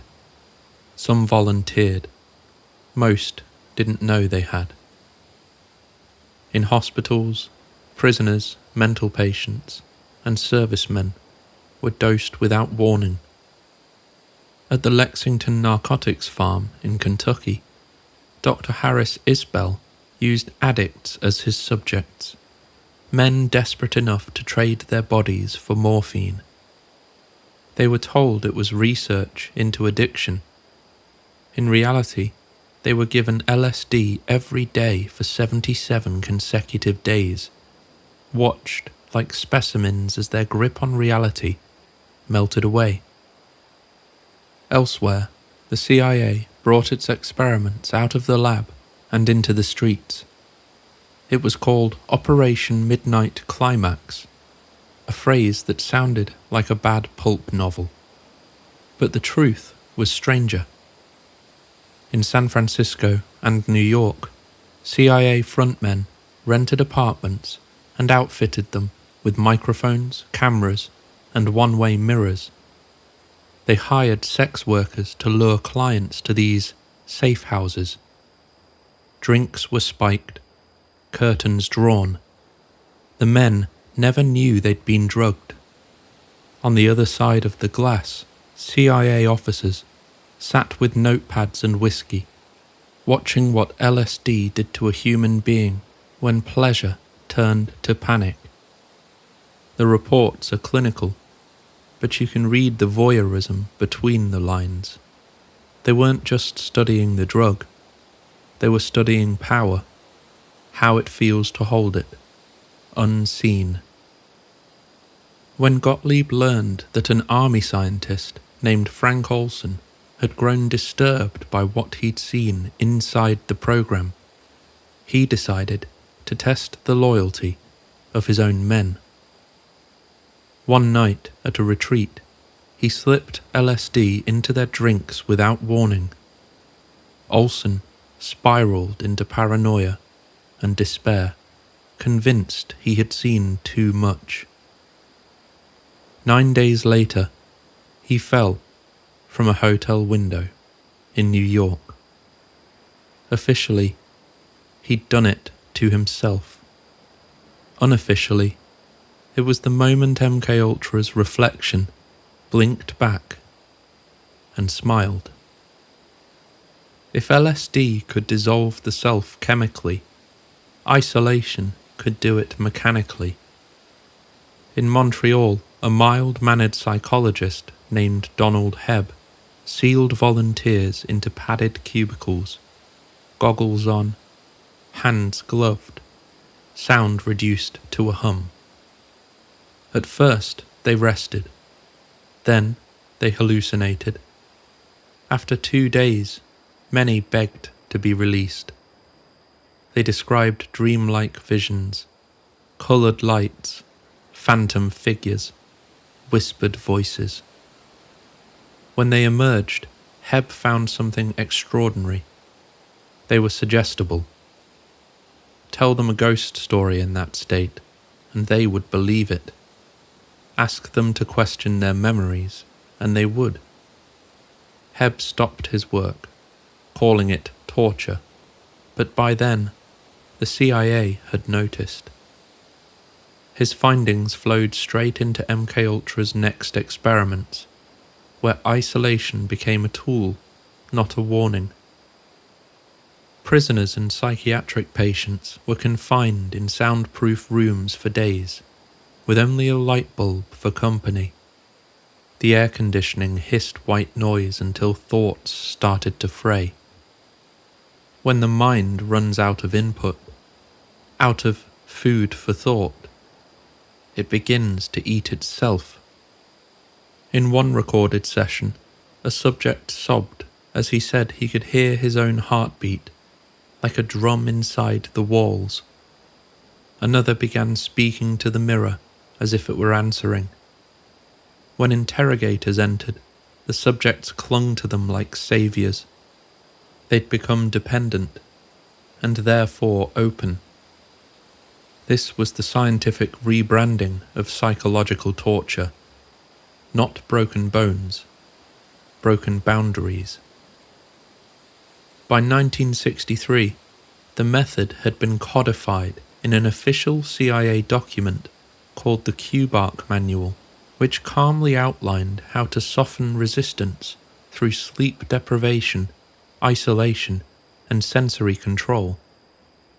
The same logic that began in a Montreal lab would one day echo through military prisons on other continents, in other wars. While Gottlieb's chemists played with molecules, another man believed he could reformat the human mind electrically. Dr. Ewan Cameron, a respected psychiatrist, head of the World Psychiatric Association, the American Psychiatric Association, and McGill University's Allen Memorial Institute. His idea was elegant in theory. Wipe the mind clean, then rebuild it better. He called it de-patterning. In practice, it meant extreme electroshock therapy, far beyond accepted medical doses. Patients suffering mild depression or anxiety were strapped down and blasted with multiple high-voltage shocks daily, often for weeks. Between sessions, they were sedated into drug-induced comas, sometimes for months, their dreams invaded by looped messages played through speakers near their beds. You are a good mother. You are calm. You will not be afraid. Over and over, thousands of repetitions. The recordings were called psychic driving. To Cameron, it was science. To the patients, it was obliteration. When they woke, they were infantile, unable to speak, remember their names, or recognize their families. Some had to relearn how to eat and walk. Others never recovered at all. The CIA funded it as Sub-Project 68, eager to see whether total personality erasure was possible. Cameron sent reports back through his channels. Gottlieb read them with fascination. If LSD could dissolve the mind temporarily, Cameron's techniques appeared to erase it completely. The subjects, housewives, veterans, young mothers, became unwitting experiments in the destruction of identity. Years later, when survivors sued, both the Canadian and the US governments quietly settled. But their memories, fragmented, dreamlike, half erased, tell the story better than any file ever could. One victim said she remembered, quote, "a voice in the dark telling me I was nobody." She believed it. As MKUltra expanded, curiosity turned mystical. If drugs and electricity could reach the mind, could thought alone do the same? In Sub-Project 136, the CIA funded research into ESP and telepathy. They wanted to know whether ideas could be sent from one brain to another, or whether dreams could be influenced from afar. Scientists tested psychic senders in controlled rooms, trying to transmit shapes or colours to remote viewers under hypnosis. Sometimes they scored above chance, enough to keep the funding alive, never enough to prove anything. The agency's own summary was pragmatic. interesting but unreliable. Still, fragments of this research survived into later programs like Project Stargate, where remote viewers tried to visualize secret Soviet bases from halfway across the world. The CIA's interest wasn't belief, it was contingency. If consciousness had even a 1% chance of being a battlefield, they wanted to claim it first. And then there were the dream experiments. A few MKUltra sub-projects explored whether subliminal messages played during sleep could implant ideas. Subjects, often psychiatric patients, were sedated and played loops of phrases through pillow speakers.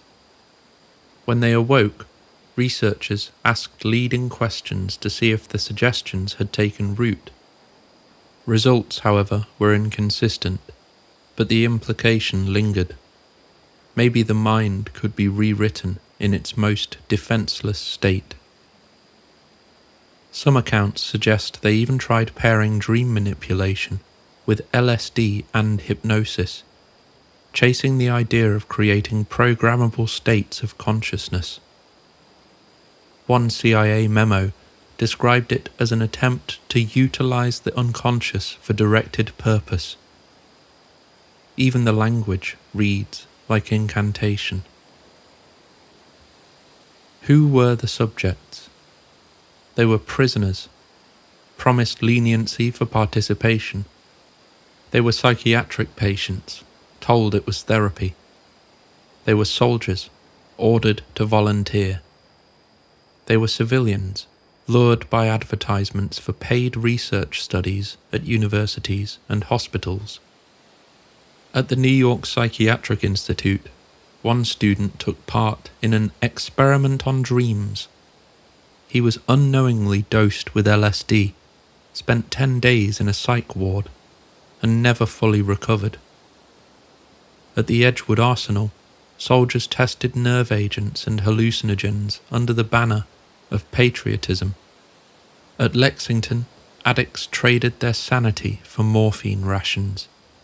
In San Francisco, unsuspecting men stumbled home through the fog, the night warped beyond comprehension. They called these places laboratories, but they were mirrors, each experiment reflecting a belief that human beings were problems to be solved, their minds clay to be reshaped in secret. We were looking for control. What we found was the abyss. The official files are clinical. Doses, durations, voltage, recovery times. What they don't record is what it felt like. To wake up and not know your name. To be told your memories were experiments. To realise you'd been a project.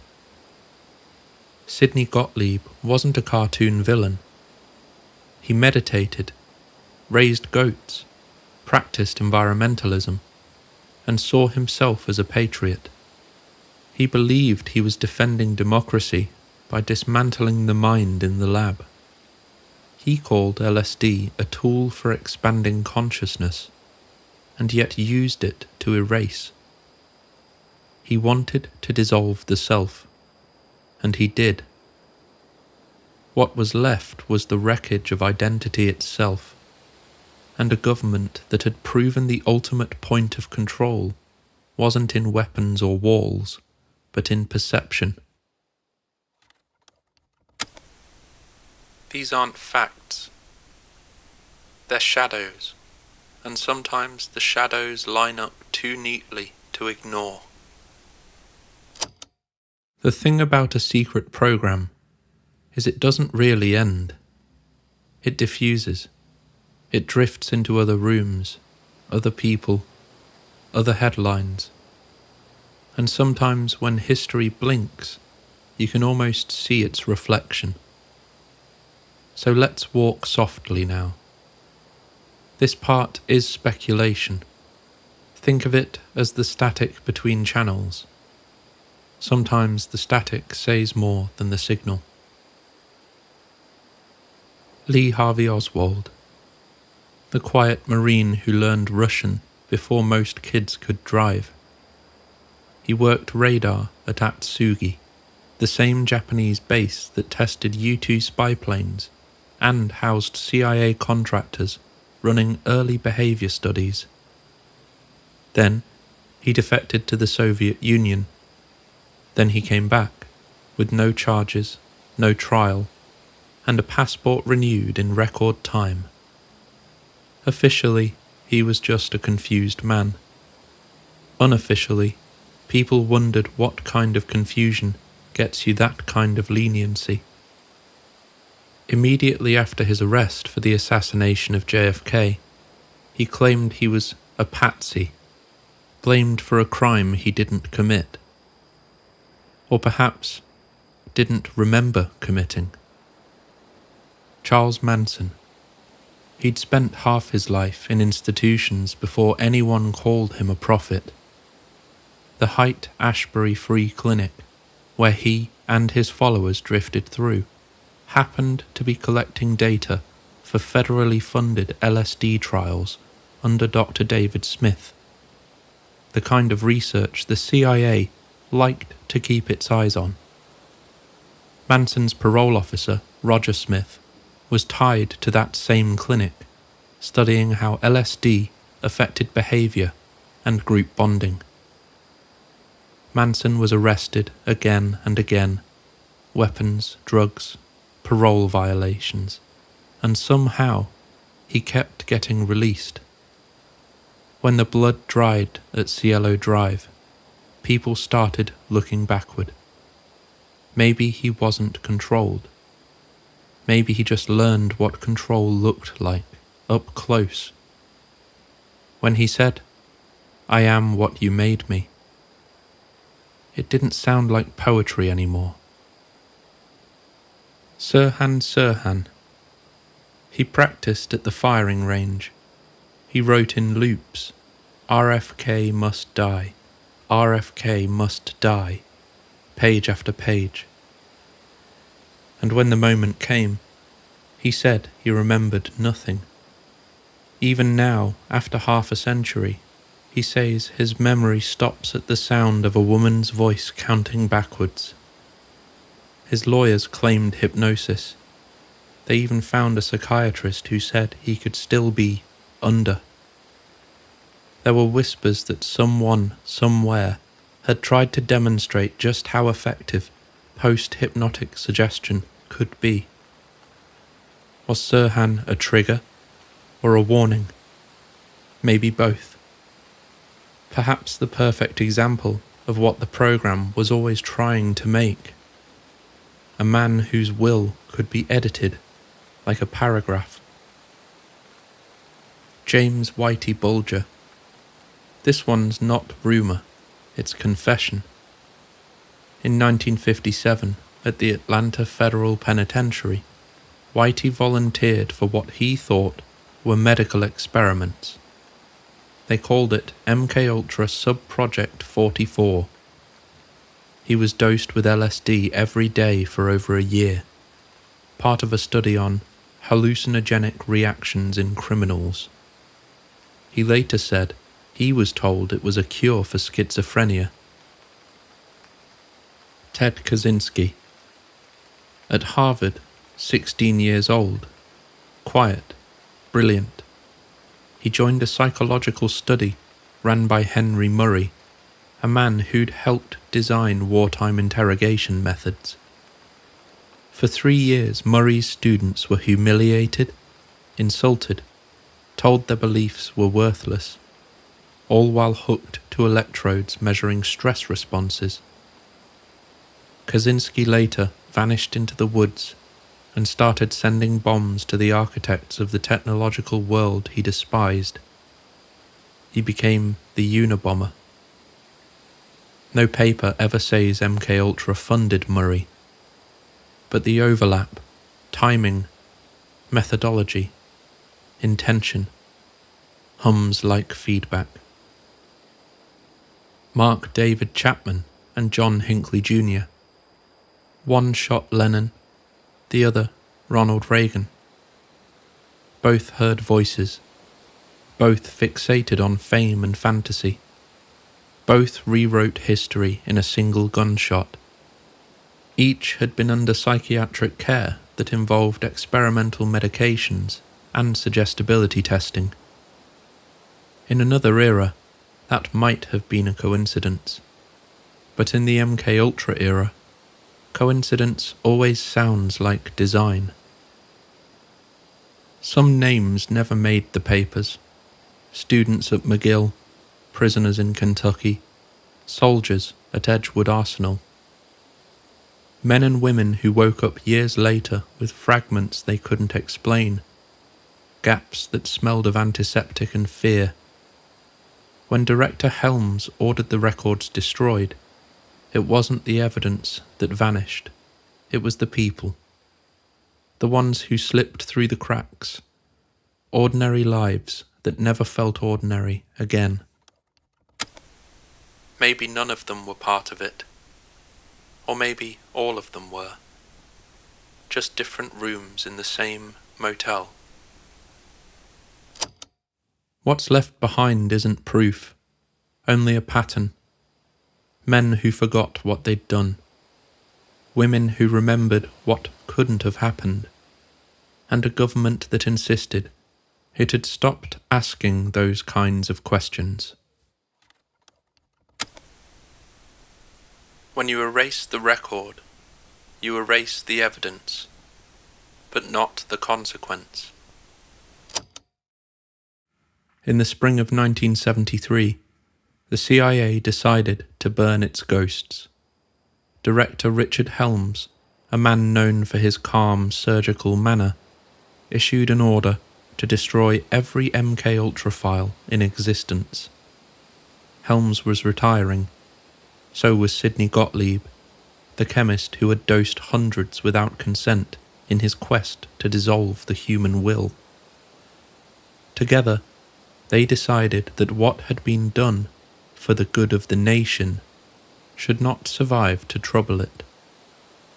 Boxes upon boxes of reports, memos, receipts, case files, thousands of pages, were fed into furnaces.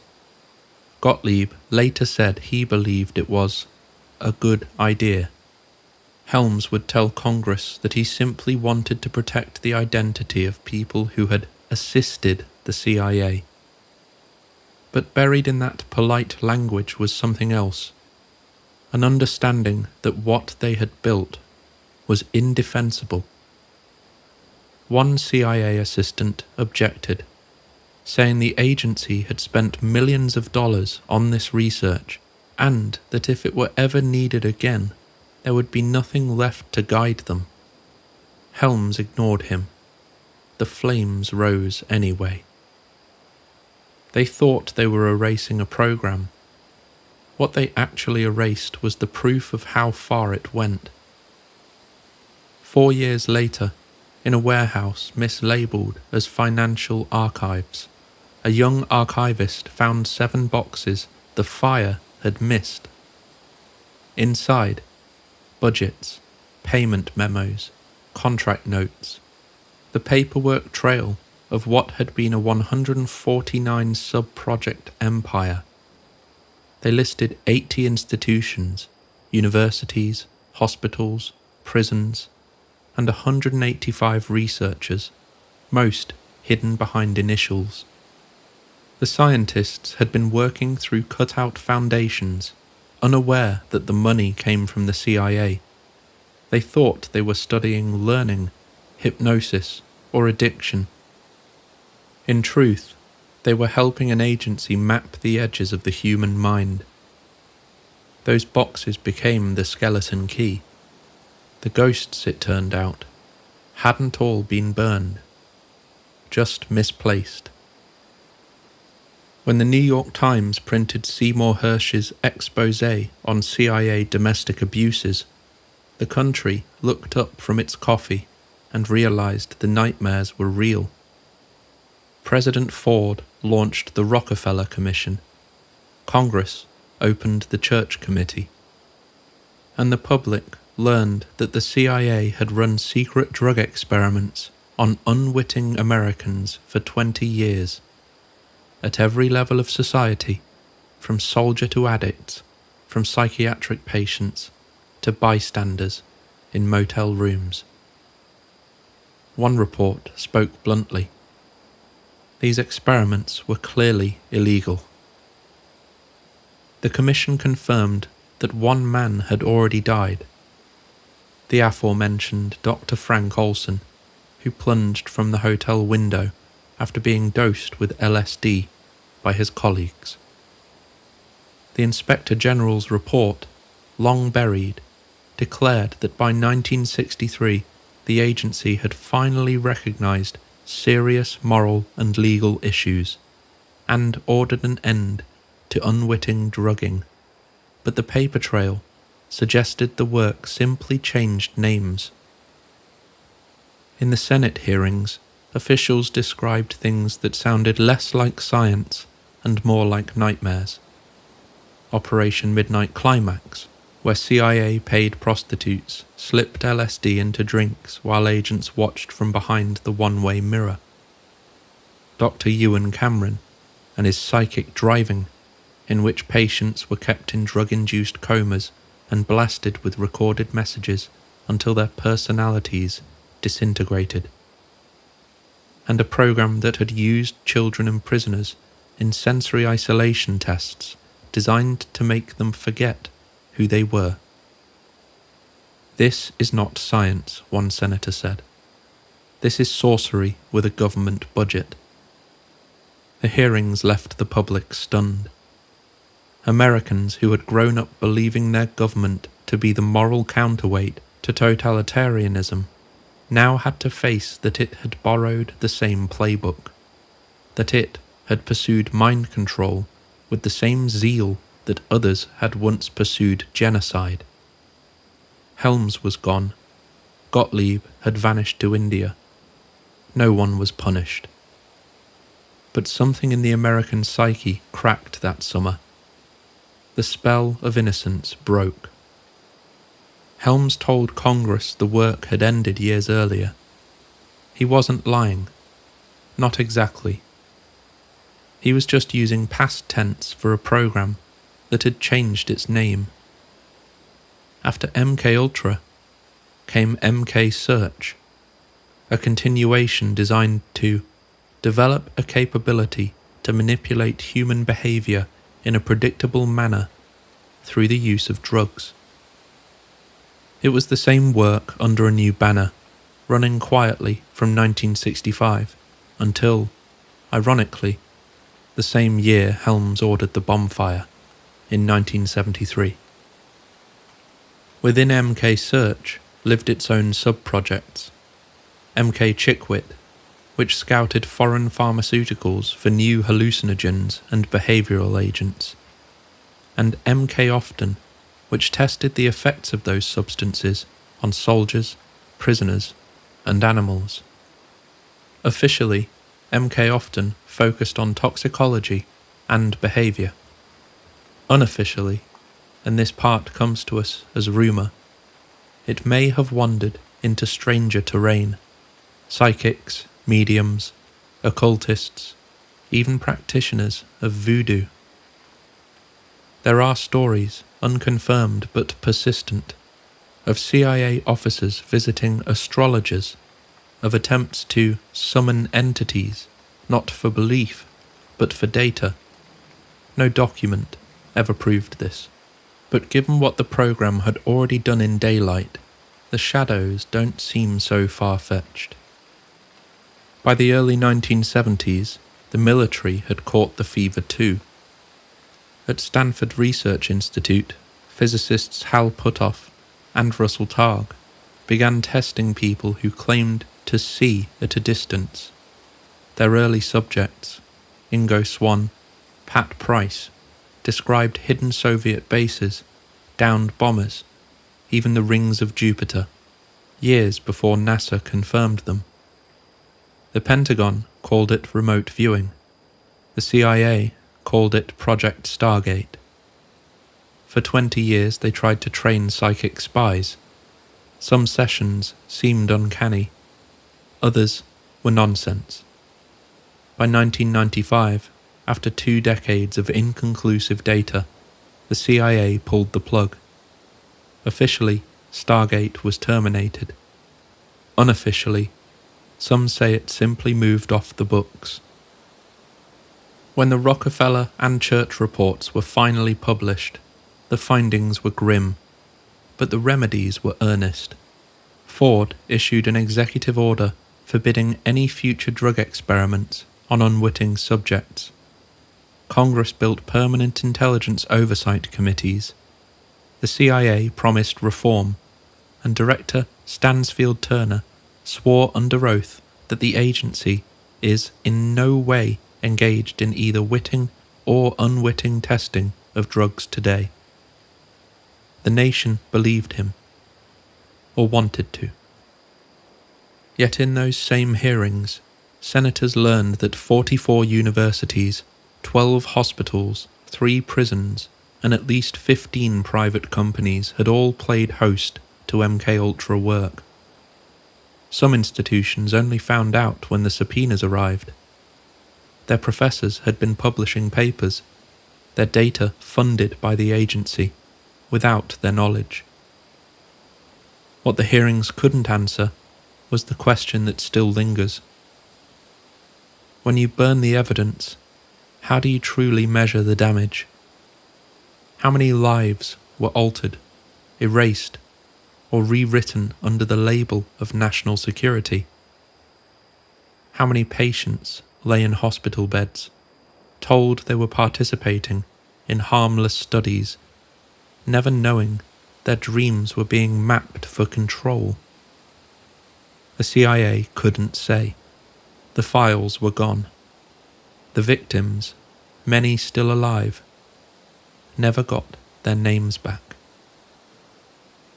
In the years that followed, MKUltra became a myth, a warning, a code word whispered whenever someone mentioned behavioral research or psychological warfare.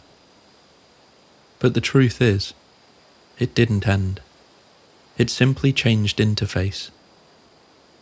When the CIA's old manuals were declassified, the QBARC interrogation guide came to light. The Human Resource Exploitation Manual. Investigators saw the fingerprints, sensory deprivation, sleep disruption, induced fear, the same principles of mind control, stripped of LSD and dressed in psychology. They appeared again in black sites and war zones decades later, under new euphemisms, enhanced techniques, stretch positions, no-touch torture. And outside the agency, beyond the walls of government, another kind of MKUltra had begun. No drugs, no electrodes, just algorithms. Millions now volunteer their data, their habits, their attention spans, fed into invisible systems that learn how to predict, persuade, and shape them. The methods are cleaner, but the idea is the same. Alter behavior without consent. Researchers once used LSD to dissolve the self. Now code does it, softly, persistently, invisibly. What once required a safe house and a syringe now happens through a feed, a phone, a like, a loop. Officially closed, unofficially rebranded. You can burn the files, but you can't burn what's already in the bloodstream. So, did MKUltra really end? That depends on how you define the program itself. In my opinion, yes, the experimentation on unsuspecting innocent citizens probably stopped, at least for the most part. But do I think it ended because those in charge realized the error of their ways? Because some collective conscience suddenly awoke inside the agency? No. It ended because they'd accomplished their goal. By then, the damage had been done. No more need to research, no more need to test. And historically, what happens after we test? After we iterate the versions, refine the methods, correct the flaws? What comes next? Deployment. These techniques were developed for a reason. Do you think the government spent millions doing the most abhorrent things imaginable to their own citizens, making what they would call the moral sacrifice in service of their country, only to lock it all away forever? Of course not. You don't end a program like that because it failed. You end because it worked. And so, we play that part of the tape again. When you erase the record, you erase the evidence, but not the consequence. They say MKUltra ended in 1973, but every few years, someone comes along with a story that makes you wonder. Stories that don't come from the 1950s or the Cold War, but from right now, from our own time.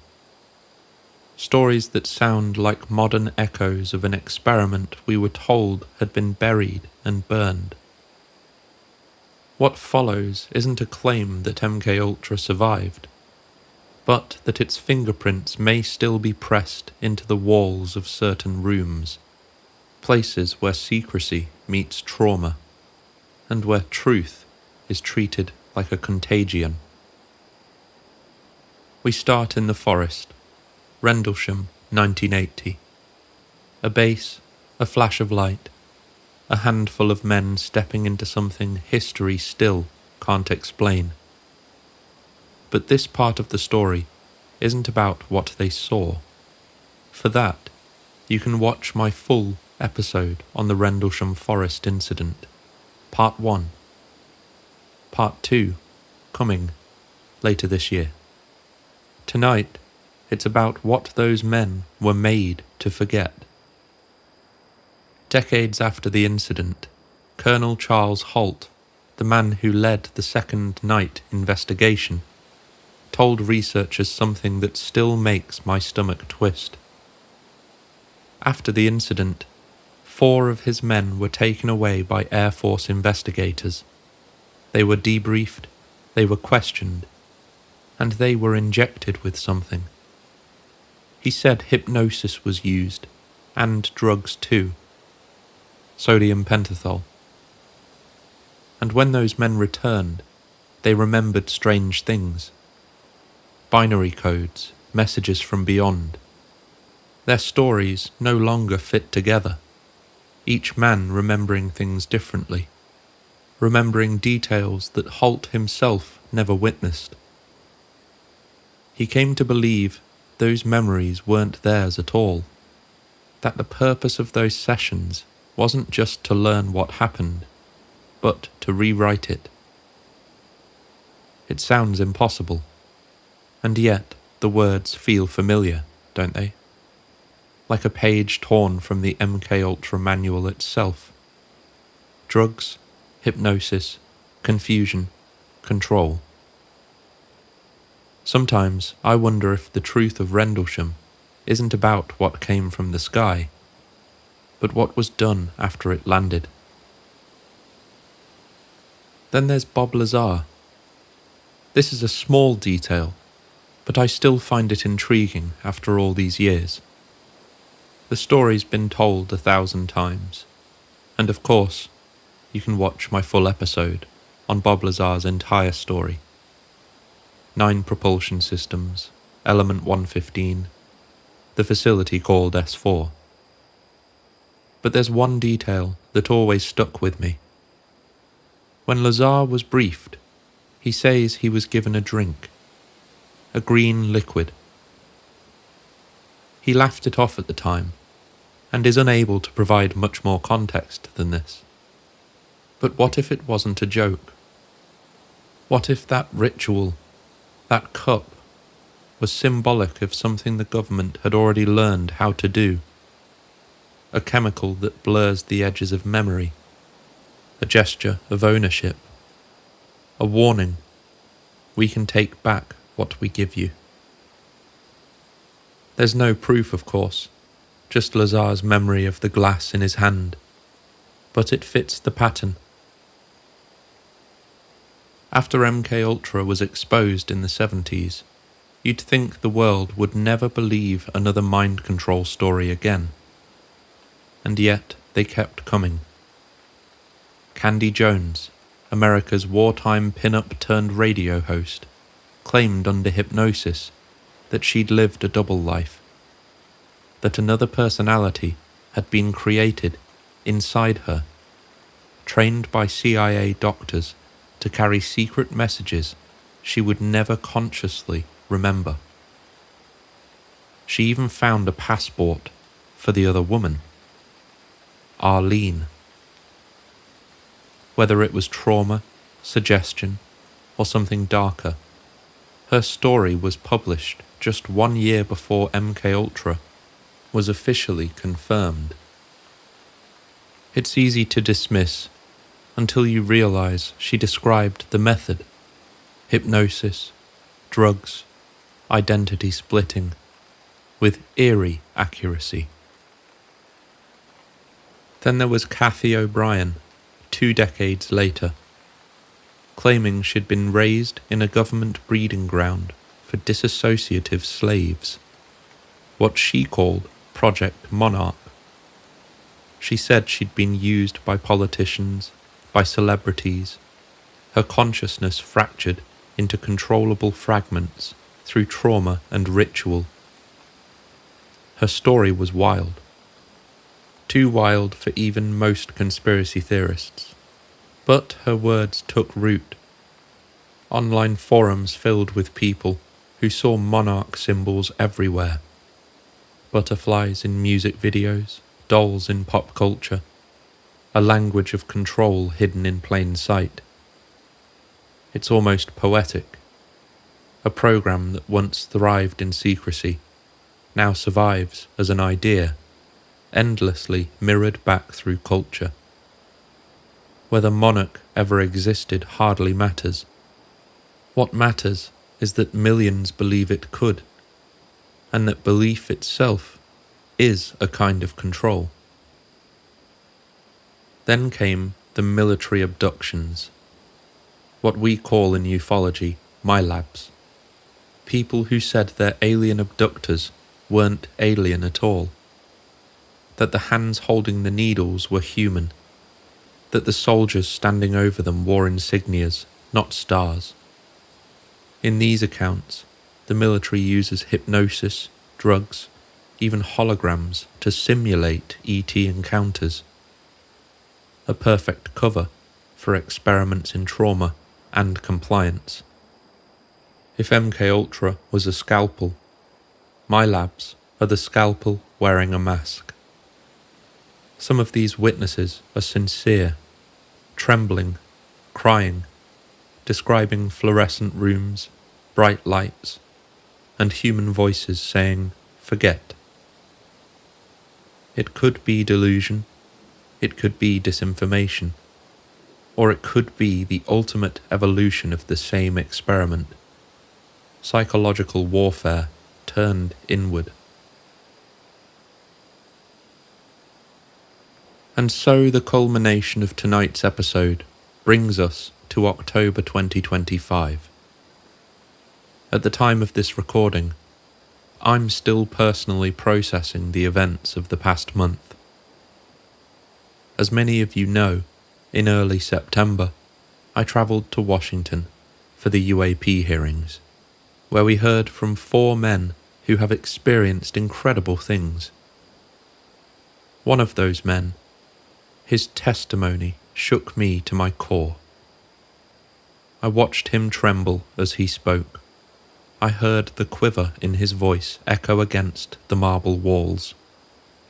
He arrived, told his story, and left. a man both terrified and determined. His name is Dylan Borland. He served as a geospatial intelligence specialist in the US Air Force from 2010 to 2013, trained to read the hidden patterns of the world: radar, video, light and shadow. After leaving active duty, he continued his work with BAE Systems and Intrepid Solutions, analysing the skies with a precision few possess. In time, he stepped forward as a federal whistleblower, testifying to both the Intelligence Community Inspector General and the All-Domain Anomaly Resolution Office.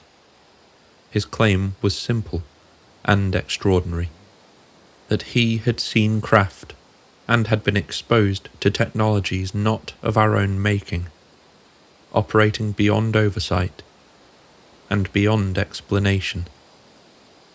I thought his story would stop at technology, the craft, retrievals, things that defy our physics. But I learned that wasn't the part that haunted him most. What haunted him was what happened after.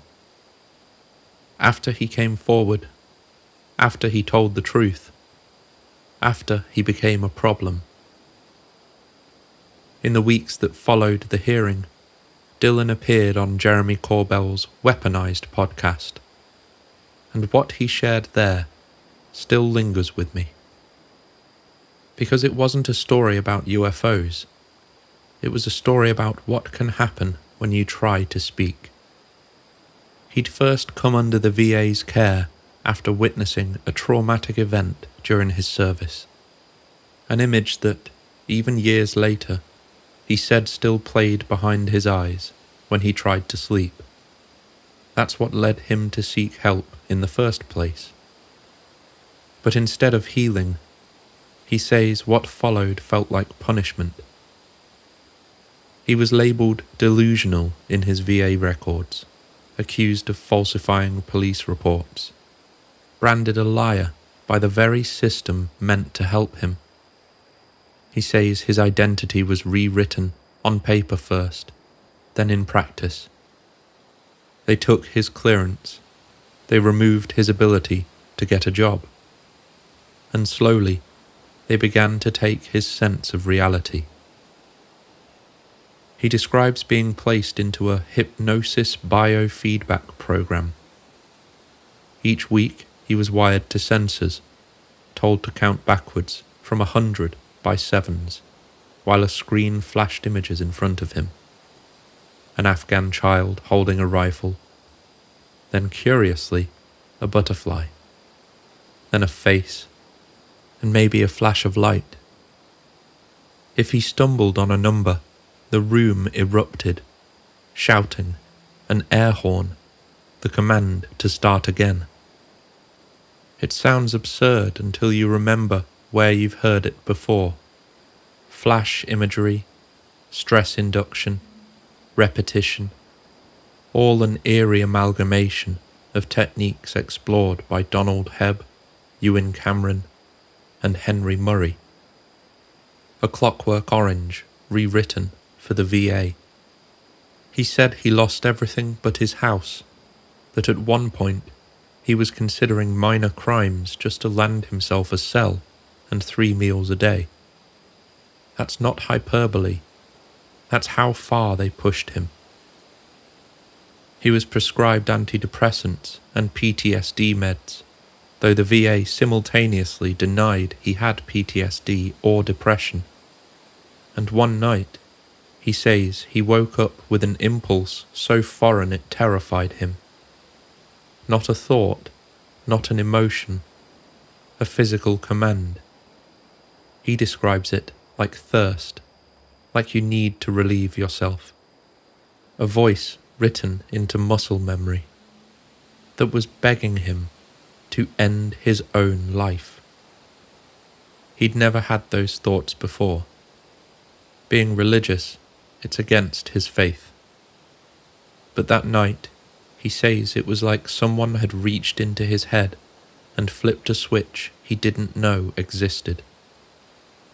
He went straight to the VA, panicked and desperate, and was told by a psychiatrist, who he later learned had CIA ties, that his experience was common and that he should increase the dosage. That's when another doctor stepped in, a man who, according to Dylan, read his file and realized something was wrong.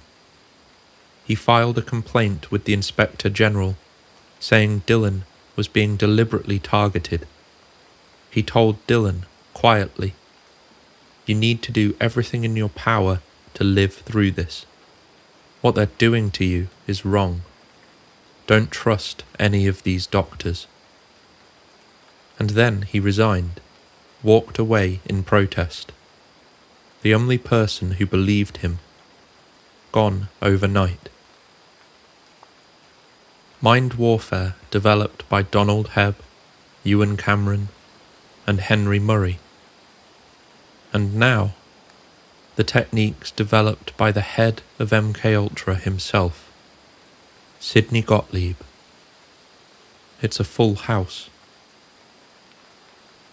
You can feel it in his voice when he talks about this. That same terror I heard in person in Washington. It wasn't fear of aliens or even the government. It was the fear of losing yourself, piece by piece, memory by memory, until you can't tell where the lies stop and you begin.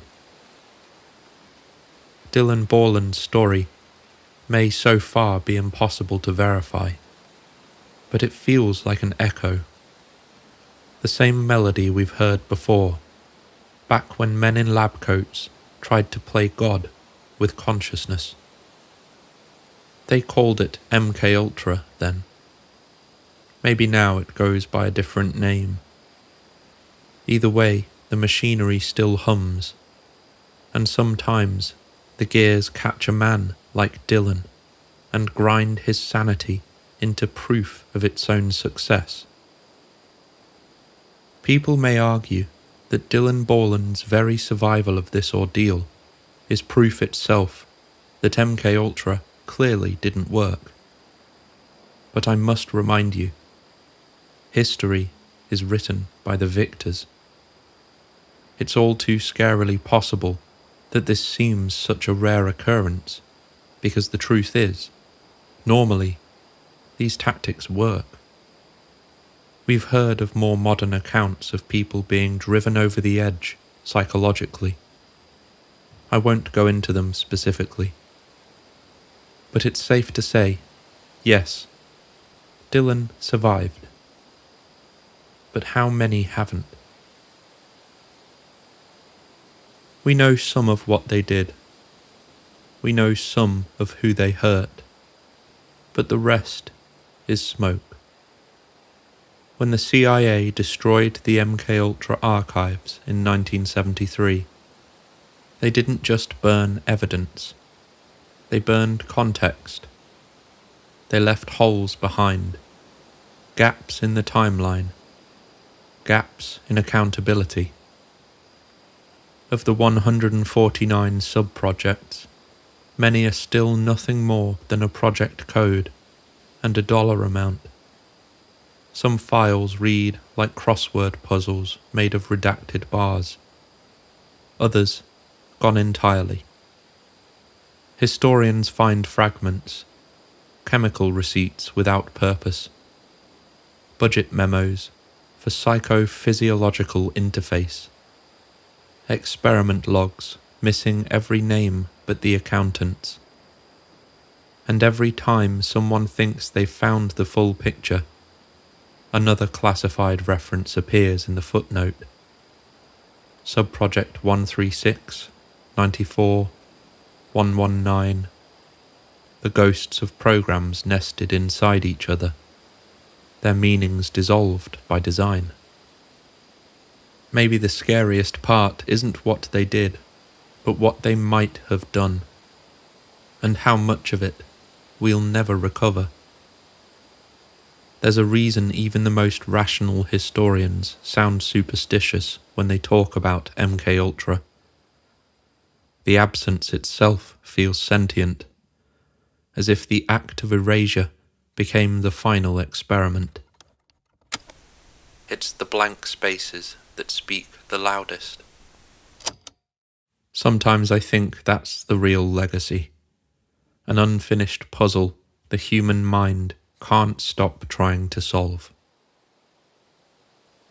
MKUltra was supposed to be about them, the enemy, the defectors, the spies. But, like all great obsessions, the mirror eventually turned. Every empire that seeks to control the mind of others ends up experimenting on its own reflection. Once you believe control is the same thing as safety, you stop seeing people as people. You see them as variables, as input. It starts with chemicals, then it becomes conditioning. Then, eventually, it's algorithms. The dream of MKUltra didn't die with the men who ran it. It just changed its syntax. Where they once used LSD to dissolve the ego, we now use data to reshape identity. Where they used electrodes to break resistance, we use feedback loops, notifications, the slow drip of dopamine that keeps us docile and online. And it's hard not to notice.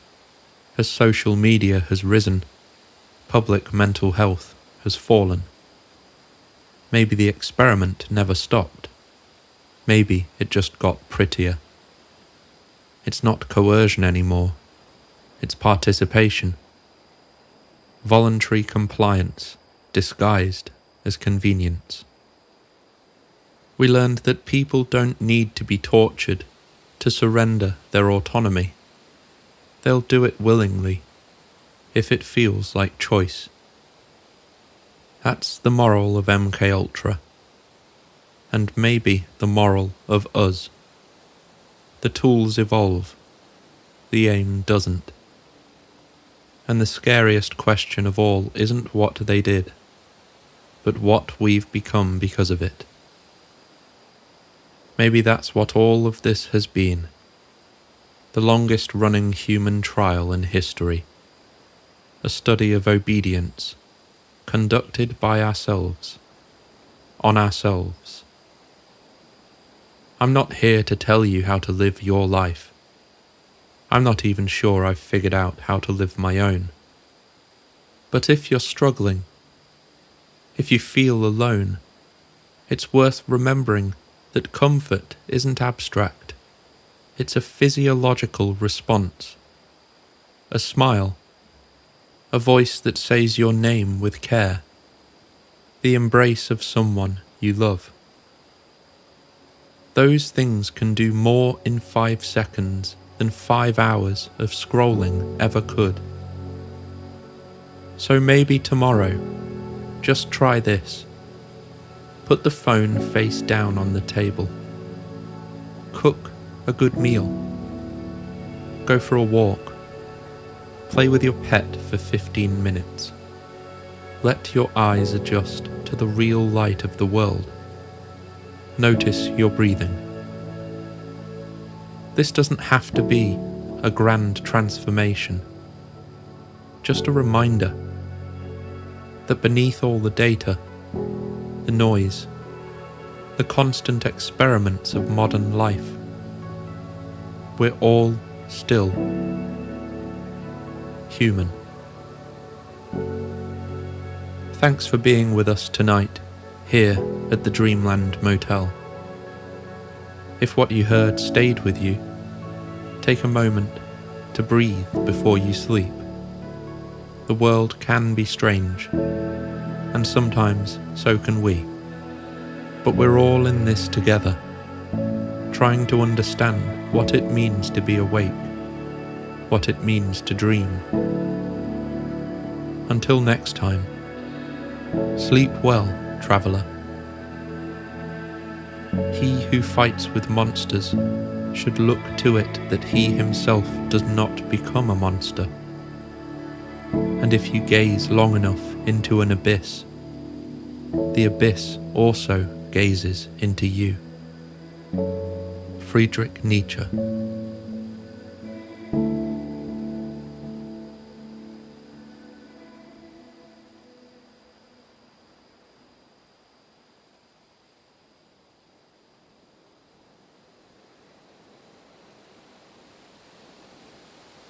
You arrive late. The lobby is empty. There's a receipt on the counter, already paid for. Tonight isn't about aliens. It isn't about craft or contact. It's about numbers that don't add up, reports that never resolve, and a system designed to remain just out of focus. This wasn't the room we originally planned to stay in tonight, but that happens sometimes here. As you follow a trail of paperwork long enough, interests naturally shift, questions rearrange themselves, and you find you've wandered somewhere quieter and somehow more unsettling. So let's set expectations gently. No whistleblowers. No secret fleets. Instead, audits, public statements, private statements, and the unanswered questions they leave behind. Welcome to the Dreamland Motel. If you enjoy what you hear tonight, please consider liking, subscribing, and letting me know where you're listening from and what time it is for you in the comments below. I really do love seeing how diverse and far-reaching this little community has become. This is part 4 of our Secret Space Program series. So far we've sketched the outline of the alleged mother program, Solar Warden. We've peered behind the curtain, examining the man-made UFOs said to take us to the stars. And we've sat quietly with Project Serpo, a likely fictional, yet deeply fascinating story, pieced together from very real elements found throughout the wider ufology lore. Tonight, though, I'd like to come a little more down to earth.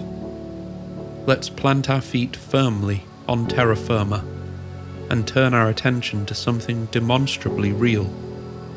The black hole in the defense budget, where the secret space program line item may exist, who has looked into it before, and where one might look to find clearer answers in the future. Join me as we explore beyond the black budget.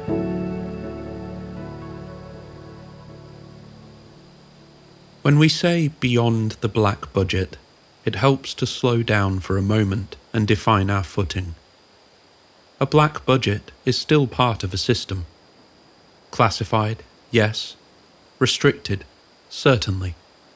But, in theory, still accounted for somewhere within the machinery of government.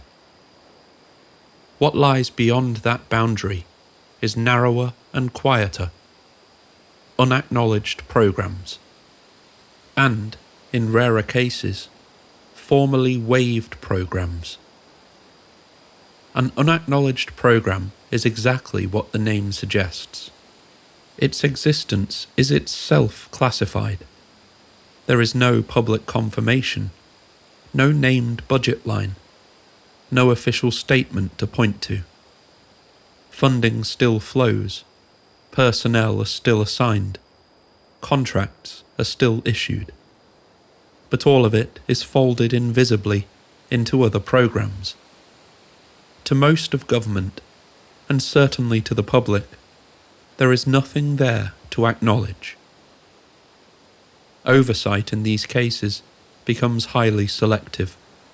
Only a small number of cleared individuals are informed, often in fragments.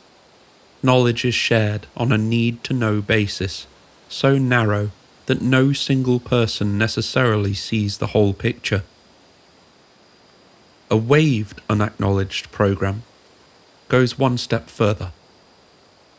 Here, even the normal safeguards applied to classified programs are formally reduced. Reporting requirements can be waived by law. Congressional notification may be limited to only the most senior leadership. Audits may be incomplete, impractical, or functionally impossible.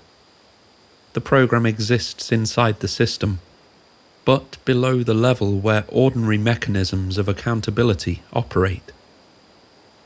Contrary to some assumptions within ufology, these programs are not illegal. They are not accidental. They are permitted structures. Their authority comes from US national security law itself. Over decades, Congress has granted the executive branch the power to create special access programs when standard classification is judged insufficient. Within that framework, programs may be designated unacknowledged and, in rarer cases, formally waived, through written authority and signed determinations. Oversight, at least in theory, does not disappear entirely, but it does contract. And once it contracts far enough, a program can remain lawful, funded, and active, while leaving very little behind for anyone else to see. No paper trail that can be easily followed, no clear doorway to knock on, sometimes not even a name. This is the space people gesture toward when they say, beyond the black budget. A place of little spectacle with narrowing visibility, so much so that the questions themselves struggle to find somewhere to land. To be clear, this isn't speculation. It's how the architecture is designed. And to understand why this matters, we now need to talk about scale. In recent years, total US national defense spending has hovered just under, and now beyond, $800 billion annually. Depending on how it's counted, the figure often exceeds that once related national security programs are also included. It is the largest military budget on Earth, by a wide margin, administered by the largest organization on Earth. And that organization has a problem. Since full department-wide audits began in 2018, the US Department of Defense has never passed one. Year after year, independent auditors have returned the same conclusion, a disclaimer of opinion. In accounting language, that phrase carries a specific meaning. It doesn't accuse, it doesn't allege wrongdoing. It simply states that the auditors cannot determine whether the financial statements are accurate because sufficient documentation does not exist, or cannot be reliably traced. Across these audits, the numbers involved are vast. Trillions of dollars in assets, trillions more in liabilities. Hundreds of systems, databases, and accounting pathways that do not speak cleanly to one another. Officials within the Department of Defense have acknowledged this openly. Public statements describe the challenge as one of scale, legacy systems, and complexity. Progress is often framed as incremental, measured in percentages rather than resolutions. And that framing is worth pointing out, because what we're observing here is not a scandal actively unfolding. It's simply the state of play, a condition that we've settled into, and apparently accepted. When auditors report dozens of material weaknesses in internal controls, they are describing a system where money moves faster than records can follow, where responsibility diffuses across departments, contractors, subcontractors, and classifications, where the trail grows faint long before it reaches anything extraordinary. In this environment, the phrase unaccounted for doesn't mean vanished. It means unsupported, untraceable. It means the paperwork ends before the spending does. And when oversight is already strained at this level, with programs that are fully acknowledged, the implications for unacknowledged and waived programs becomes easier to understand. Oversight relies on visibility. Audits rely on documentation. When those elements weaken, the gap is filled with nothing but silence. This is why the discomfort here doesn't come from dramatic claims or hidden technologies. It comes from the quiet admission that the largest military institution ever assembled cannot always explain in detail where its resources are, how they moved, or who ultimately signed off at every step. There's no crescendo in this realization, no grand reveal, just a pause. And in that pause, a question naturally settles in. If this is what we can see, what happens in the places we can't? Now, before we go any further, it's worth pausing on something that often gets lost in the noise. Technically speaking, the United States already operates what could fairly be called a secret space program. Not in the sense of hidden fleets or interstellar patrols, but in the simpler, more literal sense of classified space activity, funded through the black budget, concealed for decades at a time, and only acknowledged long after the fact. This isn't conjecture, it's history. From the very beginning of the space age, space was never purely civilian. It was strategic, observational, clearly competitive, and often deeply classified. Some of the most consequential space programs of the Cold War operated entirely in secret, hidden behind innocuous names, misleading cover stories, or no public explanation at all. Take the earliest reconnaissance satellites. Long before the public understood how crowded Earth orbit really was, the United States had already placed dozens of classified surveillance satellites above the planet. The Corona program, for example, launched its first successful mission in 1960. For decades, its existence remained classified. Even the agency that ran it, the National Reconnaissance Office, was itself a secret until the early 1990s. These satellites photographed vast stretches of the Soviet Union, returned their film in capsules that parachuted back to Earth, and shaped Cold War strategy at the highest levels. At the time, the public knew nothing about them, and to the outside world, they didn't exist. And they weren't alone. In the 1960s, the United States quietly developed the Manned Orbiting Laboratory, a military space station designed for reconnaissance. Astronauts were recruited, trained, and prepared for missions that were never publicly acknowledged. The program had hardware, launch vehicles, crews, and budgets, all concealed behind layers of classification. It was cancelled before it ever flew, but its existence remained hidden for years afterward. None of this was fringe. None of it was speculative. It was just a secret. As the decades progressed, the pattern continued. Experimental spaceplanes, classified shuttle missions, and later, reusable orbital vehicles, like the X-37B, all operated with minimal public explanation.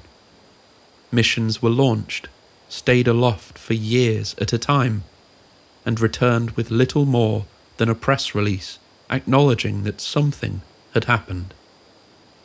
Details followed much later, if they followed at all. What these programs share isn't mystery for its own sake. It's part of the architecture. They were funded through classified budgets.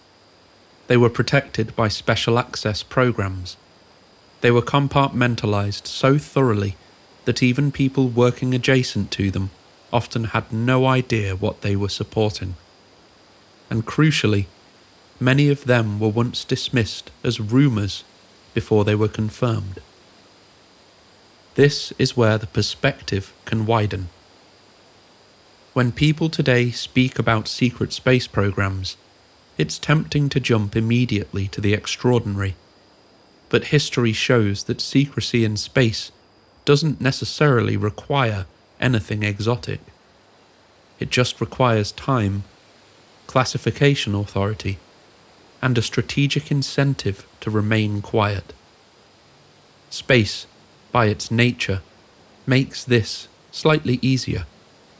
It's distant, it's technical, it's very expensive, and for most of its history, it's been understood by only a small number of specialists, engineers, and scientists.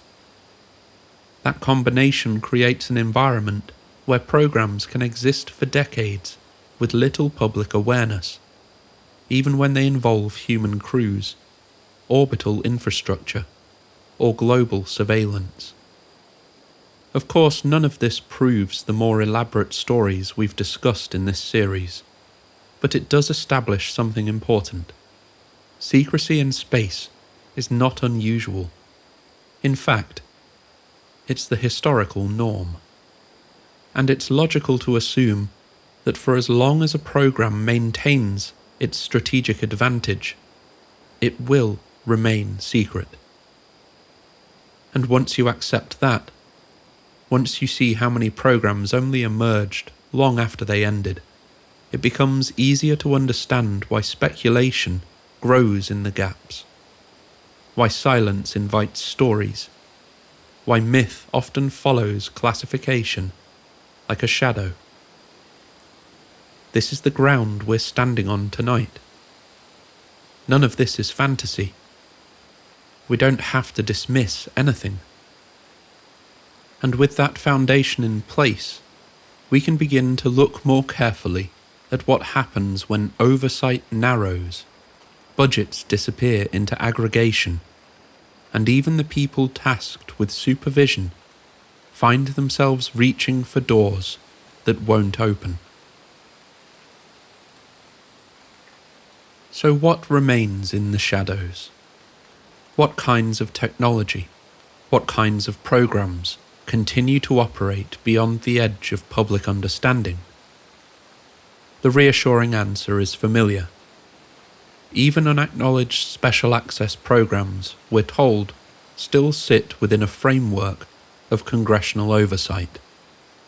The oversight is narrow, access is extremely limited, briefings are restricted. But the structure exists. Rules are followed. Authorizations are signed. Everything proceeds within the boundaries of the law. Right? For a long time, that explanation carried weight. Recently, however, the change has become visible. If oversight were functioning smoothly, even in its most constrained form, there would be little reason for what we're seeing now. There would be no need for repeated public UAP hearings, no reason for legislators to speak openly about their difficulty obtaining information they believe falls under their authority. Yet those statements are now on the record. Members of Congress have said repeatedly that they are encountering barriers when attempting to understand certain programs. In some cases, the difficulty appears before questions of content are even reached. Access stalls much earlier, even at the level of acknowledgement. An uncomfortable tension has been created, and I believe I know where. One explanation appears again and again in historical precedent: the gradual movement of sensitive programs away from direct government custody and into private, corporate environments. This process is well documented. Across decades, large portions of classified research, development, and infrastructure have been transferred to private contractors. These environments operate under different rules.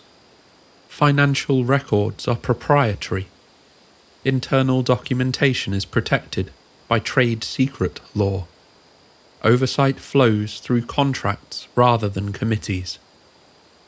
Private entities are not subject to private records requests. Their accounting is not designed for public scrutiny, and their internal decisions are shielded from view by default. Over time, this creates distance. This context is explored in unusual depth in a document known as Sub Rosa, written by my good friend Rob Jones. It examines the financial and corporate structures that allow legacy classified programs to persist across generations through mergers, acquisitions, subcontracting, and legal insulation. The full document is one of the most detailed technical treatments of these structures available anywhere online, and I'll link Rob's Substack in the description for those who want to explore it further. We don't need every detail here, and frankly, I'm not sure I have the intellectual capacity to convey Rob's ideas with the intensity he is able to do himself. But the central idea is enough. When secrecy becomes embedded in private corporate systems, oversight can lose cohesion, authority fragments, visibility narrows. Even well-established mechanisms struggle to assert themselves. Seen through this lens, recent developments begin to align nicely. Public UAP hearings take on a different character. Legislative efforts to define reporting requirements begin to look persistent rather than symbolic. Repeated attempts to include UAP-related language in annual defense bills suggest sustained concern.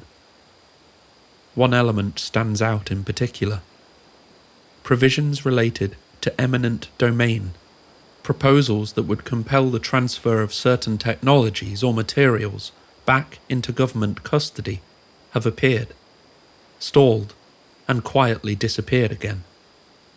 Their repeated difficulty suggests friction at the boundary between public authority and private control. This resistance does not require extraordinary explanations. It fits a familiar pattern.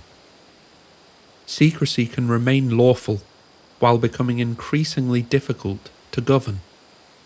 Programs can continue to operate within legal frameworks while drifting beyond effective oversight. Over time, responsibility disperses and clarity fades. This is why the conversation has surfaced now. It isn't driven by proof of extraordinary claims. It's driven by uncertainty around authority, access, and accountability. When oversight strains long enough, the response becomes visible.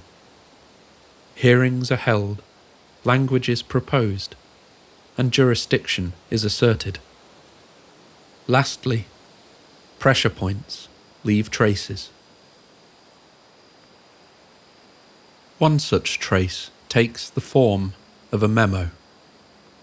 Often referred to as the Wilson-Davis Memo, it entered public awareness years after it was written. It surfaced quietly among the personal papers of Apollo astronaut Edgar Mitchell, following his passing, and circulated privately before becoming widely discussed. Its significance comes from the situation it describes, rather than any conclusions we can draw from it. At the centre of the account is Vice Admiral Thomas Wilson, a career intelligence officer who served at the highest levels of the US defense establishment. At the time described, Wilson held senior positions within the Defense Intelligence Agency, roles that ordinarily carried statutory authority to review and oversee special access programs operating under extreme classification. The second figure is Dr. Eric Davis, a physicist with long-standing ties to advanced defense research and later involvement in Pentagon UAP investigations. According to the document, Davis recorded a conversation in which Wilson recounted events that had occurred several years earlier. Those events began as routine inquiry. Wilson had attended a briefing related to unidentified aerial phenomena. The subject stayed with him. Following established procedures, he attempted to trace related programs through official channels. Database searches and internal references led him toward a highly restricted program associated with a major aerospace contractor, a program nested within multiple layers of classification. As the inquiry continued, progress slowed. Responses became measured. Meetings were postponed. Eventually, Wilson was directed toward a small group responsible for managing access to the program. According to the memo, this group acknowledged his credentials. His rank was understood. His clearances were valid. Access, however, was still denied. The language recorded is administrative in tone. Wilson was informed that he was not included on the approved access list. That list, sometimes referred to in classified environments as a bigot list, determines who may be briefed and who may not. At one point, the explanation narrowed to a single phrase: "You are not cleared." The weight of this moment comes from its context. This was a senior intelligence official attempting to exercise oversight over a program he believed fell within his authority. The refusal did not escalate. It didn't trigger review or arbitration. It concluded the inquiry. According to the memo, Wilson raised concerns through additional channels within the Pentagon. The response suggested closure. The access restrictions remained in place. The matter ended there. But not without warning. Wilson was advised that continued attempts to pursue the program could carry consequences, including potential impacts to his position, his clearance, and his pension. Clear boundaries were outlined. The expectation was understood. What remains is the friction itself. A system designed to centralize authority encountered a boundary it could not pass. Oversight had narrowed to a point where individuals charged with supervision could still be excluded. The memo doesn't require acceptance of any specific program or technology. Its relevance lies in the pattern it reflects, a point where compartmentalization and access control overrode hierarchy. Authority, rank, and clearance did not result in entry. Whether the account is interpreted as accurate, incomplete, or disputed, the scenario aligns closely with the structures explored throughout this episode. waived programs, contractual control, oversight reduced to an absolute minimum, questionable legality, visibility constrained by design. The document that emerged from the personal belongings of an Apollo astronaut is not proof of anything beyond the fact. Still, its quiet journey, from private conversation to personal archive to public discussion, and finally to congressional record, mirrors the path of so many stories that circulate around secrecy and space. The door was located, it was approached, and it remains closed. Attacking the structure of this secrecy, it appears, is impossible from the outside. But what about from the inside? So far tonight, we've looked at secrecy from the outside, at budgets that don't resolve, at oversight that narrows, at doors that remain closed even to those with the required rank and authority. Pressure inside a system doesn't only accumulate at the top, it gathers internally as well. Every classified program is built on silence. That silence is formalized through contracts, clearances, and law. Those who enter sensitive programs understand this from the beginning. Non-disclosure agreements are explicit. Penalties for violation are clear. Loss of clearance, loss of career, and criminal prosecution are all written into the framework. For many, this arrangement is sustainable. The work is presented as serving national security. Oversight is assumed to exist somewhere higher in the structure. Even when knowledge is compartmentalized, there is reassurance in the idea that authority and accountability meet at some point above. That sense of reassurance plays a central role, and when it weakens, that pressure begins to form. In highly classified environments, internal reporting channels are narrow and fragile. Whistleblower protections exist, but they are difficult to apply to unacknowledged or waived programs. Reporting concerns often requires passing through the same structures responsible for maintaining the secrecy. In practice, this can leave individuals exposed. Documented consequences include suspended or revoked clearances, involuntary reassignment, termination of employment, and long-term professional isolation. These outcomes do not require malice or conspiracy. They follow directly from a system designed to limit disruption. And in extreme cases, consequences can be more severe. Public examples illustrate the scale of risk. Figures such as Edward Snowden and Chelsea Manning faced exile, imprisonment, and permanent separation from their former lives after disclosing classified information. Regardless of how their actions are judged, the consequences themselves are not in dispute. For those watching inside the system, the message is unmistakable.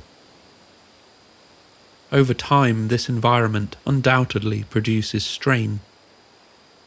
Compartmentalization restricts context, and without context, reaching a state of disillusion may be all but inevitable. The disconnect between your official mission and the results you're allowed to see could easily put someone in moral conflict with their own actions. For some individuals, a sense of misalignment gradually appears. This often becomes sharper when work shifts away from direct government controls and into private corporate structures. Decision-making authority can feel increasingly distant from elected oversight.